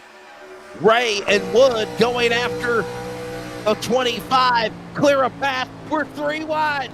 Holy camole. Hold it off the wall, 25. And he did it. He did it. And Jacob, how much is the rat spinning on the fan to keep that fan spinning, to keep that driver cool? Malik Ray trying to keep cool for that matter. And he's trying to plow through the field to get back up in the front. He's in 7th now. Yeah, I mean, he is one of the biggest. I mean, literally, he had Rondoletto right behind him and basically put him in the dust. Ray now jumping up to the top side, got Joplin down to his inside. Malik Ray is on a tear, son. Aaron Smith down on the inside. He got around Joplin. You get around Smith, set his sights on Rodriguez right in front of him with Lamperti. Malik Ray is on the hunt to go back to the front. Rodriguez down to the inside. He'll make a move now. Malik Ray will follow on the bottom. Monkey see, monkey do. And here comes now Argentina right there side by side again down into turn 3. Malik Ray trying to get around Lamperti. Put him back to the 5th. Malik Ray to 4th. And he sets his sights on Latrell, Bevan, and Rodriguez. And they're all nose to tail going into turn number 1 on lap 225. And Wesley, I think Malik Ray might have started outside the top 10, possibly outside the top 15. He might have started around the 15th spot, at least restarted there. He has been on a straight-up tear. Joshua Rodriguez right there in front of him as well. Stephen Latrell down on the bottom. Isaac Bevan, King Daddy Isaac Bevan, for what they've been saying out there in the chat. However, it ends up going with that. Daddy Isaac, that's what they've been saying. Daddy Isaac to the front. Jumps down in front of Latrell. Rodriguez up on the top as well. Malik Ray maybe looking 3 wide down on the bottom. 3 wide. Look at Latrell. It's now powering on the inside. Comes Malik Ray. Here comes the Rowdy Energy number 51. Chevrolet Monte Carlo going around the Pontiac of Isaac Bevan. Bevan, Isaac, Bevan Daddy up to the high side. You're 3 wide. He got loose there for a minute as they work across the stripe. It is Ray. It's Rodriguez. It's Lamperti back around Rodriguez for second in turn 1. Yeah, Lem Purdy tried to run down Malik Ray, maybe thinking that his teammate might have gotten done wrong one way or another out of all that exchange. Just this last caution. Rodriguez goes back into the third spot. Lem Purdy will go to the second spot, try to run down Malik Ray. Danny Isaac back here holding down fourth. MDW shoots to the inside of Aaron Smith. You see Smith up on the top side. There comes MDW down on the bottom side. And Jacob, it wouldn't be NASRA 1,100 miles without your troll fan tracking you down. Jimmy J.C. Coker chiming in, and he says, I just love listening to Jacob Reeves call a race. He's the best.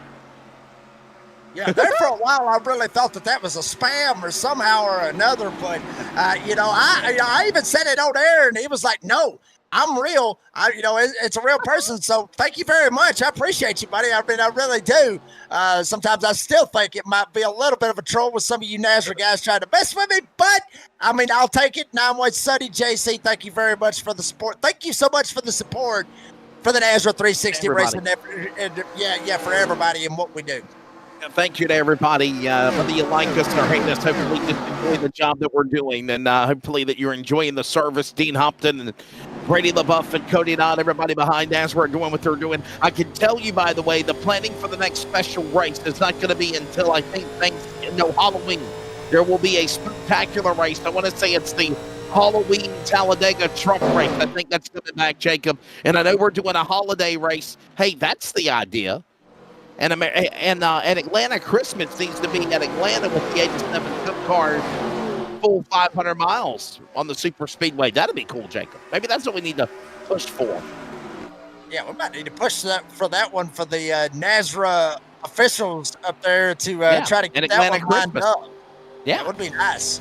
And by the way, the second edition, the second annual Great American Sim Race, the NASRA 500, presented by Glass Mechanic. It's returning in January 2026.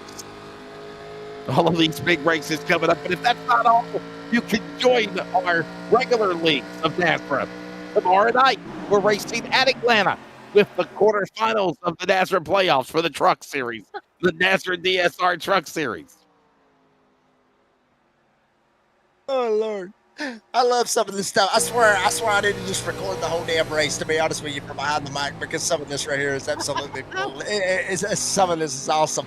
Anyway, there is MDW. He shoots around Joshua Rodriguez. Take MDW, Matthew David Wood up to the third spot. See if he can run down Lem Purdy and Malik Ray. Malik Ray on freshies out of all of them. He is gone over a second, just like what Michael McKinnon says right there. You see what tires do. Damn, Ray is gone, and he is 100% gone. One thing I will say is that there's Jordan Durasic, the last comment out there in the live chat. Will there be a 4th of July race? Wesley, I don't know 100% on that. I don't think there was any plan on that. Nobody said anything about it, so no, I don't believe. Dean Hopton said he's going on a holiday. Matthew David Wood, by the way, stage 1 winner, finished in the top 5 in stage number 2. He now sits in third. Jacob, he's got a pretty good run for him going in that number 21 Matador Hobby Allison throwback car there back in turn 1. He's in third now.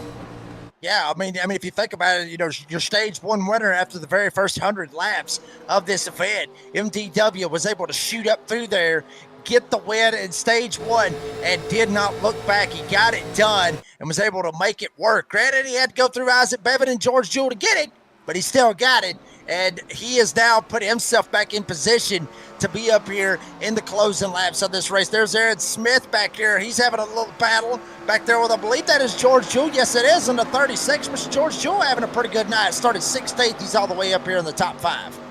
By the way, I want to apologize. The driver of the Matador car back in NASCAR days was Bobby Allison. Do you remember that car? And he also had a red, white, and blue car. Do you remember that color? So he had a red and gold Matador color. He had a red, white, and blue car. Who remembers that car from back in the day? And by the way, that was an AMC car. Who remembers the American Motor Company? more you know. As I said out there in the live chat, I don't even remember that one. I just remember the one that he's driving right now. That's probably the only one that he remembers driving right now, honestly, as young as he is. I'm not sure. Dean, I know I wasn't born. Come on now. The Coca-Cola red and gold car, but do you remember the red, white, and blue Matador car as well? He drove that when he drove the Miller High Line 22. Remember he drove the Miller High Line 12? I guess I'm knowing how old I am. I'm sorry. Check him out, though. One going for second right here. He's going to shoot around Lautaro Lamperti. Kick MDW up here to the second spot. How about that? Buck Wigginson coming in, our buddy from the Concerns of Police Survivors. Don't forget about the NASRA Cops Truck Series on Friday night. And Huck Wigginson says, I missed the damn race. I got confused on times. I was P12 though in the NASRA Surf Pro Indy 500, so I'm not too bummed out.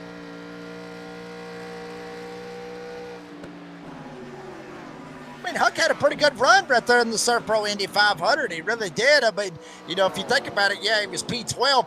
He didn't make a whole lot of headlines, but at the same time, sometimes when you make headlines, sometimes you screwed up. And Huck really didn't screw up. I mean, he was very quiet, represented himself very well, and finished on the lead lap.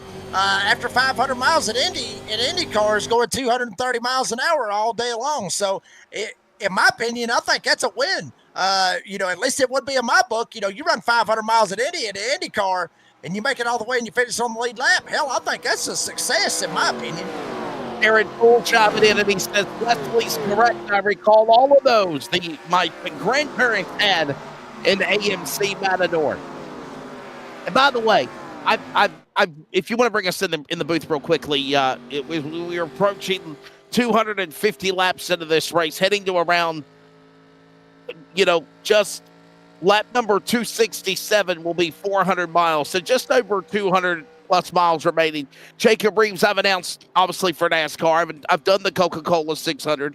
I know this endurance race, whether working in the booth or working on pit lane with the late Ken Squire or this is the time of the race right now where you are in a transition phase of, like Dean Hopton is. You're just trying to do any and everything you can to stay alert, to watch what's going on around you, to not lose that focus of what's going on. All of this happens now as we approach that final 200 miles on lap number 267. And I think you got to get to another long green flag run, Jacob, and I think we're seeing this right now. Longest green flag run of the race was in Glass Mechanic Stage 2, my friend, and it lasted 54 laps before we saw a caution flag. And here comes green flag pit stop also. Yeah, I mean, absolutely. That's what we're going to be waiting on, these guys jumping down. Who's going to try to pull the leapfrog? Who's going to try to do what they got to do? Tyler Goodwin will make that first option. He'll jump down pit road, and we'll see how this ends up playing out for the showing 5:12 on timing and scoring for Tyler Goodwin. We do want to mention, you saw Malik Ray just gas up, shoot around every damn one of them. He was on those freshies. MDW starting to reel him in, about a half a second behind him. And Lautaro Lamperti, half a second behind Wood, 1 second behind Malik Ray. Michael McKinnon, the original owner of NASRA, chiming in, and he says, hell, I'm tired just sitting here watching. Had a grueling 18 holes today. What'd you shoot? There you go. That's what Jordan Resnick's asked. We've got a Happy Gilmore. We got a Happy Gilmore in the broadcast booth. Michael McKinnon. Sadly, 81 could not butt.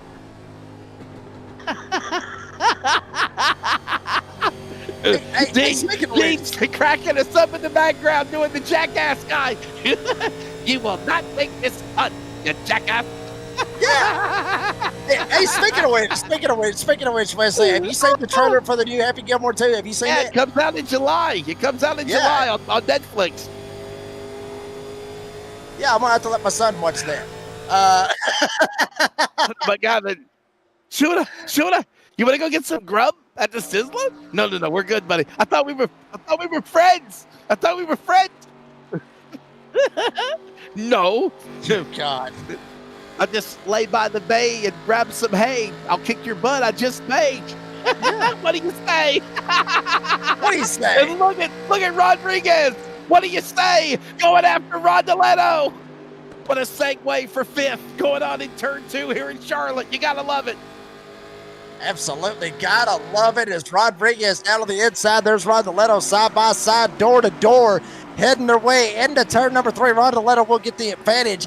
Rodriguez will have to hold steady in the 6th spot. Rondeletto will go up to the 5th spot. Aaron Smith stuck right there in the middle of all that, trying to run down Lautaro Lamperti. We're seeing out there, some of you out there on the live chat, thinking that MDW is going to catch Malik Ray. Good possibility he may catch him.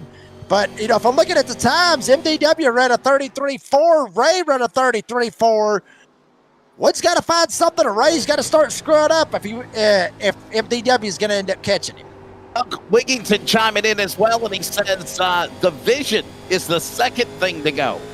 So you've got to keep the mindset. You've got to keep from getting fatigued and drained, and you can't lose your vision, Jacob. You notice I got my glasses on. 4 eyes are better than 2, but you cannot lose your vision because it'll make your eyes blurry looking at this screen for a long time.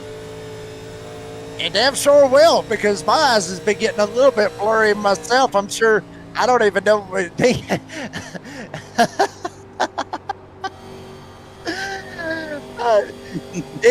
still doing a fantastic job talking about it. He's got a big blur going on as well, but still doing a fantastic job. Wood still trying to run down Malik Ray. And, the fatigue, obviously the vision will start to go eventually. And then, like you said, obviously, you were talking about it earlier with, getting cramps in your arms start to get tired, your legs start to get tired. The body wears down. It is a test of man and machine, but more so in sim racing, it's more a test of man and how long you can go and how long you can test yourself and be alert and still be there when the time is right. And for somebody like us in the broadcast booth, Dean Hopton obviously being from Brisbane, Australia, it's after 9 a.m. Monday Eastern Monday time in Australia. So he's been going at it for 9 hours over the midnight hours into the daytime. He'll finally fall asleep in the afternoon if we jump beneath the wall of the safer barrier off of turn 2. That lets Daddy Isaac Bevan get around him. And for us, Jacob, it's do not lose your voice. Keep it together. And, make it entertaining. Don't make the race boring. If the commentators make the race boring, especially if it does get strung out, which I think we've seen a time or two here, then that's when you really got to make sure you can keep this thing entertaining. If we watch Malik Ray, he crashed earlier with Rondeletto. Work his way, Jacob, back to the front again. By the way, in case you didn't know, Huck Wigington has announced that Michael McKinnon back full-time with NASRA in the C.O.P.S Truck Series, Jacob. He'll be running in Season 11 with Blue Line Racing. How cool is that? But am I right about all these things, though, man? All these things we got to keep focus on, just like these other guys have got to focus on and not get tired behind the cockpit racing. Yeah, I mean, absolutely. You want to be able to try to entertain yourself, stay focused. For the drivers, much like for us as well, we got to entertain ourselves, joke around within reason. Let's not get crazy, let's not behind the mic right here live, but you want to try to be entertained as you possibly can. And by the way, Huck, blurry from beer don't count. Hey, to quote the late great Val Kilmer, nonsense. I have yet to defile myself. Don't even start with that yet. I have not even got to that point yet. But I'm getting there, but I haven't got to it yet. Already past 5 o'clock. Ask him this morning what time he was. You were drinking Michelob Ultra in the afternoon, weren't you, Jacob? No, I wasn't. Oh, okay. I'm sorry. No, never mind. No, hell no. I wasn't drinking this morning when we started the Indy 500. Hell, I ain't that damn crazy. Yeah, I got you. Malik Ray on again. Look at this interval now. It's almost a second between Wood and Lamperti, and there goes Rodriguez and Luttrell, actually Rondeletto for the top 5. You were saying, Jacob, as they hit the back straightaway. Yeah, I mean, Rodriguez, Rondeletto, both of these guys have been very strong throughout this race. Rondeletto, we talked about that a while ago. Him, Malik Gray, they had their little beef, whether or not it was really beef or whether, Rondeletto might have screwed up and then Malik Gray just kind of used him up and screwed up. Maybe they was just racing hard. Maybe there really was beef there. Only time will tell. We'll end up asking one of them sooner or later and find out if it's true or not. But, Rodriguez doing pretty good now. We're starting to see that green flag pit stop you were talking about, Wesley. George Jewell entered the conversation, jumping down pit road. Malik Ray with MTW right up here as well. When will they elect to jump down pit road? Will Malik Ray go? Will MDW try to do the undercut? Or will Rondeletto almost damn near spin going on pit road? Hell of a save. Oh, what a save on the Chevrolet. Octavio Rondeletto, the showman, was dirt tracking and entering the pit lane. By the way, lap 250 was 375 miles. We've already bypassed that. Lap 334 will be, I'm sorry, I'm getting 100 miles ahead of myself. Lap 267 in about 10 laps time, Jacob Reeves, will be 400 miles here in the World NASRA 600. Yeah, we ain't got too much longer until we get to that point, and that will be what they call what's the word when they call over the hump? That's what you want to be at. You want to be over the hump. Home stretch. Yeah. And that's what you want. By the way, some of you out there in the live chat, I mentioned something about beer, and now every single one of y'all have just lit this sucker up. I mean, Michael McKinnon Ultra is really not beer. That's why I drink it 20 at a time. And then Jordan Jurassic, yeah, I would need to pace myself 6 to 8 beers an hour. Good Lord. Holy holy. Good Lord, I drink beer, but what in the hell? Why? Golly. All that, yeah. Getting a little crazy on the beer, I guess. I started it, Wesley. That's my fault. I started it. Well, nonetheless, we are closing in on the final 100 lap at about 40 more circuits, and then there's Aaron Smith. There's, by the way, the NASRA World 600 presented by Florida Cabinet Distributors, and 12 sets of tires. Jacob, I would take damn advantage of every number I can get my hand on for these cars. Pardon the pun. Yeah, I mean, I would too. I mean, I honestly, I would too. That's why, you may have seen some of these guys where we may run about 10 laps, 12 laps. We get a caution. It's happened a couple of times. They'll jump down pit road, go ahead and get them 4 fresh tires. Why not? I mean, you can't take them. You can't take them with you when you get out of the session. You can't use them tomorrow night for the DSR Electric Truck Series or Friday night when we go to Daytona. You can't do that. So you want to use those tires to your advantage when you got that many of them. Use them to your advantage and make it work. I don't blame them. Get you 4 fresh tires every chance you can. Now you see Dan Tuma in the 9. He's pitting from the 10th spot rather. He's going to jump down pit road. And once again, we're just going to see guys just trickle going down pit road eventually.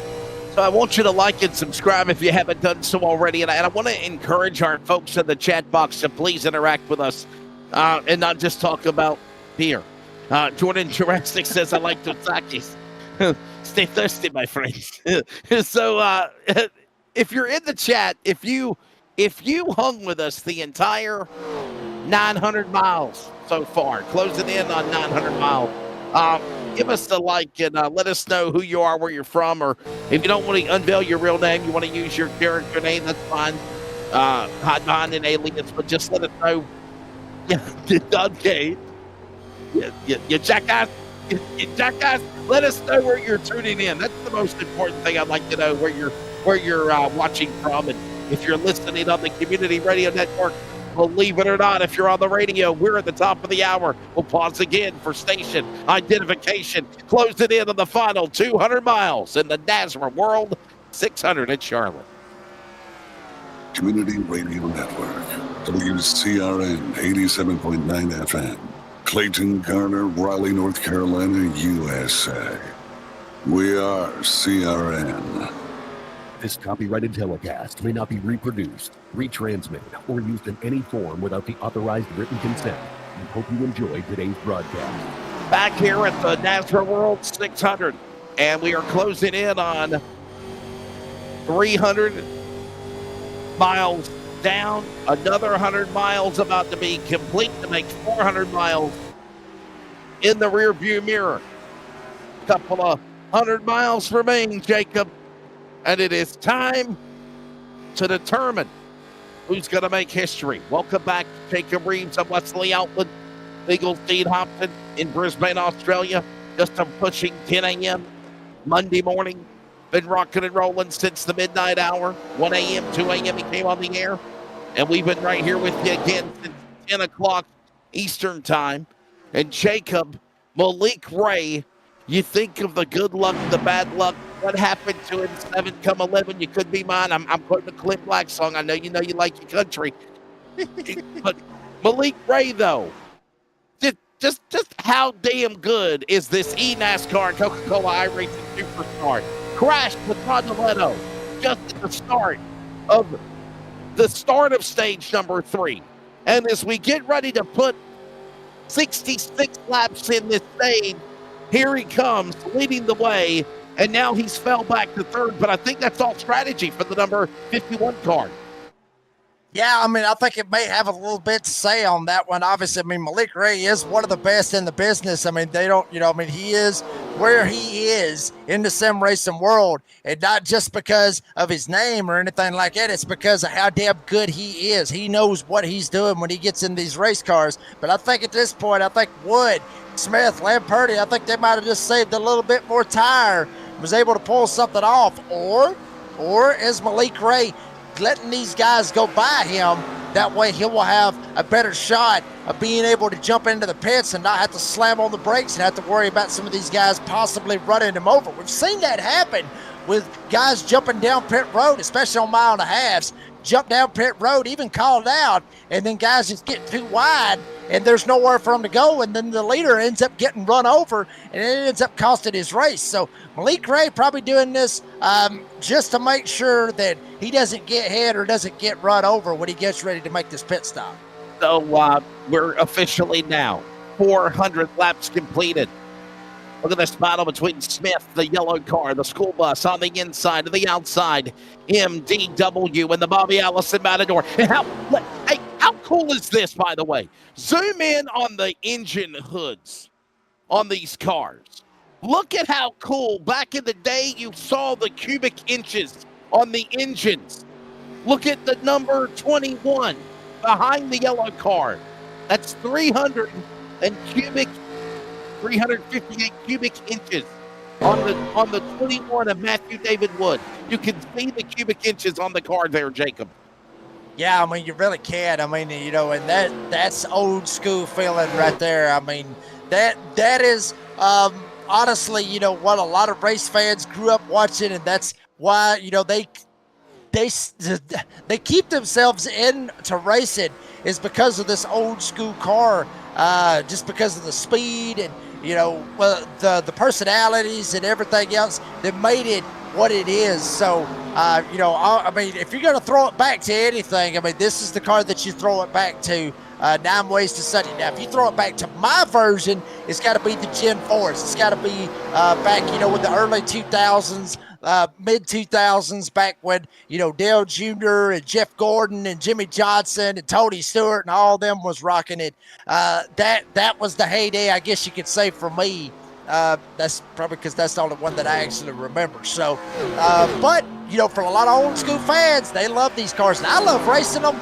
I just love racing them at Daytona and Talladega, because when you get up at 220 mile an hour in the draft and you're praying when you go in the corner, yeah, that's fun.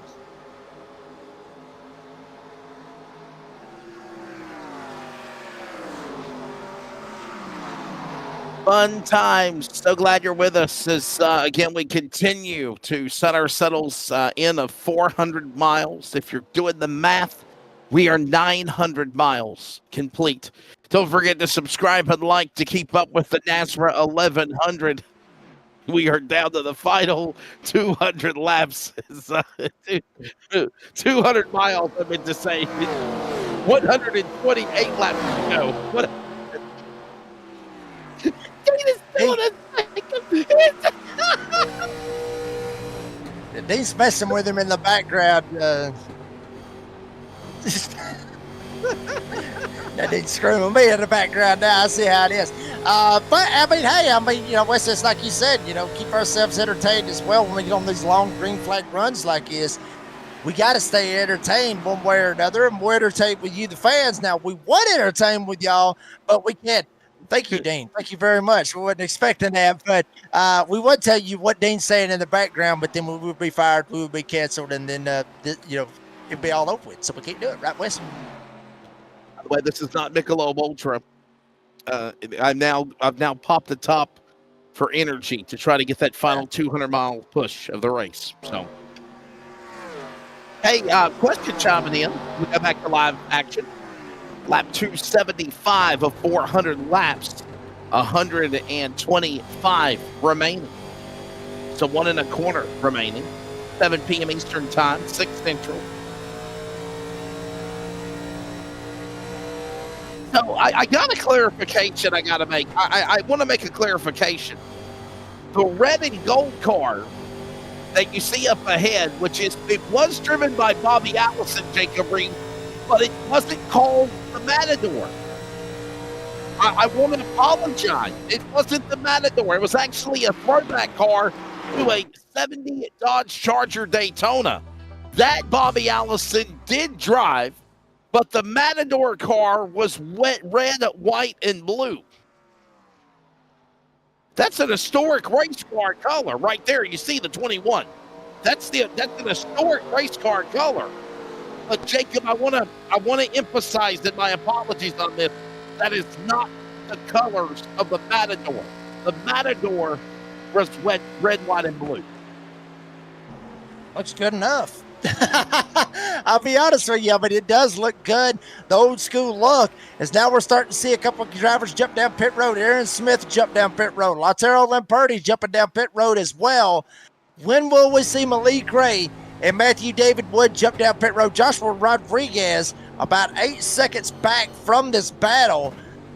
But up here at the front, here we go. MDW jumping down pit road. Malik Ray will stay out. So MDW jumping down pit road for his pit stop, getting 4 freshies and fill it up full of fuel. The nickname of the car, Jacob Reeves, and it just went off in my head like a light bulb. Can we show the 21, Jacob, real quick? MDW. I think he's on pit road. Malik Ray's leading. Malik Ray has led 113 laps of 400. There's his car, Jacob, on pit road. Guess what the nickname of that car was, Jacob? Take a guess. Redheaded stepchild. I'm just guessing. I don't know. The Coke machine. The Coke machine. There you go. Huh. So it's not the Matador. It's the Coke machine. And that's exactly what it was. Malik Ray, by the way, leading the way. Yeah, let's bring in Huck Wigginton. Huck! Huckleberry. Let's talk with Huck Wigginton. We always enjoy talking with him as Green Flag Pit Stops is ongoing. Wouldn't you be a Dr. Pepper, too? Huck, what's up, brother? We cannot hear anything you're saying. I can't hear nothing Huck Wigginson's saying. How are you doing? There you go. What's up? There you go. Man, a top 15 in the inaugural NASRA Surf Pro Indy 500. How fun was that driving an open wheel car? You know, that's the first time I've actually got into a full-time race other than maybe an official. So I had kind of learned it as we were going. And yeah, that was a great time. I've learned a whole new respect for the open wheelers. Yeah, man. I hope that we take the time to have more open wheel races. By the way, approaching lap number 280 of 400, 120 remaining, just over 400 miles into this one, Jacob Reeves. And count it, there's only 3 cars. 3 on the lead lap. Rodriguez back 8-9 seconds to Malik Ray. Joplin 15 seconds. Rondoletto now back on the lead lap, but he's 35 seconds as the leader is on pit road. Here comes Malik Ray in the Rowdy Energy 51. There goes Malik Ray jumping down pit road for his 4 tires and fuel. Get him some freshies, send it back out there on the racetrack. And MDW saw him on pit road. Will he be able to close the gap? Joshua Rodriguez stays out on the racetrack. He will reassume the lead. Malik Ray down on pit road. How will all this work out with everybody else coming off of pit road? Only time will tell. How's things going in the world of the cops, concerns of police survivors, and man, always a fun time on Friday night, just like these NASRA special events. They couldn't be happier. They're really pleased. They think it's helped them, and I know that they've helped us as far as NASRA, and I don't see them leaving anytime soon. What is it, 40 years? 4 decades, I think COPS has been around for concerns of police survivors, correct? I think they started in '84. I believe that's right. Yeah. Well, hold up. Did I hear that correctly? I thought you said that they could be happier. Couldn't be happier. Could not. They couldn't be happier. Okay. Have another beer, Jacob. Wake the hell up, Jacob Reeves. Got one. World, man. Put me on camera. You can see it right here. I got one right in my hand. Dean, he's drinking on the job.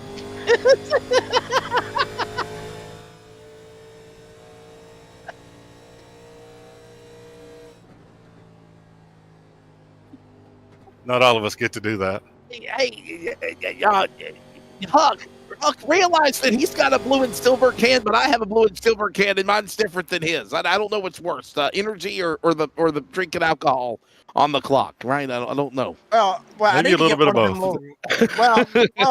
Well, what I need to do is get one of them little koozies that makes it look like a Red Bull, and then I can just slide it down into it and make it look like a Red Bull. That would actually be beneficial, at least for me. Rodriguez still has not made that pit stop. Charles Joplin, he just come off of pit road. Rondoletto sitting in the 2nd spot. Make that the 3rd spot as Aaron Smith. We talked about this a while ago. Aaron Smith was the one that had a little bit of power outage when we had the Serpro Indy 500. Now, here he is up here making some headway. It might have paid off for him. I mean, he might have been in a bad spot for the Serpro 500, but at the same time, he may end up getting him a 600 here tonight. Who knows? Aaron Smith right now in that number 2 spot. We just saw the cycle of green flag pit stops evaporate. But now Rodriguez as the new leader. That's Josh Rodriguez. 12 spots to the lead of the number 3 car. Remember, he had problems earlier in the start of the race. No, we don't have no booth beef. What in the world? Jordan Jurassic, what is he? Why aren't you racing, Jordan? Why aren't you racing, Jordan? Hey, Roosters is Cody Deemers. Cody Deemers from Roosters and Elevated TV. Jacob, he says, let's go, Wesley and Jacob. Great job today. Have enjoyed listening to you guys on the big screen at the race shop in Indiana. And he said, by the way, the whole shop was jumping up and down with you guys calling the finish of the Indy 500 for NASRA earlier this afternoon. And it was Buck Wigginton, you were a part of it. Top 12 finish. It was a wild finish. It was. Yeah, it was. I went back and watched it right before I missed this race. It's probably why I missed the daggum race.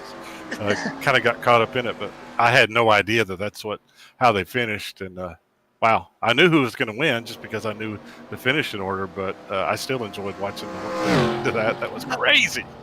Huck, we advertised 11 Eastern NASRA Surf Pro Indy 500, 4 p.m. Eastern NASRA.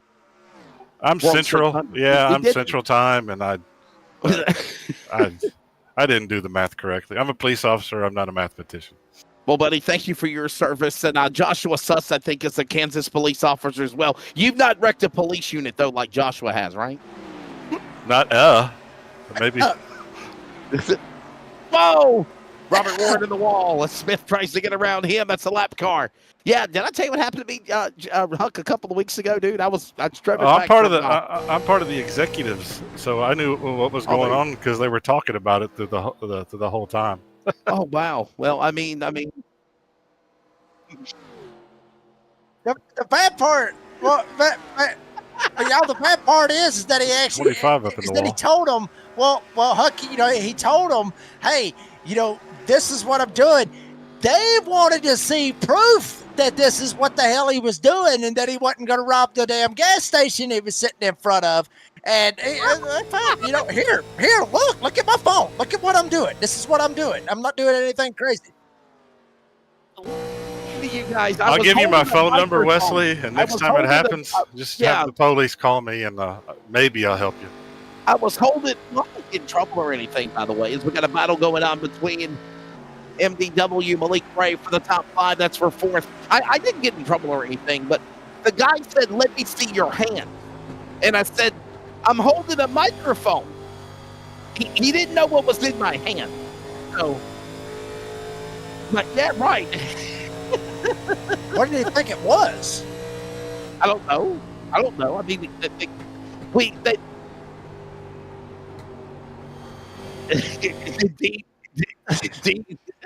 yeah, you can't, right? I mean, I said it proudly. I backed the blue, and yeah, protect and serve.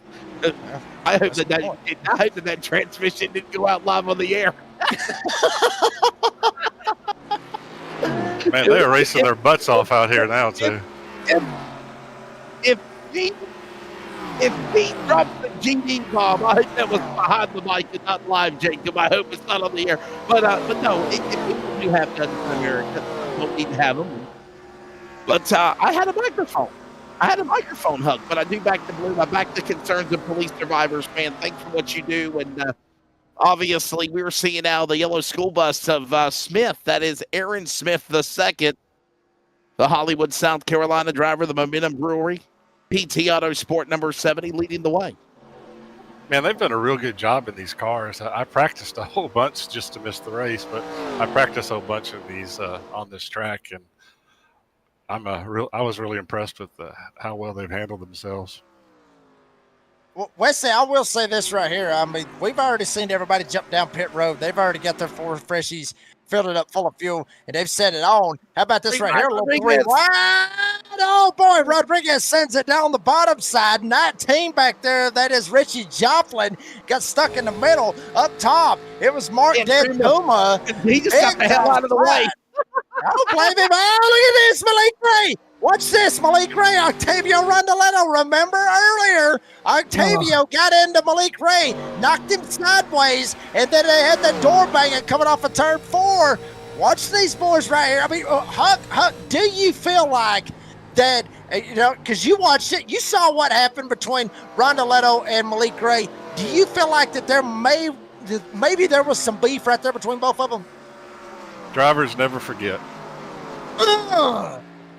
This is what you do to fill in the long drown period now as we close in on lap number 300, the final 110 laps remaining of the NASRA the NASRA Florida Cabinet Distributors World 600, and we bring in the original owner of NASRA, Michael McKinnon. Michael, announcer, driver, promoter, and back to racing with, I believe, the announcement made there, of course, with Buck Wigington earlier. You're going to be back in season 11 of the NASRA Cup Truck Series and driving again. So how cool is that to be back with Blue Line Racing? And it's always good to hear from you, my friend. Keep on driving America, them truckers. I appreciate it, Wesley, and welcome in, everybody. I've been enjoying the heck out of this stuff. I've been watching Ray run right through him here with a little bit of a tire advantage. And yeah, I'm very much looking forward to coming back and racing again. I just have to get some upgrades on a PEC and stuff to make sure we don't cause any problems in the middle of these races. Now, I remember you did have some surgery, right? Did you have some health issues? Is all that back doing good again? It's Mark Dentuma on pit lane. You back in good health again, McKinnon? Well, if you can't tell, I got surgery on polyps in my throat because I'm a singer. I do stuff in bands and all that, and I had to get some throat surgery. And yeah, I'm 100%. I feel pretty good about everything. All the heart stents, all those problems are over with. So yeah, I'm doing pretty good right now. Now, Michael, I do have a quick question for you. Obviously, you know, the news got broke. Obviously, you will be racing for Blue Line Racing for season 11 of the Concerns of Police Survivor Truck Series here live on the NASRA 360 Racing Network. I'm curious, how, you know, I mean, obviously, I mean, there's not a new schedule hadn't come out yet because we're getting ready to start the playoffs, but how many wins do you think that Michael McKinnon may win in his season back? Just out of curiosity. I mean, you don't know what the schedule is. Nobody knows what the schedule is, but how many wins do you feel like maybe you could pop out for your return? Well, let's put it this way, Jake. I raced 8.5 seasons. I have none. So how about that?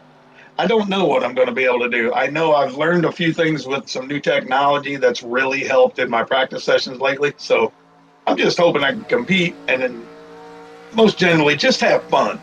I take this stuff way too serious. That's probably why I'm not the leader of NASRA with Brady right now, me and him together like we used to be. I take it way too seriously. I got a little overstressed and I had to step back, reassess my personal values, the business values I had to take care of, and now I've got everything on a pretty level pace, and I'm feeling pretty good about everything. Hey, real quick, one more thing. Jordan Jurassic out there in the live chat wants to know what's the band's name that you're singing in? What's the band's name? You'll make fun of it, but we call it Rooster. Just a bunch of us. Bunch of us out here singing classic rock and country and all over Central Illinois. Yeah, here comes the rooster. Yeah. Yes, yeah, that would have been 20 years ago, fellas. We're a little old for that one now. I don't think I can get there anymore. Michael, I'm sorry. We're unveiling how old yeah, but he couldn't sing in the first place. Yeah, we forget how old we are. Dude said Bruce Springsteen. I'm like, that dude couldn't sing then. We got beef. We got something. Do we got beef? We got Michael McKinnon, and we have Huck Wigginton joining us. And Jacob, We got beef right here, Joe. Do to fill in time. 100 laps to go. We're going to go side by side. We're not going side by side. We are going side by side, but it's not a commercial. It's us. And Jacob, this is the final 100 laps. I think this is right now where you start hearing the ticking, the rumbling, the rattling. You start getting those cramps in the legs and in the arms, and you're sweating on the top of your brow. And this is when anything that can get in your head, virtual or reality, to make it to the end of this race is definitely going to happen here, my friend. What do you think? Well, yeah, that's an idiot race, to be honest with you. I mean, you run long enough, especially in this right here. I've always had this mindset. When you get into these long races like this, if you're going to wreck, just wreck in the first 10 laps. You don't want to go all the way to where you got 10 laps to go and then something happens, your internet disconnects or your wheel, comes off the stand or you fall out of the seat because you've had too many beers. You don't want to run into that situation when you get down to 10 laps to go. So that's why I think a lot of these guys, like I said, they're going to be gunning for it. If somehow or another something happens, we get a caution and we're able to re-rack them, restack them, it's going to be a dogfight on those restarts. It'll be much like what we saw in the Surf Pro Indy 500. But, I agree. A lot of people is probably just sitting there, what's going to happen? What's going to happen? Aaron Smith up here leading for now. I mean, Malik Ray's starting to run him down. But all of these guys are sitting there going, what's fixing to happen? Is there something fixing to happen? Is my internet going to go out? Is my computer going to freeze up? All kinds of stuff that they've got going on. By the way, that's 450 miles. Michael McKinnon, Huck Wigginton, you guys want to add on to that? Being drivers in the sim world, what's going through the mind right now as you settle into that final 100 laps to go here in the NASRA World 600? Michael, you're first.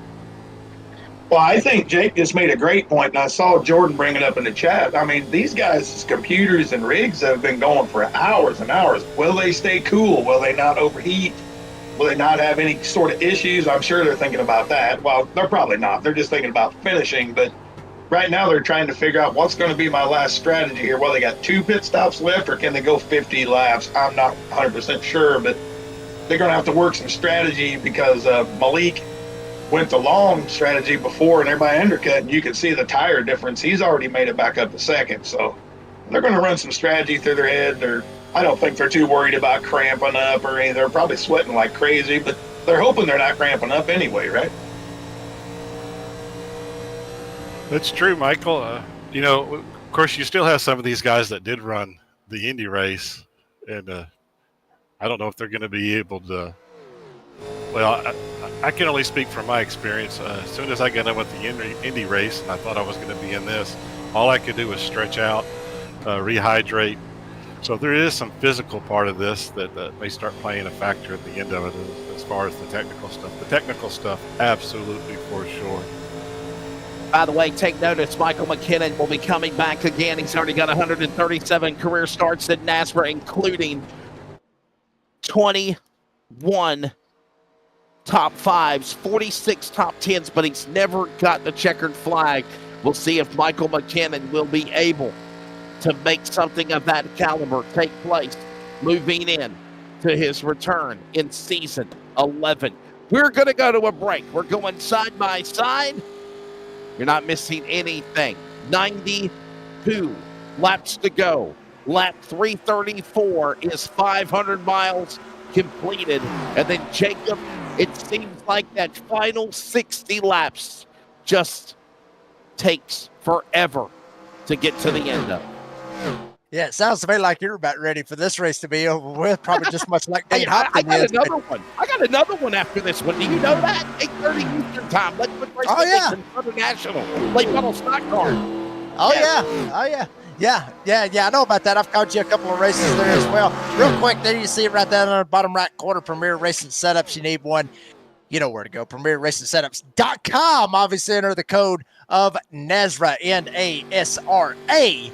You will get 15% off your tire order. Also, if you get a chance, you want to think about it, enter Jake57, J-A-K, or J-A-K-E 57. You get 15% off your tire order as well. Also, 15% gets kicked back to both of those organizations.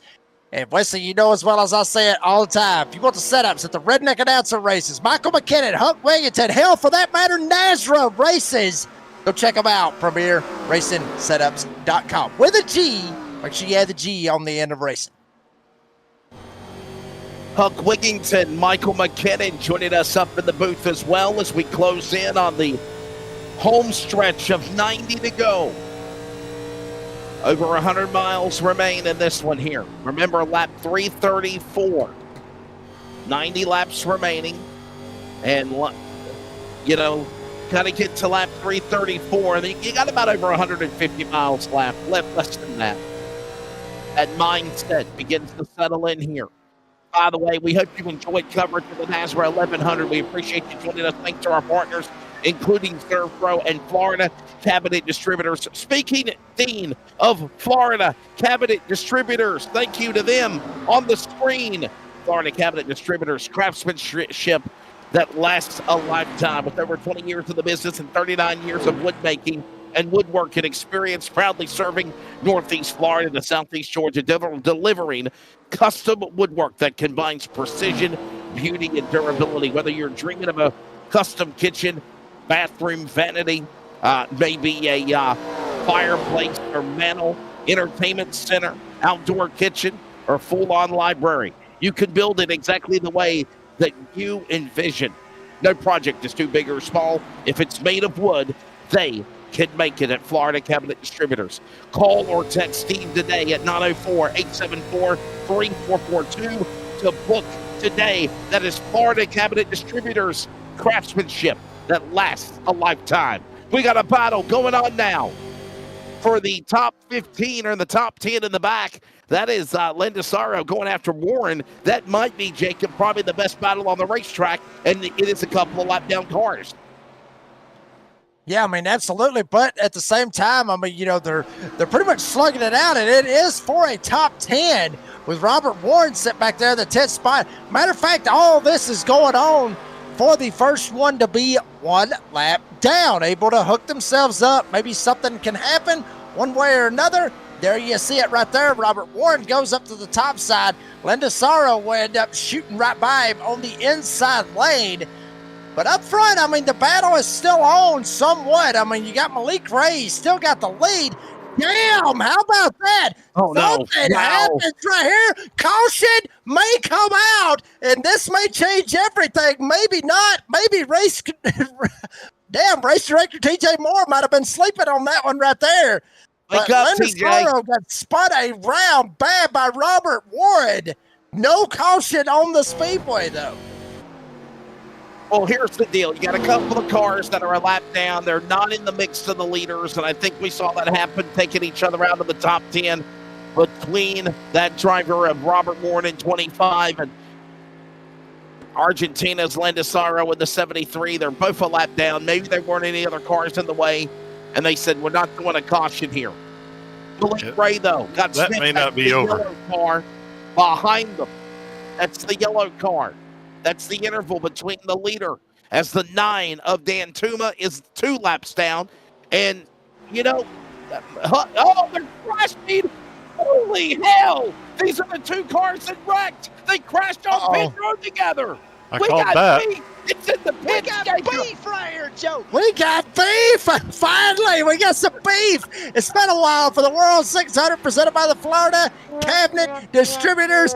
There is beef between the 25 Robert Warren and obviously with the 73 of Ivan retaliation. Lindistero. Gotta be some retaliation. There you see it right There there. has Watch to this be. one more time. There's Robert Warren.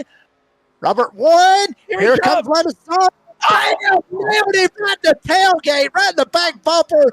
We have beef here on the NASRA 360 Racing Network. Boy, I'll tell you what, Wesley, you say it all the time. Are you entertained? That'll get you some entertainment. We'll get some comments out of that one in the live chat. I'm for damn sure know that one. You were tired. That just perks you up, no doubt, Michael McKinnon. My goodness, that was just total. You ticked me off. Now I'm pissed off, and I'm going to crash you on pit road. That was our Days of Thunder moment, if you will, with Cole Trickle came back and changed his tires and crashed Russ Wheeler at Wilkesboro. Yeah, I'd be booking my flight right now to wherever I had to go to meet this young man. Sit there. If I'm racing for 4 hours and then all of a sudden that happens, I'm getting on a flight. That is unbelievable. We might need to get the concerns of police survivors to barricade the pit lane between the 73 and the 25. You very well could be correct. Oh, my goodness. Watch this again. Are we going to show it again? Watch this again. The 73 Argentina. Yeah. That's Ivan Landeros into the back end of the 25 of Robert Warren. And here it is. Jacob, this was a little international. We got beef. Yeah, I mean that's the first, I guess you could say, for the NASRA 360 Racing Network. This is what's got me. There you see it right there. Bam! I mean, he just absolutely nails him right there. What I'm getting at is, where in the hell is the caution at? Why is TJ Moore not throwing a caution right here? But I will say this. We got this notification in our Discord just a second ago to keep in mind that this session has a 4-hour time limit. So it's at about 33 minutes. So it's going to end at 8 p.m. Eastern time. This just in case it ends early. That's why. So maybe there's a reason why they didn't throw that caution, because they want to try to get as many green flag laps in as possible. But they just told me to shut up on that one. So there you go. Octavio Rondoletto puts us under caution. The number 8 machine, the Showman. And the caution is out now. This is the 11th caution of the NASRA World 600. And there he is, crashing below the inside apron on the front straightaway. We got to find out what happened here. My goodness. Wow, what happened? Well, that's going to change everything. I don't want to say he purposely put out the caution. He just lost control. My goodness. Oh, my goodness. What a bunch of pirouettes going through the spin cycle. And this time, he did not come out clean. There's a lot of damage on the 8. He had a big hit at Indy, too, a couple of times, wow. didn't he? He did. You're right, Huck. You're right. Well, I will say this, Wes Allen. I got a feeling Wow. everybody's going to be jumping down pit road. It doesn't make a damn if you pitted 5 laps ago or if you pitted 25 laps ago. You're going down pit road. You got 12 sets of tires, like I said a while ago. Use the tires to your advantage. You ain't going to be able to take them tomorrow night, like I said, tomorrow night when we go to Atlanta for the DSR Electric Truck Series. You ain't going to be able to take them Friday night when we go for the Concerns of Police Survivors Truck Series at Daytona. Everybody on the lead lap, they are coming to pit road. Some of them may take the wave around. George Jewell, Dan Tuma, some of these guys, they may take that option to take the wave around and get back on the lead lap and think maybe we'll get a caution right here. But everybody that's on the lead lap, all 9 of them, yeah, they're going down pit road. Yeah, absolutely. Yeah, you don't want to lose a race with tires behind the wall at the end of it. That's sim for sure. time, there is 33 minutes left before a attempt of an overtime or a green white checker, and we've got 32 to go. There's no way 32. Okay, I got you. And there's right now 79, 78 to go, I believe. Yeah, 76 to go. And we're going to take a full break, and we're back with more from Charlotte. Stay with us. We got Michael. We got Huck. We're back at the NASRA World 600 as we are racing the clock and trying to get to the finish of 1,100 miles. Are you ready? For Murph's Magical Creations. Home to custom laser engraving and gifts. This veteran-owned and operated company engraves for all occasions. If you want one of Murph's magical creations, call the number on your screen or commission through either Instagram or via email. Murph's Magical Creations, made with love for you.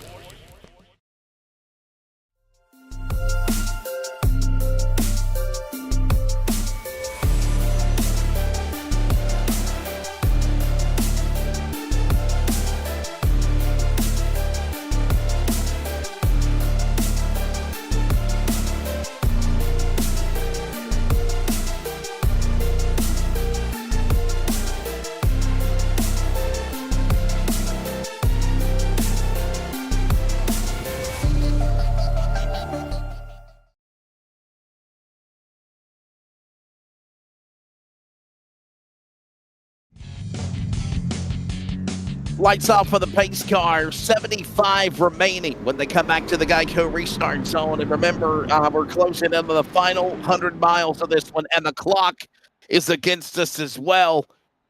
Michael McKinnon, got to ask you this question, my friend, and I'll let you take him back to green. What's your take of where NASRA's come from since you kind of started the helm of it and seeing where it is today and enjoying special moments like this with the first ever NASRA IndyCar race and then, of course, this endurance 600-miler tonight? To me, this was the vision that we had when we started. It was just taking a long time. You know, we had our diehard guys that would show up every race, and they still do. But it's so great to see all these other guys coming into the league, trusting everybody. And I'm in awe of what Brady has been able to do, him and Cody. It's just been incredible. Pace car on to the pit lane. By the way, more details at North American Sim, RacingAssociation.com. Green flag back out. Time to get back to the action. 75 to go on the track, on the clock. Can we get it in? Malik Ray, MDW, tandem 2x2 into turn number 1.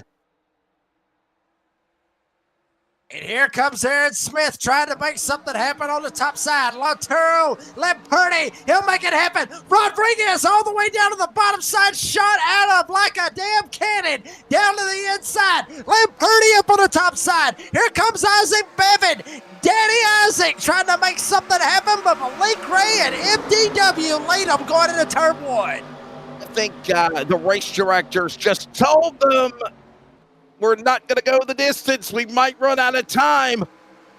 You better push it and push it now. I think the C4 just got lit, Huck Wigginton, when they hit the go button on the green this last go around. You can see how fierce they're racing each other. Ray, Lamperti, Littrell going at it in turn 3, sir.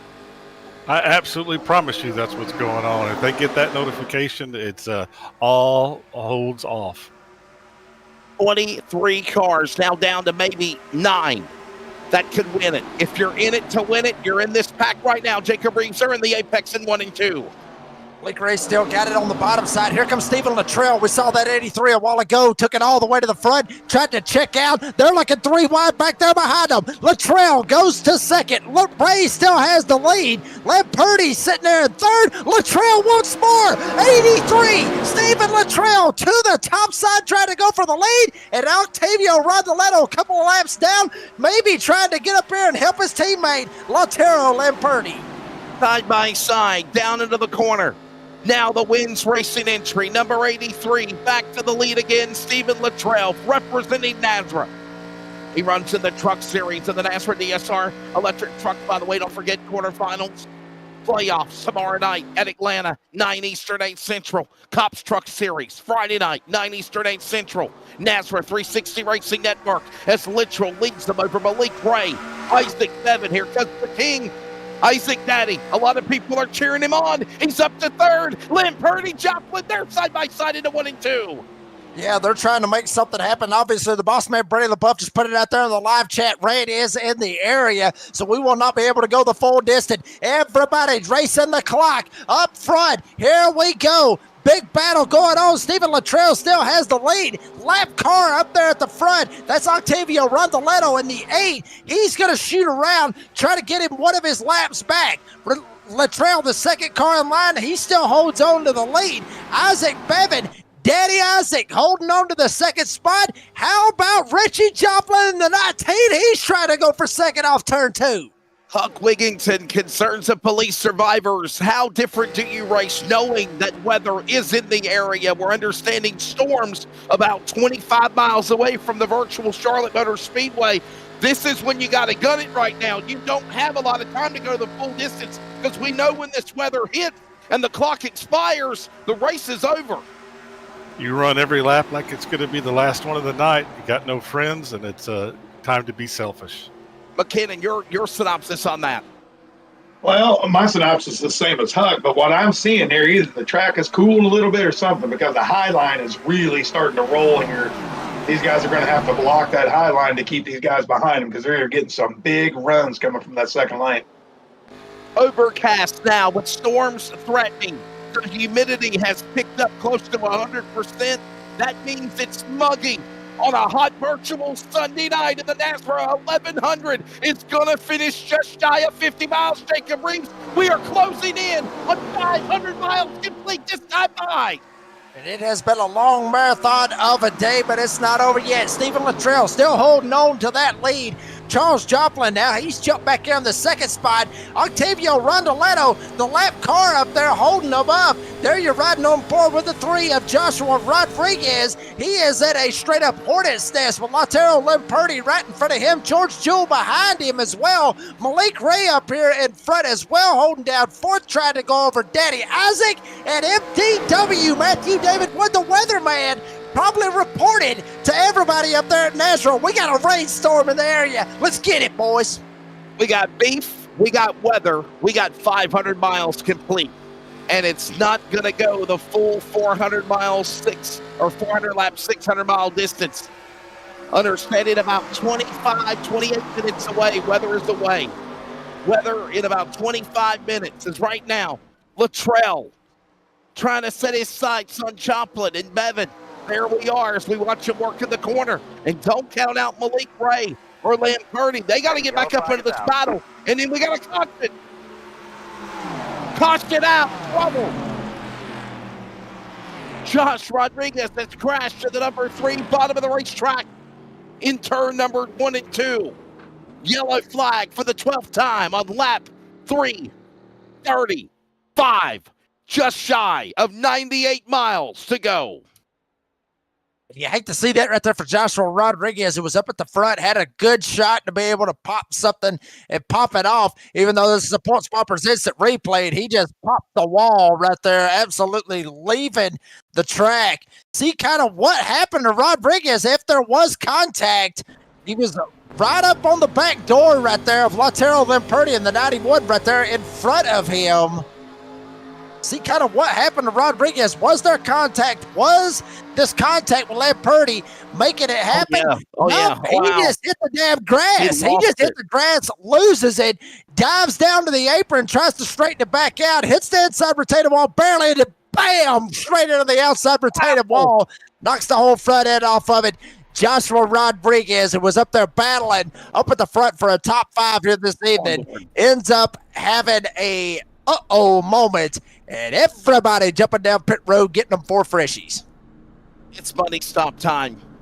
Am I right, Huck, Michael? It's money stop time. You know you're running against the clock. You're racing against the weather. They're coming in for their final pit stop of the race here in the NASRA World 600, I believe.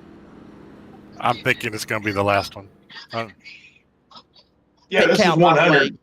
This is 100% the final stop, and then we're going to get the old Saturday night shootout here. That's about what we're going to get, and it's going to get crazy. Back inside the broadcast booth, you're hearing the voices of NASRA drivers of Huck Wigington and Michael McKinnon. I'm Wesley Outland, Jacob Reeves down below, Dean Hopton on production. 31.380 seconds. Malik Ray has been the man that has had an up and down pendulum of justice kind of night, iRacing style in Charlotte, Jacob. Can he put himself in the catbird seat and the eNASCAR Coca-Cola Star win a major for NASRA? Got snake bit at Daytona a couple of months ago in the inaugural Great American Sim Race, the NASRA 500.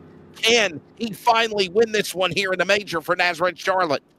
Well, I mean, if you think about it, I mean, he kind of got snake bit, for the Pro Indy 500. I mean, I mean, he said, he was trying to figure out the weight jacks and all that other crazy stuff, and he was trying to figure it all out and everything. But at the same time, he was up there at the front. He got third. He was hoping, for the front guys, Arduzo, and obviously with our winner, I can't remember him at this point. It's been a couple hours. You probably got it figured out on that, Wesley. But anyway, both of them, he was banking on both of them to wreck. They didn't wreck, and he ended up screwing himself out of it, but he still got third. Pretty good little run that Malik Ray has got as far as finishes here with NASRA for these special events. If you think about it, he finished second in the NASRA 500. Okay. Not only that, he ended up finishing third here today in the Serpro Indy 500. I got a feeling Malik Ray eventually third time's the charm. I got a feeling. Third time's a charm for Malik Ray. Could it be for Malik Ray? Could it be the night for him finally? Malik Ray is not in the box, guys. That's why we cannot talk to him. I don't see Malik Ray anywhere. Hey, Wesley, can I say something real quick? Yeah, go ahead, Huck. I would like to apologize to Tristan Bruce. The second to last restart we had at the Indy 500.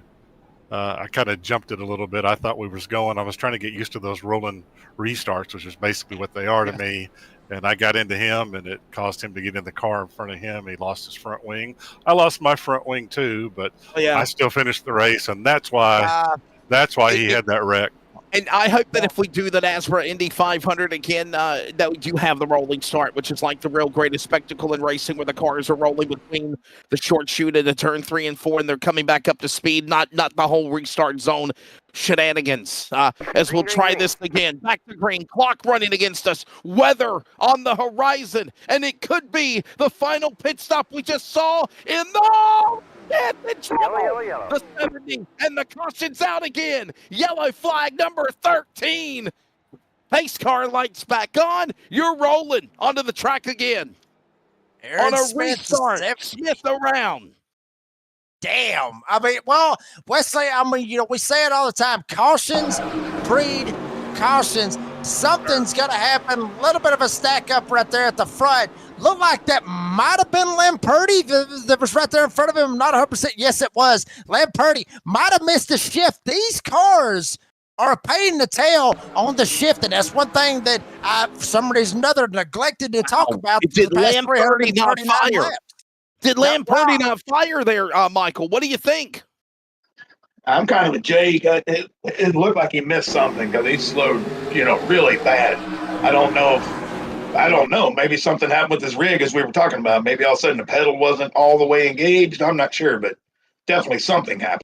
And am I right, though, Huck? You're hearing the tweaking, you're hearing the rattling, you're thinking the steering wheel's going to fall off, you think the VR headset power's going to disconnect. And a buddy of mine from the Northwest, he had a cat attack him one time in an iRacing broadcast, and he disconnected the power screen on the TV. Any of these things can happen. I've had it all happen to me. I've had my steering wheel shut off. I've had my VR headset shut off. I think CJ Fondow a couple of seasons ago had his son come in there and hit the shut-off button because it was a bright red button, and his young son just thought it would be cool to touch. The kids, get off of damn Minecraft. Let us race. Any and everything you can think of happens. Wow. I always chalked it up to, we like saying we race the simulator. I always chalked up little things like that to the things you can't control, like a blown motor or a tire going flat on you or something like that. Kind of adds to the unpredictableness of it. There are 60 laps to go. I'm looking at this now. There are 60 laps to go, which is basically right now 340 laps. 340 laps. So 340 laps times a mile and a half is 510 miles. And there is about less than 20 minutes away weather. I'm saying right now 17 minutes away is what they're saying on the Doppler. That weather is coming. The humidity has picked up, Jacob Reeves. Weather is on the way. The track temp is picked up as well. And these guys are going to have to push it because normally if there's weather in the area, when the clock expires about 15 minutes from now or less than that, they're going to get probably a green light checker, and that'll be the deciding factor of who wins this race. Or if we're under green flag conditions, it would just randomly pop up 2 to go. Well, Wesley, one quick thing I got to ask. I mean, did you just use a calculator to try to figure all that out? Because you fooled the hell out of me. I did. You fooled me. You fooled me because I thought you done it off the top of your head. I mean, that's just me. So I mean, it would have been nice. Thank you, Dean. You blew that. But yeah, I mean, I got to be honest with you. Listen, I got to be honest with you. Look, I've never been in a. Y'all can bite my ass. That's an off number, okay? That's what I was trying to say, okay? What I'm getting at though is I've never been in a race where it just ended automatically. So I couldn't sit here and say, okay, well, this is when this sucker is going to end. This is when exactly. Michael, if I'm correct, am I correct that that's what will happen? The clock will expire and then basically 2 to go will pop up on the screen, right? If they're in race mode. I believe that's how it works. It's been a long time since I don't know any updates or anything like that, but I do believe that's how it works. Huck, save us. Is that what happens? I think we raced to Bristol or Martinsville and it did that, but we were under caution when it expired, so they just gave us a green white checker. And I have no idea what they'll do under green. By the way, Brady LaBeouf, Cody Dott, Brandon Broadfoot chiming in, and he says he wants to do a NASRA Marathon Movers Brickyard 400. Not the next gen car. No. Not the next gen car. Let's use the Indy car. I think it'll be fun as hell. What do you think? Gen 6. Or the 87 car. The 87 car, maybe. Back to green. Lap 342 here at Charlotte. Weather on the way. 57 to go as we go back to green here at Charlotte Motor Speedway. Malik Ray dives it down into turn number 1. Stephen Luttrell back here with MDW. Richie Joplin back here with Lautaro Lamperti. Malik Ray, I'm telling you, you better check that car. It might not pass tech. Son, he is absolutely gone. Lautaro Lamperti, he is on the bottom side. Malik Ray is gone, checked down. Luttrell now sitting in the 3rd spot. They're all chasing down Malik Ray. Down the front straightaway, back behind 2nd spots Lamperti and Littrell and Wood. Joplin now back into the top 5. Here comes move by Rondoletto. He's a lap down, but he's got chances to help friends from Argentina, and that's the Butcher. And he's going to be right alongside of him as they work into turn 1. He's multiple laps down, but he's trying to help get in this fight.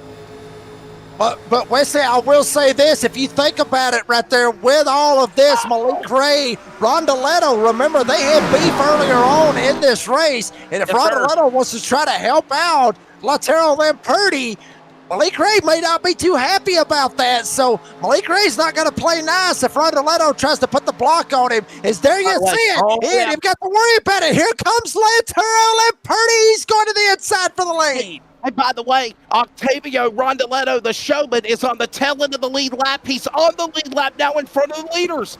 He's hoping for caution to get back in the race. It's Lamperti and the lead player side by side for the lead in the turn one. Up the hill. And he just basically put the block on him right there with the outlet. I mean, I saw that coming. Malik Ray, now he just basically got boxed in by Rondoletto, and now Malik Ray, he's going to hook up with Lamperti and try to figure something out. Latrell up here with Joplin, with MTW. Rondoletto shot up through there, was able to help his teammate out. Obviously, with Latrell Lamperti, this may be controversial, but hey, teammates, Wesley, teammates help each other out all the time, just like that. That's right. And remember, Lamperti now watches Rondoletto fall back in line, goes back a lap down. Friends, you got to have him. Friends, you got to need him, Jacob. Michael up. He might be a lap down, but he's pushing his friend to the win here, I think, with the clock running down. 53 to go. 53 laps remaining, but there's weather 13 minutes away. This race will not finish the scheduled distance. I mean, yeah, the 8 car has every right to try to get back on his lead lap, because if he can and we get a caution, he can race for position. But what he's doing really effectively is staying on the top, not allowing Malik Ray to finish his corner the way he wants to take it out to keep the momentum. He's kind of having to pinch it down a little bit, and we've seen him get loose twice because of it. Well, that goes on in exactly turn right. number 4. Back to the line, into the tri-oval, or the quad-oval, the double dog leg. Lamperti, Malik Ray, boxed by the lap car of Rondoletto, Jacob. And here comes now Joplin, licking his chops up on the top shelf where Grandma hides the cookies, and Michelob 2 off 2. Yeah, I mean, there he is up there on the top side, but everybody else pounded it down there on the white and blue, double white, blue line down there on the bottom side, all the way down in the cellar where Grandpappy has the moonshine from Grandma, back probably when these cars was run back around the moonshine time. I'm just joking, folks. But anyway, there you see Lamperti up here leading. Rondoletto in second. This is what Lamperti needs. Got his teammate right behind him. If they get double foul behind Rondoletto, Rondoletto will have to make a choice. Block Malik Ray or block Joplin or whoever else jumps up there. And then that is when it will get really good, as we got 11 minutes left until this rain hits. Up top, hiding from Grandpa, hiding from Grandma, is Michelob and cookies and dentures. If you want to get tipsy, on the bottom, catfish with Grandma, with Grandpa, and get some moonshine. Nonetheless, 50 laps to go. The clock is expiring, however. We're down to the final 11 minutes before weather interferes. Argentina's Butcher, the Butcher, Latoro Lamperti leads the way in his Monte Carlo. Rondoletto, his teammate, is a lap down. And Malik Ray is blocked as they work off turn 4. Well, but Wesley, you got to think about this for a second. Malik Ray, obviously, he wants to get up here. He wants to win this thing. Malik Ray, he's not the kind of driver to do it. But when you sit there and you got somebody a lap down, obviously a teammate to the leader, Malik Ray may get in there, put the bumper, obviously, to Rondoletto and move him up the hill. Good possibility that could happen. At least that's something I would do. Huck, I don't know if you would or Michael McKinnon. Hell, we can get y'all's take on it, but can you blame him, Michael? Michael Huck, can you blame him if he does it? Oh, absolutely not. I mean, that's what these cars are built to do. That's where the phrase "the chrome horn" came from, was these kind of cars. And he will have, I think at some point he's either going to try the high line. If that doesn't work, he blinked away. Where'd he go? Oh, no. Okay, he's back. I thought he was gone. But yeah, he's going to have to run him up the hill, or he's going to have to, dive bomb him or something. He's going to have to get him out of the way, because this trap and this bumping is just letting Lamperti get away. Yeah, it's really only Malik's option, I feel like Michael said, between the block and the draft that he's given him. But that's probably about the only option he's going to have. 46, laps to go, but there's 9 to go in time on the clock. So more or less, there will probably be weather in about the next less than 10 minutes. Less than 9 minutes, and then I think we'll go to 2 laps to go when the clock expires. Lampert in the lead.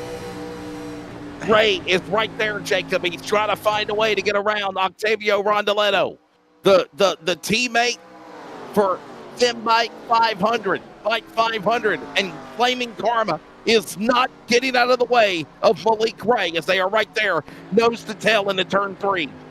Well, but Wesley, if you think about this for a second, you talk about they got 8 minutes left. That's 2 laps around this track, give or take around 2 laps, because they're getting around here at around 32, 33 seconds a lap. That's why you see that number not change yet. It'll change by the time, give or take, they get into turn 3.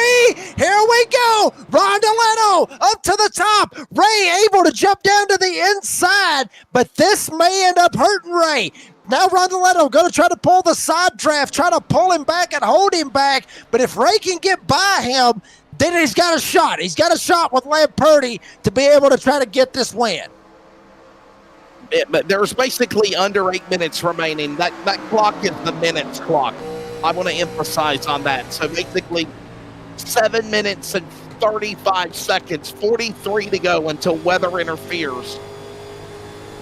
Trying to give you kind of an idea of where we are right now as we move into the home stretch of this race. Malik Ray now finally gets cleared of Rondoletto and his miss, and now Lamperti going at it. Argentina, South Carolina, here comes the number 8.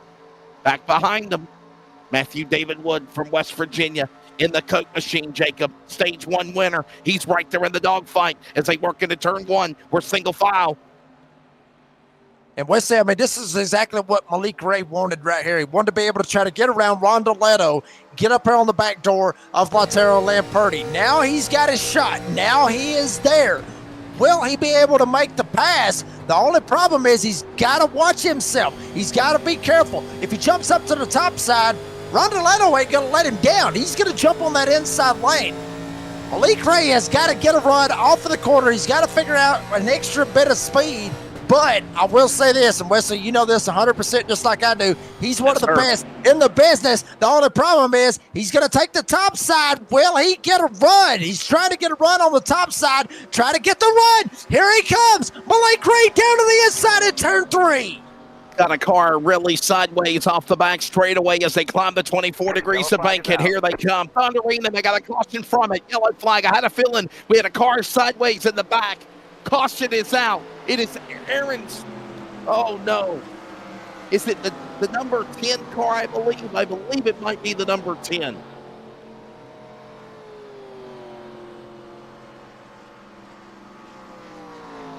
And we're now looking at track position again, not numbers, Dean. Whatever you're doing, we're seeing car numbers. We're seeing track position, not car numbers on the track map. So whoever it was, I want to say it's the 98 car, maybe. I think it's Michael Barksdale. We'll have to find out. Wouldn't you be a Dr. Pepper, too? Late race caution, the man out of Sachi, Texas, for the Lone Star State. Watch the replay. We'll see. Boy, oh boy. And Huck Wigginton, am I right? They got to get back going and get back to green fast here. You're against the clock. Yeah, this should be a quick, should be a quick yellow. We didn't have a whole lot going on with it. And I think Malik had the lead under caution. So if this ends, this may have been his win. Guys are pitting here. And the clock is down to 5 minutes remaining on lap number 360. If you're doing the math, 360 on a mile and a half is 540 miles. Jacob, if you got tires, you got 12 sets, use them. This is another money stop plus. They're doing it. Now, Malik Ray, Lautaro Lamperti, Richie Joplin did not pit. The top 3 did not pit. They're choosing track position over new tires, and Ron Deletto, Jacob Reeves, is back on the lead lap for the number 8 car. Absolutely, and that is bad news for the rest of the field. We saw how strong he was up there at the front. Malik Ray was able to get ahead of Lautaro Limperti. He will hold on to that lead and have control of this race start. But everybody in the field knows with Octavio Rondoletto being back on the lead lap, now they've got an extra player and a big player that everybody's going to have to deal with for the finish of this race right here. Close to the end right here with this rain on its way. What will happen? 14 laps to go. We're at the top of the hour. Very quickly, we got to pause for 10 seconds of station identification. If you're listening on the Community Radio Network, the finish from Charlotte, the NASRA World 600. Next. Community Radio Network, WCRN 87.9 FM, Clayton, Garner, Raleigh, North Carolina, USA. We are CRN. This copyrighted telecast may not be reproduced, retransmitted, or used in any form without the authorized written consent. We hope you enjoy today's broadcast. What will happen? Jacob Reeves, watch that Wesley 21 Alpha, car. Watch that Huck 21 Wigginton, car. Michael McKinnon, and he says, keep an eye on MDW, Almost Evan, Poke Machine, Matthew, David Wood. Huck Wigginton just gave his insight. Michael McKinnon, could we see this be possibly the final restart of the NASRA World 600? Yeah, I 100% believe it is. We have 2 minutes before this rain is just off of the parking lots on the side there. I really like where Lamperti is here. If he doesn't get caught sleeping like we saw the trail a little bit, if Malik stretches, I think he wins it. But if not, I really like where Lamperti is on this outside if he can stay with him on the restart. Just want to give some advice. If we do the NASRA World 600 next year, which you got a feeling we will, NASRA powers that be, I think you need to do an hour every 100 laps. It should be a 6-hour time limit just to be safe. Nonetheless, here they come. Back down to the pit lane. Green flag awaits. Pace cars in. 38 remaining. 2 minutes before weather hits. We're back underway. Green flag here in the NASRA World 600. This could be the finish of the race. Malik Ray, Jacob to the lead in turn number 1. Yeah, Malik Ray is absolutely gone. Lautaro Limperti is in a bad spot. He is behind them all. Here we go. Aaron Smith down to the inside. 3 wide for second. Joplin stuck in the middle. Now he'll go back. 2 wide. Aaron Smith, MDW. Watch out for this 21. He's going to have a shot. He's going to the inside. Crashing behind him, Lamperti into the safer barrier. He is airborne. Massive crash. Caution out. Yellow flag. George Jewell, Lamperti, and others have crashed on the front straightaway. 36 remaining. 2 minutes away with weather interfering. And we might have just set ourselves up for the only overtime in the NASRA World 600 coming up. Look at this accident. Huck Wigginton, you said watch the 21. You knew he was coming. He just ran out of time. Well, there's the contact. There's the shot by George Jewell. Latoro Lamperti, the butcher, on the chopping block, just a little shy to the checkered flag. I've raced with the MDW way too much these last few seasons. That's why I pulled him. This could set us up for a green-white checker finish. I think that's what we're being told. I thought MDW had the lead there. I guess not. The clock has I think he did. now.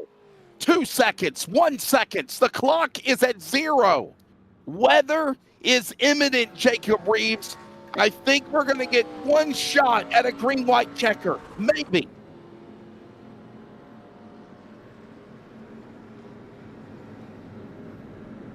Maybe.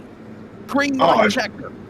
What was that about? I really like to see that. I thought MDW had the lead. Malik What it Ray, looked like to me. MDW, they're competing.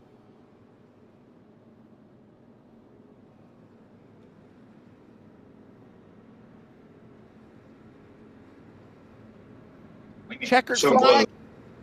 No, I think they're going to get it. They're going to get at least a chance at an overtime, guys. There's at least going to be one chance at a green-white checker or a one-lap shootout. There's at least going to be that.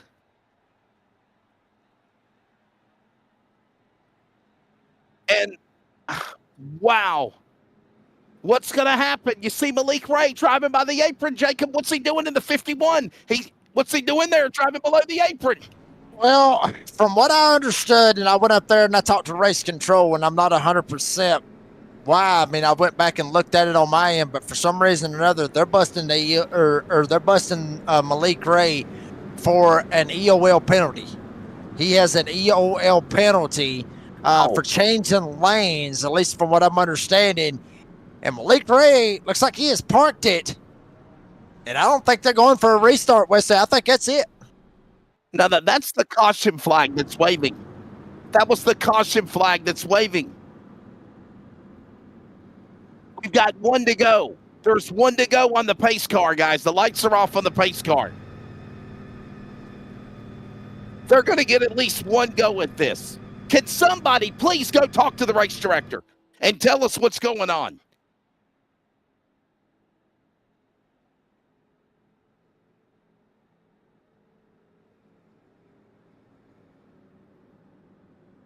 I think Jacob Reeves is checking with them. We're trying to find out. Boy, oh boy. I mean, Michael, am I wrong? Don't they at least get one chance at a lap or a green-white checker or something? I mean, you can't change the iRacing session. So if you set the session for a time, then it's almost like an automatic. Basically, the computer does it. I think it's a one-lap shootout from what I was understanding. I just heard from race director. Thank you. You can't. Pace car is in. They're going to get one lap. This will be the Darren's Detail and Shine. One to go for all the marbles in the NASRA World 600. We're coming back to green. This is it. One lap. Ever been married? I don't know what's happening. They're not. Yeah, I'm confused, everybody. I'm confused. I'm just relaying what I was told. What the world? Yeah, I think he might have won. This is uncharted territory for all of us, folks. We never do any of this stuff like this. This usually never happens. The equivalent of an exciting finish and a one-lap shootout turns into a virtual popcorn fart. Pardon my language. My goodness, wow. Oh. He's ready for it. And the weather has hit. The bottom has fell out. And West Virginia's Matthew David Wood of the NASRA Brethren has won the inaugural NASRA Florida Cabinet Distributors World 600. I don't like the finish. I'm not happy with the finish. I'm sorry. I think it's bogus. I don't like it. But MDW wins. All of this for this ridiculous outcome I don't like. I'm not taking anything away from our buddy Matthew David Wood, but somebody should have known 4 hours wasn't enough of a time limit Jacob Reeves for a 600-mile race. I'm just, what in the world? Oh, well, I mean, it is one of the, it's one of them things. I mean, Wesley, you got to give, obviously you got to give credit where credit's due, obviously to MDW, Matthew David Wood. Like you said, you're not shunning him. He just right place, right time for Matthew David Wood. It worked out fantastic for him. You hate to see it from Malik Ray, who got busted for a lane change from what they were saying. But, would I have loved to see a green flag finish? Yes. Would everybody else love to see a green flag finish? Absolutely. It's just, it happens. It's just one of the things. We drink a cold beer, we get off here, we drink a cold beer, and then we call it an evening. That's all. And Jordan Jurassic, you should be racing here being the C.O.P.S Truck Series champion. You should be here running with us, supporting NASRA if you want to put your comments in the chat box, fella. Matthew David Wood is going to win this race from West Virginia. Talk about supporting NASRA. Our NASRA C.O.P.S Truck champion not even here. Where's Jeff Merck? Where's some of the people? If you want me to call them out, I will. Nicholas, West Virginia's Mission 1 Esports. Matthew David Wood wins the inaugural NASRA World 600. It's showing Malik Ray as the winner, but I don't think he's won the race. I don't think he won the race. If the penalty is in effect, it is Matthew David Wood the winner. Aaron Smith the second, Richie Joplin third, and that would be the podium. Octavio Rondoletto the showman fourth, and Isaac Bevan the top 5. Then it's Latrell, Lamperti, Dan Tuma, and Joel Jacob the top 10 with Michael Barksdale. Now remember, somewhere in that rundown, my friend, is the driver, Malik Ray, who was penalized, tail end of the lead lap for changing lanes on the last restart. Yeah, I mean, if it ends up happening like that, I believe Malik Ray will end up finishing in the 11th spot and be the last driver to finish on the lead lap. And so then it would go to Buzzy Mongo, Joshua Rodriguez, Robert Warren, Cameron Craighead, Tyler Goodwin, Brian Chew, Kenneth McCullough Jr., Shane Trotter, obviously Tim Johnston, Ivan Leonderso. Got that one out of the way. And obviously, Brandon Buff, TJ Moore, your race director, is here this evening. By the way, the race was not 600 miles. It was 547 and a half miles, the distance. So technically, this wasn't the NASRA 1100. We're just about 53 miles shy of that. But Michael McKinnon, Huck Wigginton, your final thoughts, guys. Thanks for joining us for the drama at the end of this one. My goodness, look at the finish. I'm where the penalty came from. I don't know. Well, they're saying Malik Ray got a penalty anyway, so it doesn't matter, Dean, what you're showing with the 51. I mean, but Huck Wigginton, always a pleasure, and Michael McKinnon, your final takes on things as well. Go ahead. I think Michael left us. Oh, okay, Michael. Oh, well, thank you, Huck. Your final take of this. Thanks for entertaining us at the finish. I wish I could have been in it. One of my final takes, but this is just how those things end. As far as the crashing at the end, you got to remember Matthew David Wood raced 2 races today. He was in the Indy 500 too. Was running pretty strong. I think he had some issues. So this is probably nice for him. I do hate it ended like this, but man, once you set that session up, that's just the way the session ends. There's nothing you can do about it. iRacing is iRacing.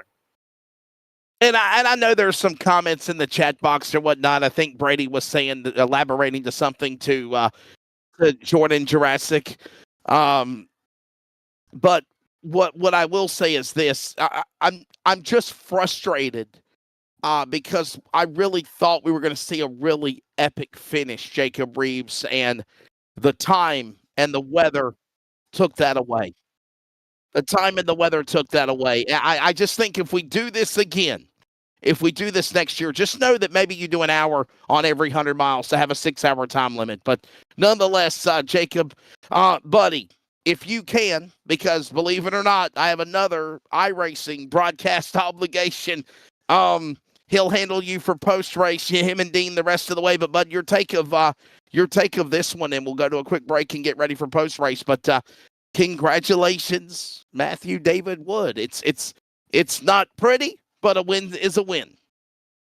Well, I mean, I agree. But I'll say this, you take the wins, but you can get them. It doesn't really matter how you get them. You just get them and you just take it and you run with it. There's going to be some controversy. I'm seeing a lot of it out there in the live chat, but I mean, don't come at us.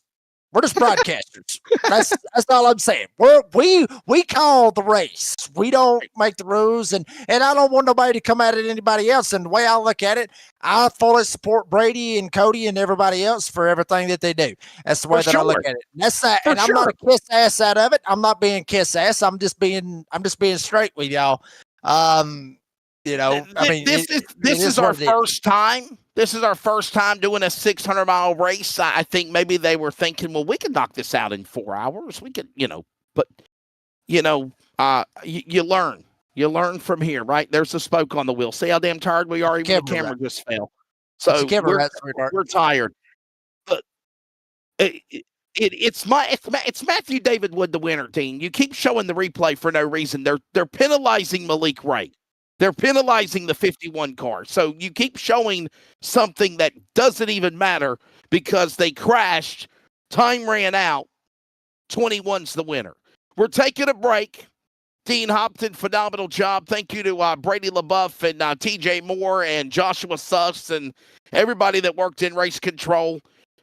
Nothing but love to Brady. Brady knows that it's been a long day. We've been in the chair for, 9-10 hours? And I've got another iRacing broadcast. So the replays of the broadcast will be available in their entirety. I encourage you to check them out. And again, not happy with the finish, but congratulations to Matthew David Wood, the winner of the inaugural Florida Cabinet Distributors NASRA World 600. And of course, obviously, the replay of the Indy NASRA 500 presented by Serve Pro and the World 600 here at Charlotte is available as soon as we go live off the air. Jacob Reeves carries you for post-race interviews. We'll see you tomorrow night for NASRA quarterfinal playoffs on the 360 Racing Network at Atlanta with the DSR Electric Truck Series. Weather. Time expires. West Virginia's Matthew David Wood wins the Florida Cabinet Distributors World NASRA 600. And we are taking a break, and we talk to the winners next.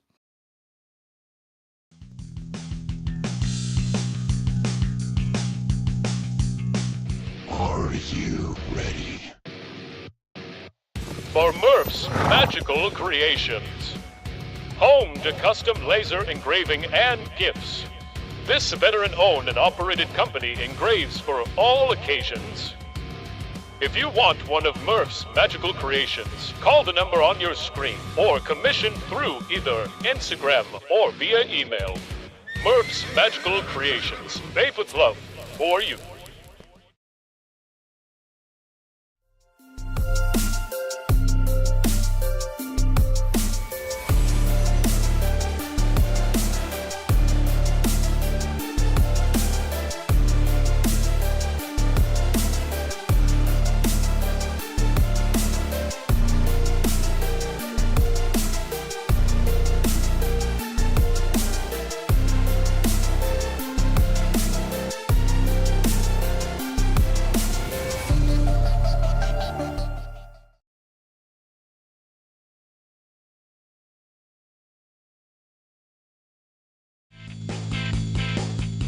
Well, folks, we're back here at Charlotte Motor Speedway, obviously.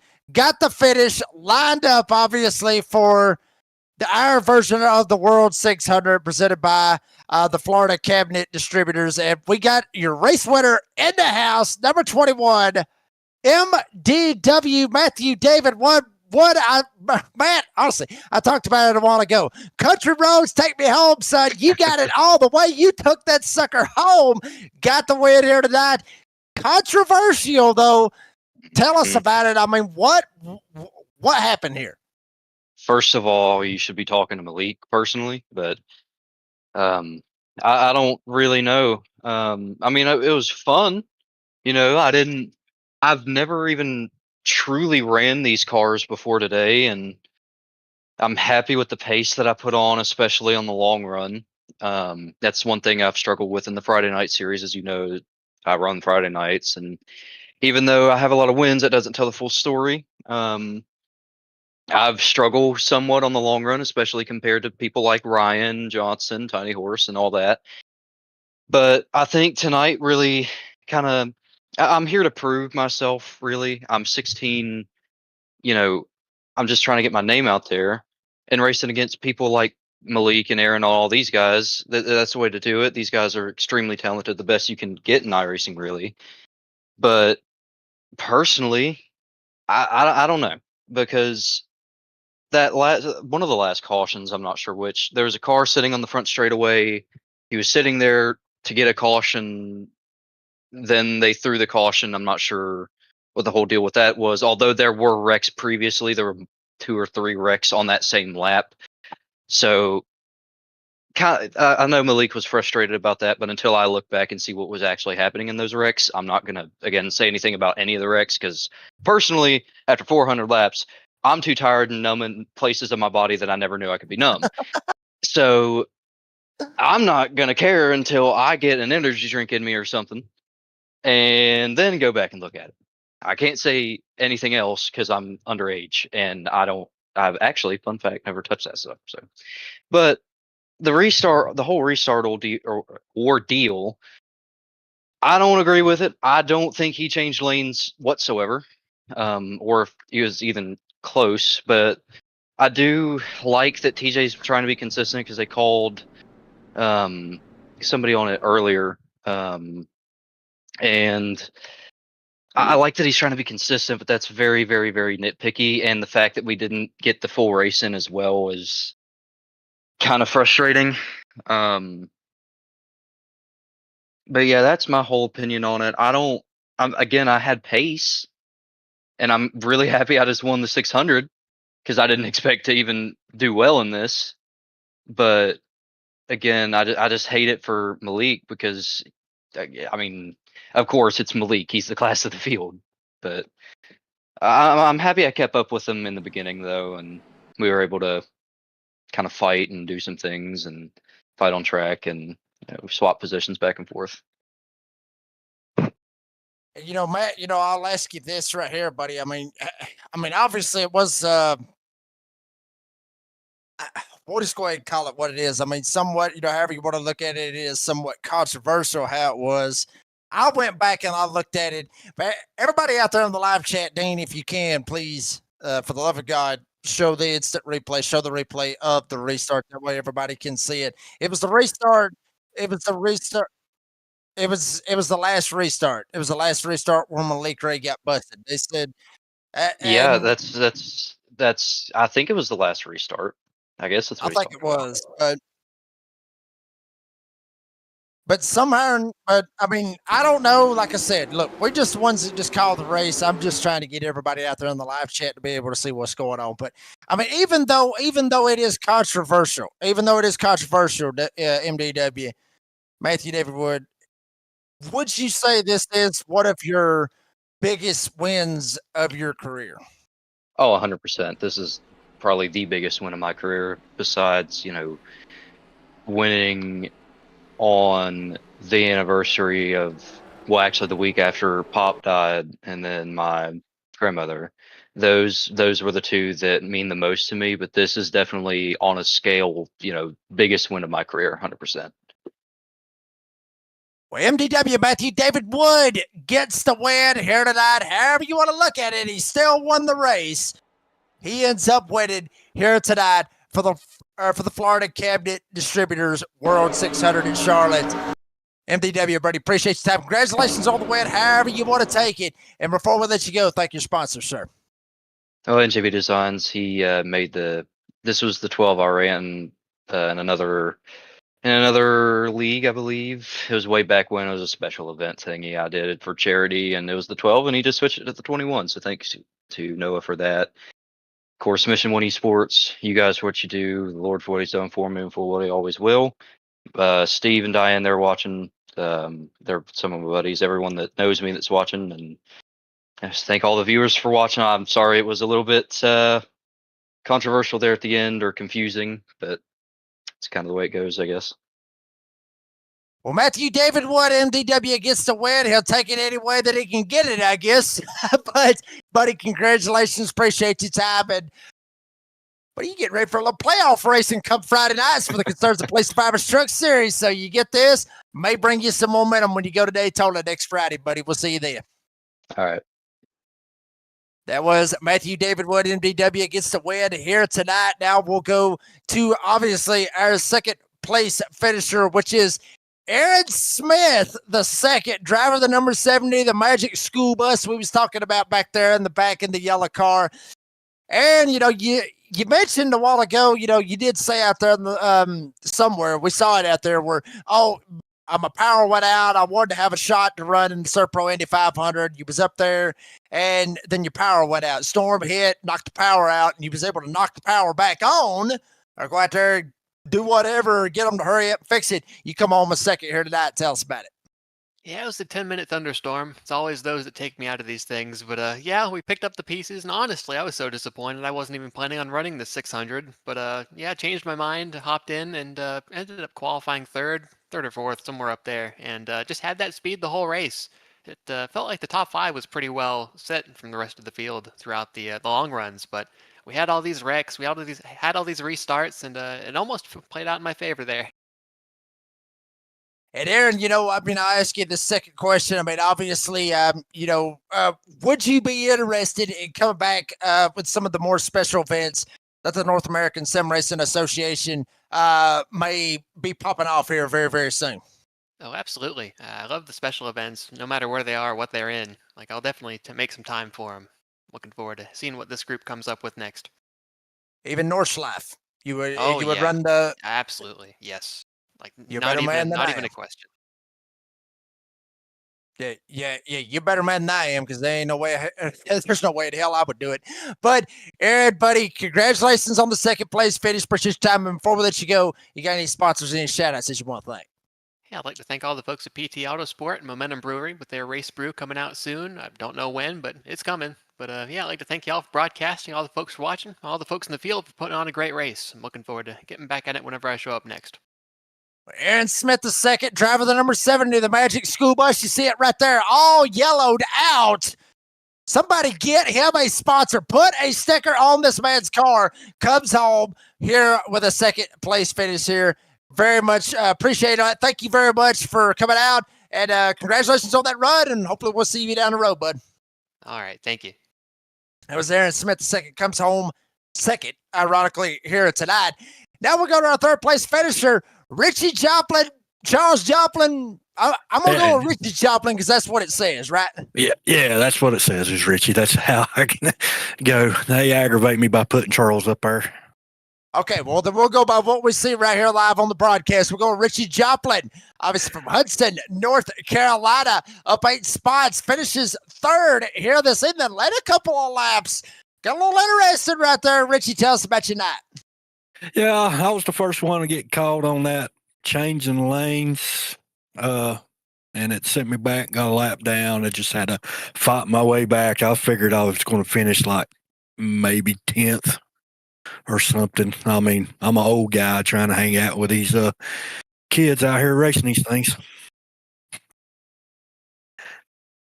Well, Richie, I will ask you this right here. I mean, you talked about that you got busted for your lane change, and I'm telling you, I mean, we got all kinds of controversy out there in live chat. Hey, we get it. Y'all chill out. Chill out on it. I mean, because everybody's blowing it up on the live chat, and everybody's sounding like they're coming after us, and we didn't do nothing wrong. Nobody done anything wrong. But if you go back and you look at this restart, that I mean, do you feel like that somehow or another that Malik Ray got busted on this restart that everybody's talking about? See, I think what hurt him, he dropped down low, then he moved back up, and that's how they got me. I didn't hold my line. So they're being consistent on their calls, so I'm not going to argue with it. Just go with the flow, but I hate that he lost the race like that. But I like that I finished third, come back from my trouble and finished third, and got my sponsors out there being showed, and I'll take it. Well, before we let you go, you mentioned your sponsors, Richie. Congratulations on that third place finish here tonight. Go ahead and thank your sponsors and any shout outs that you have. Oh yeah, thank you for Flaming Karma Coffee and Navy Joe and Ally Wheel Supply repair, and my car owner, Gerald Poole. He's the one that put me in this car for tonight, and I'd like to come back and run some more of these special events. I had a lot of fun. Richie Joplin comes home with third here tonight. Richie, hopefully we'll see you back here very, very soon. Congratulations on the third place finish. Appreciate your time, sir. All right, thank you very much, and thank you for the stream, man. Y'all do an awesome job. Thank you very much for that, Mr. Joplin, buddy. Congratulations on that. Dean, I would ask Wesley at this point. Wesley would ask me. We already got his opinion and got my opinion somewhat. Dean, final thought, buddy. Look, I know you're tired. I know you're wore slap out. I know you're ready to get the hell off here. I know it's been a long day for you just as much as it is for us. final quick thoughts on what a day that this has been. And keep it clean if you can. Oh, no, it's fine. Absolutely. I mean, the Indy was fantastic. Really good racing across the board there. This is fantastic racing as well, too. Just a little bit of shenanigans towards the end, no doubt. But you can't take away from the fantastic green flag running we had.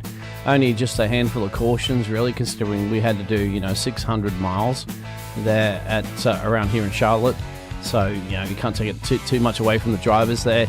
It did end. It had to end. We had to go to a time limit. That's the reason why. There's a little bit of confusion out there. It's just because iRacing sets a limit of how long you're going to have a race for, or laps. It's laps or time. So, at the end of the day, it has to finish one way or the other. Otherwise, we set it to 24 hours, and we'll be sitting here all day long there, Jacob. But it is. MDW got the win there.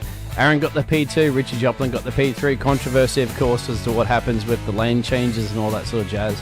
But, we have to finish it.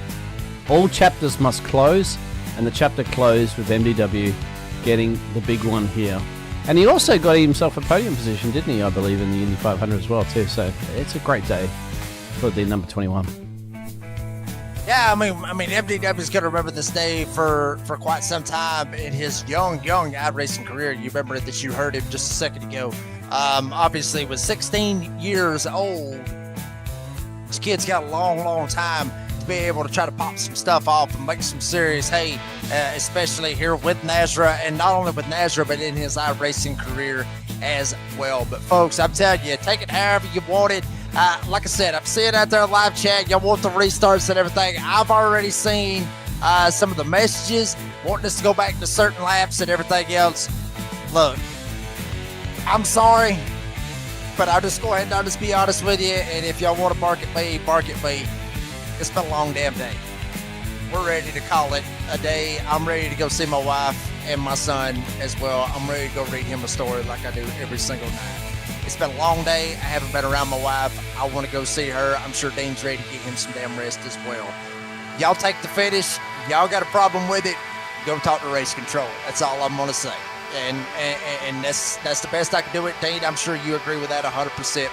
But we want to make sure, I mean, fantastic day. Hell of a day. Great racing all the way around. Hate that it ended in controversy. Hate that. Malik Ray possibly should have won this thing, like MDW said, but it is what it is, and hopefully we'll get some answers very, very soon. But like I said, it's been a long day for us.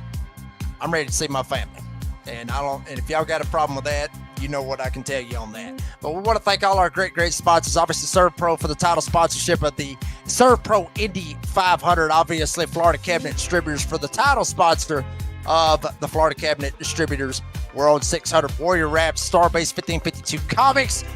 Obviously, with Premier Racing Centers for everything that they do. Glass Mechanic for the title sponsorship. Obviously, don't forget with Florida Cabinet Distributors for the title sponsorship of the World 600 and the Victory Lane. All our great sponsors. Blanchard's Towing for what they do for the Xfinity Series. DSR Electric coming up tomorrow night at Atlanta. And then obviously Concerns of Police Survivors for what they do on the Friday Night Series, TLC, for everything that they do as well. The fans, the drivers, y'all coming out in numbers. Y'all done a fantastic job. Appreciate everything that y'all do. Joshua Suss, TJ Moore for the race control, Brandon LaBeouf, Cody Dodd for everything that they do and allow us to be ourselves here on the NASRA 360 Racing Network. For the brilliant Dean Optum Bengals, and also for Smithfield, North Carolina's own Wesley Outlet, I'm the Redneck Announcer, Jake Reeves. Saying as I always say, be safe, be kind, be fast, and we will catch you on the next one for another special event with the North American Sim Racing Association. If you haven't yet, like and subscribe to the NASRA 360 Racing Network and keep up with everything that we got going on.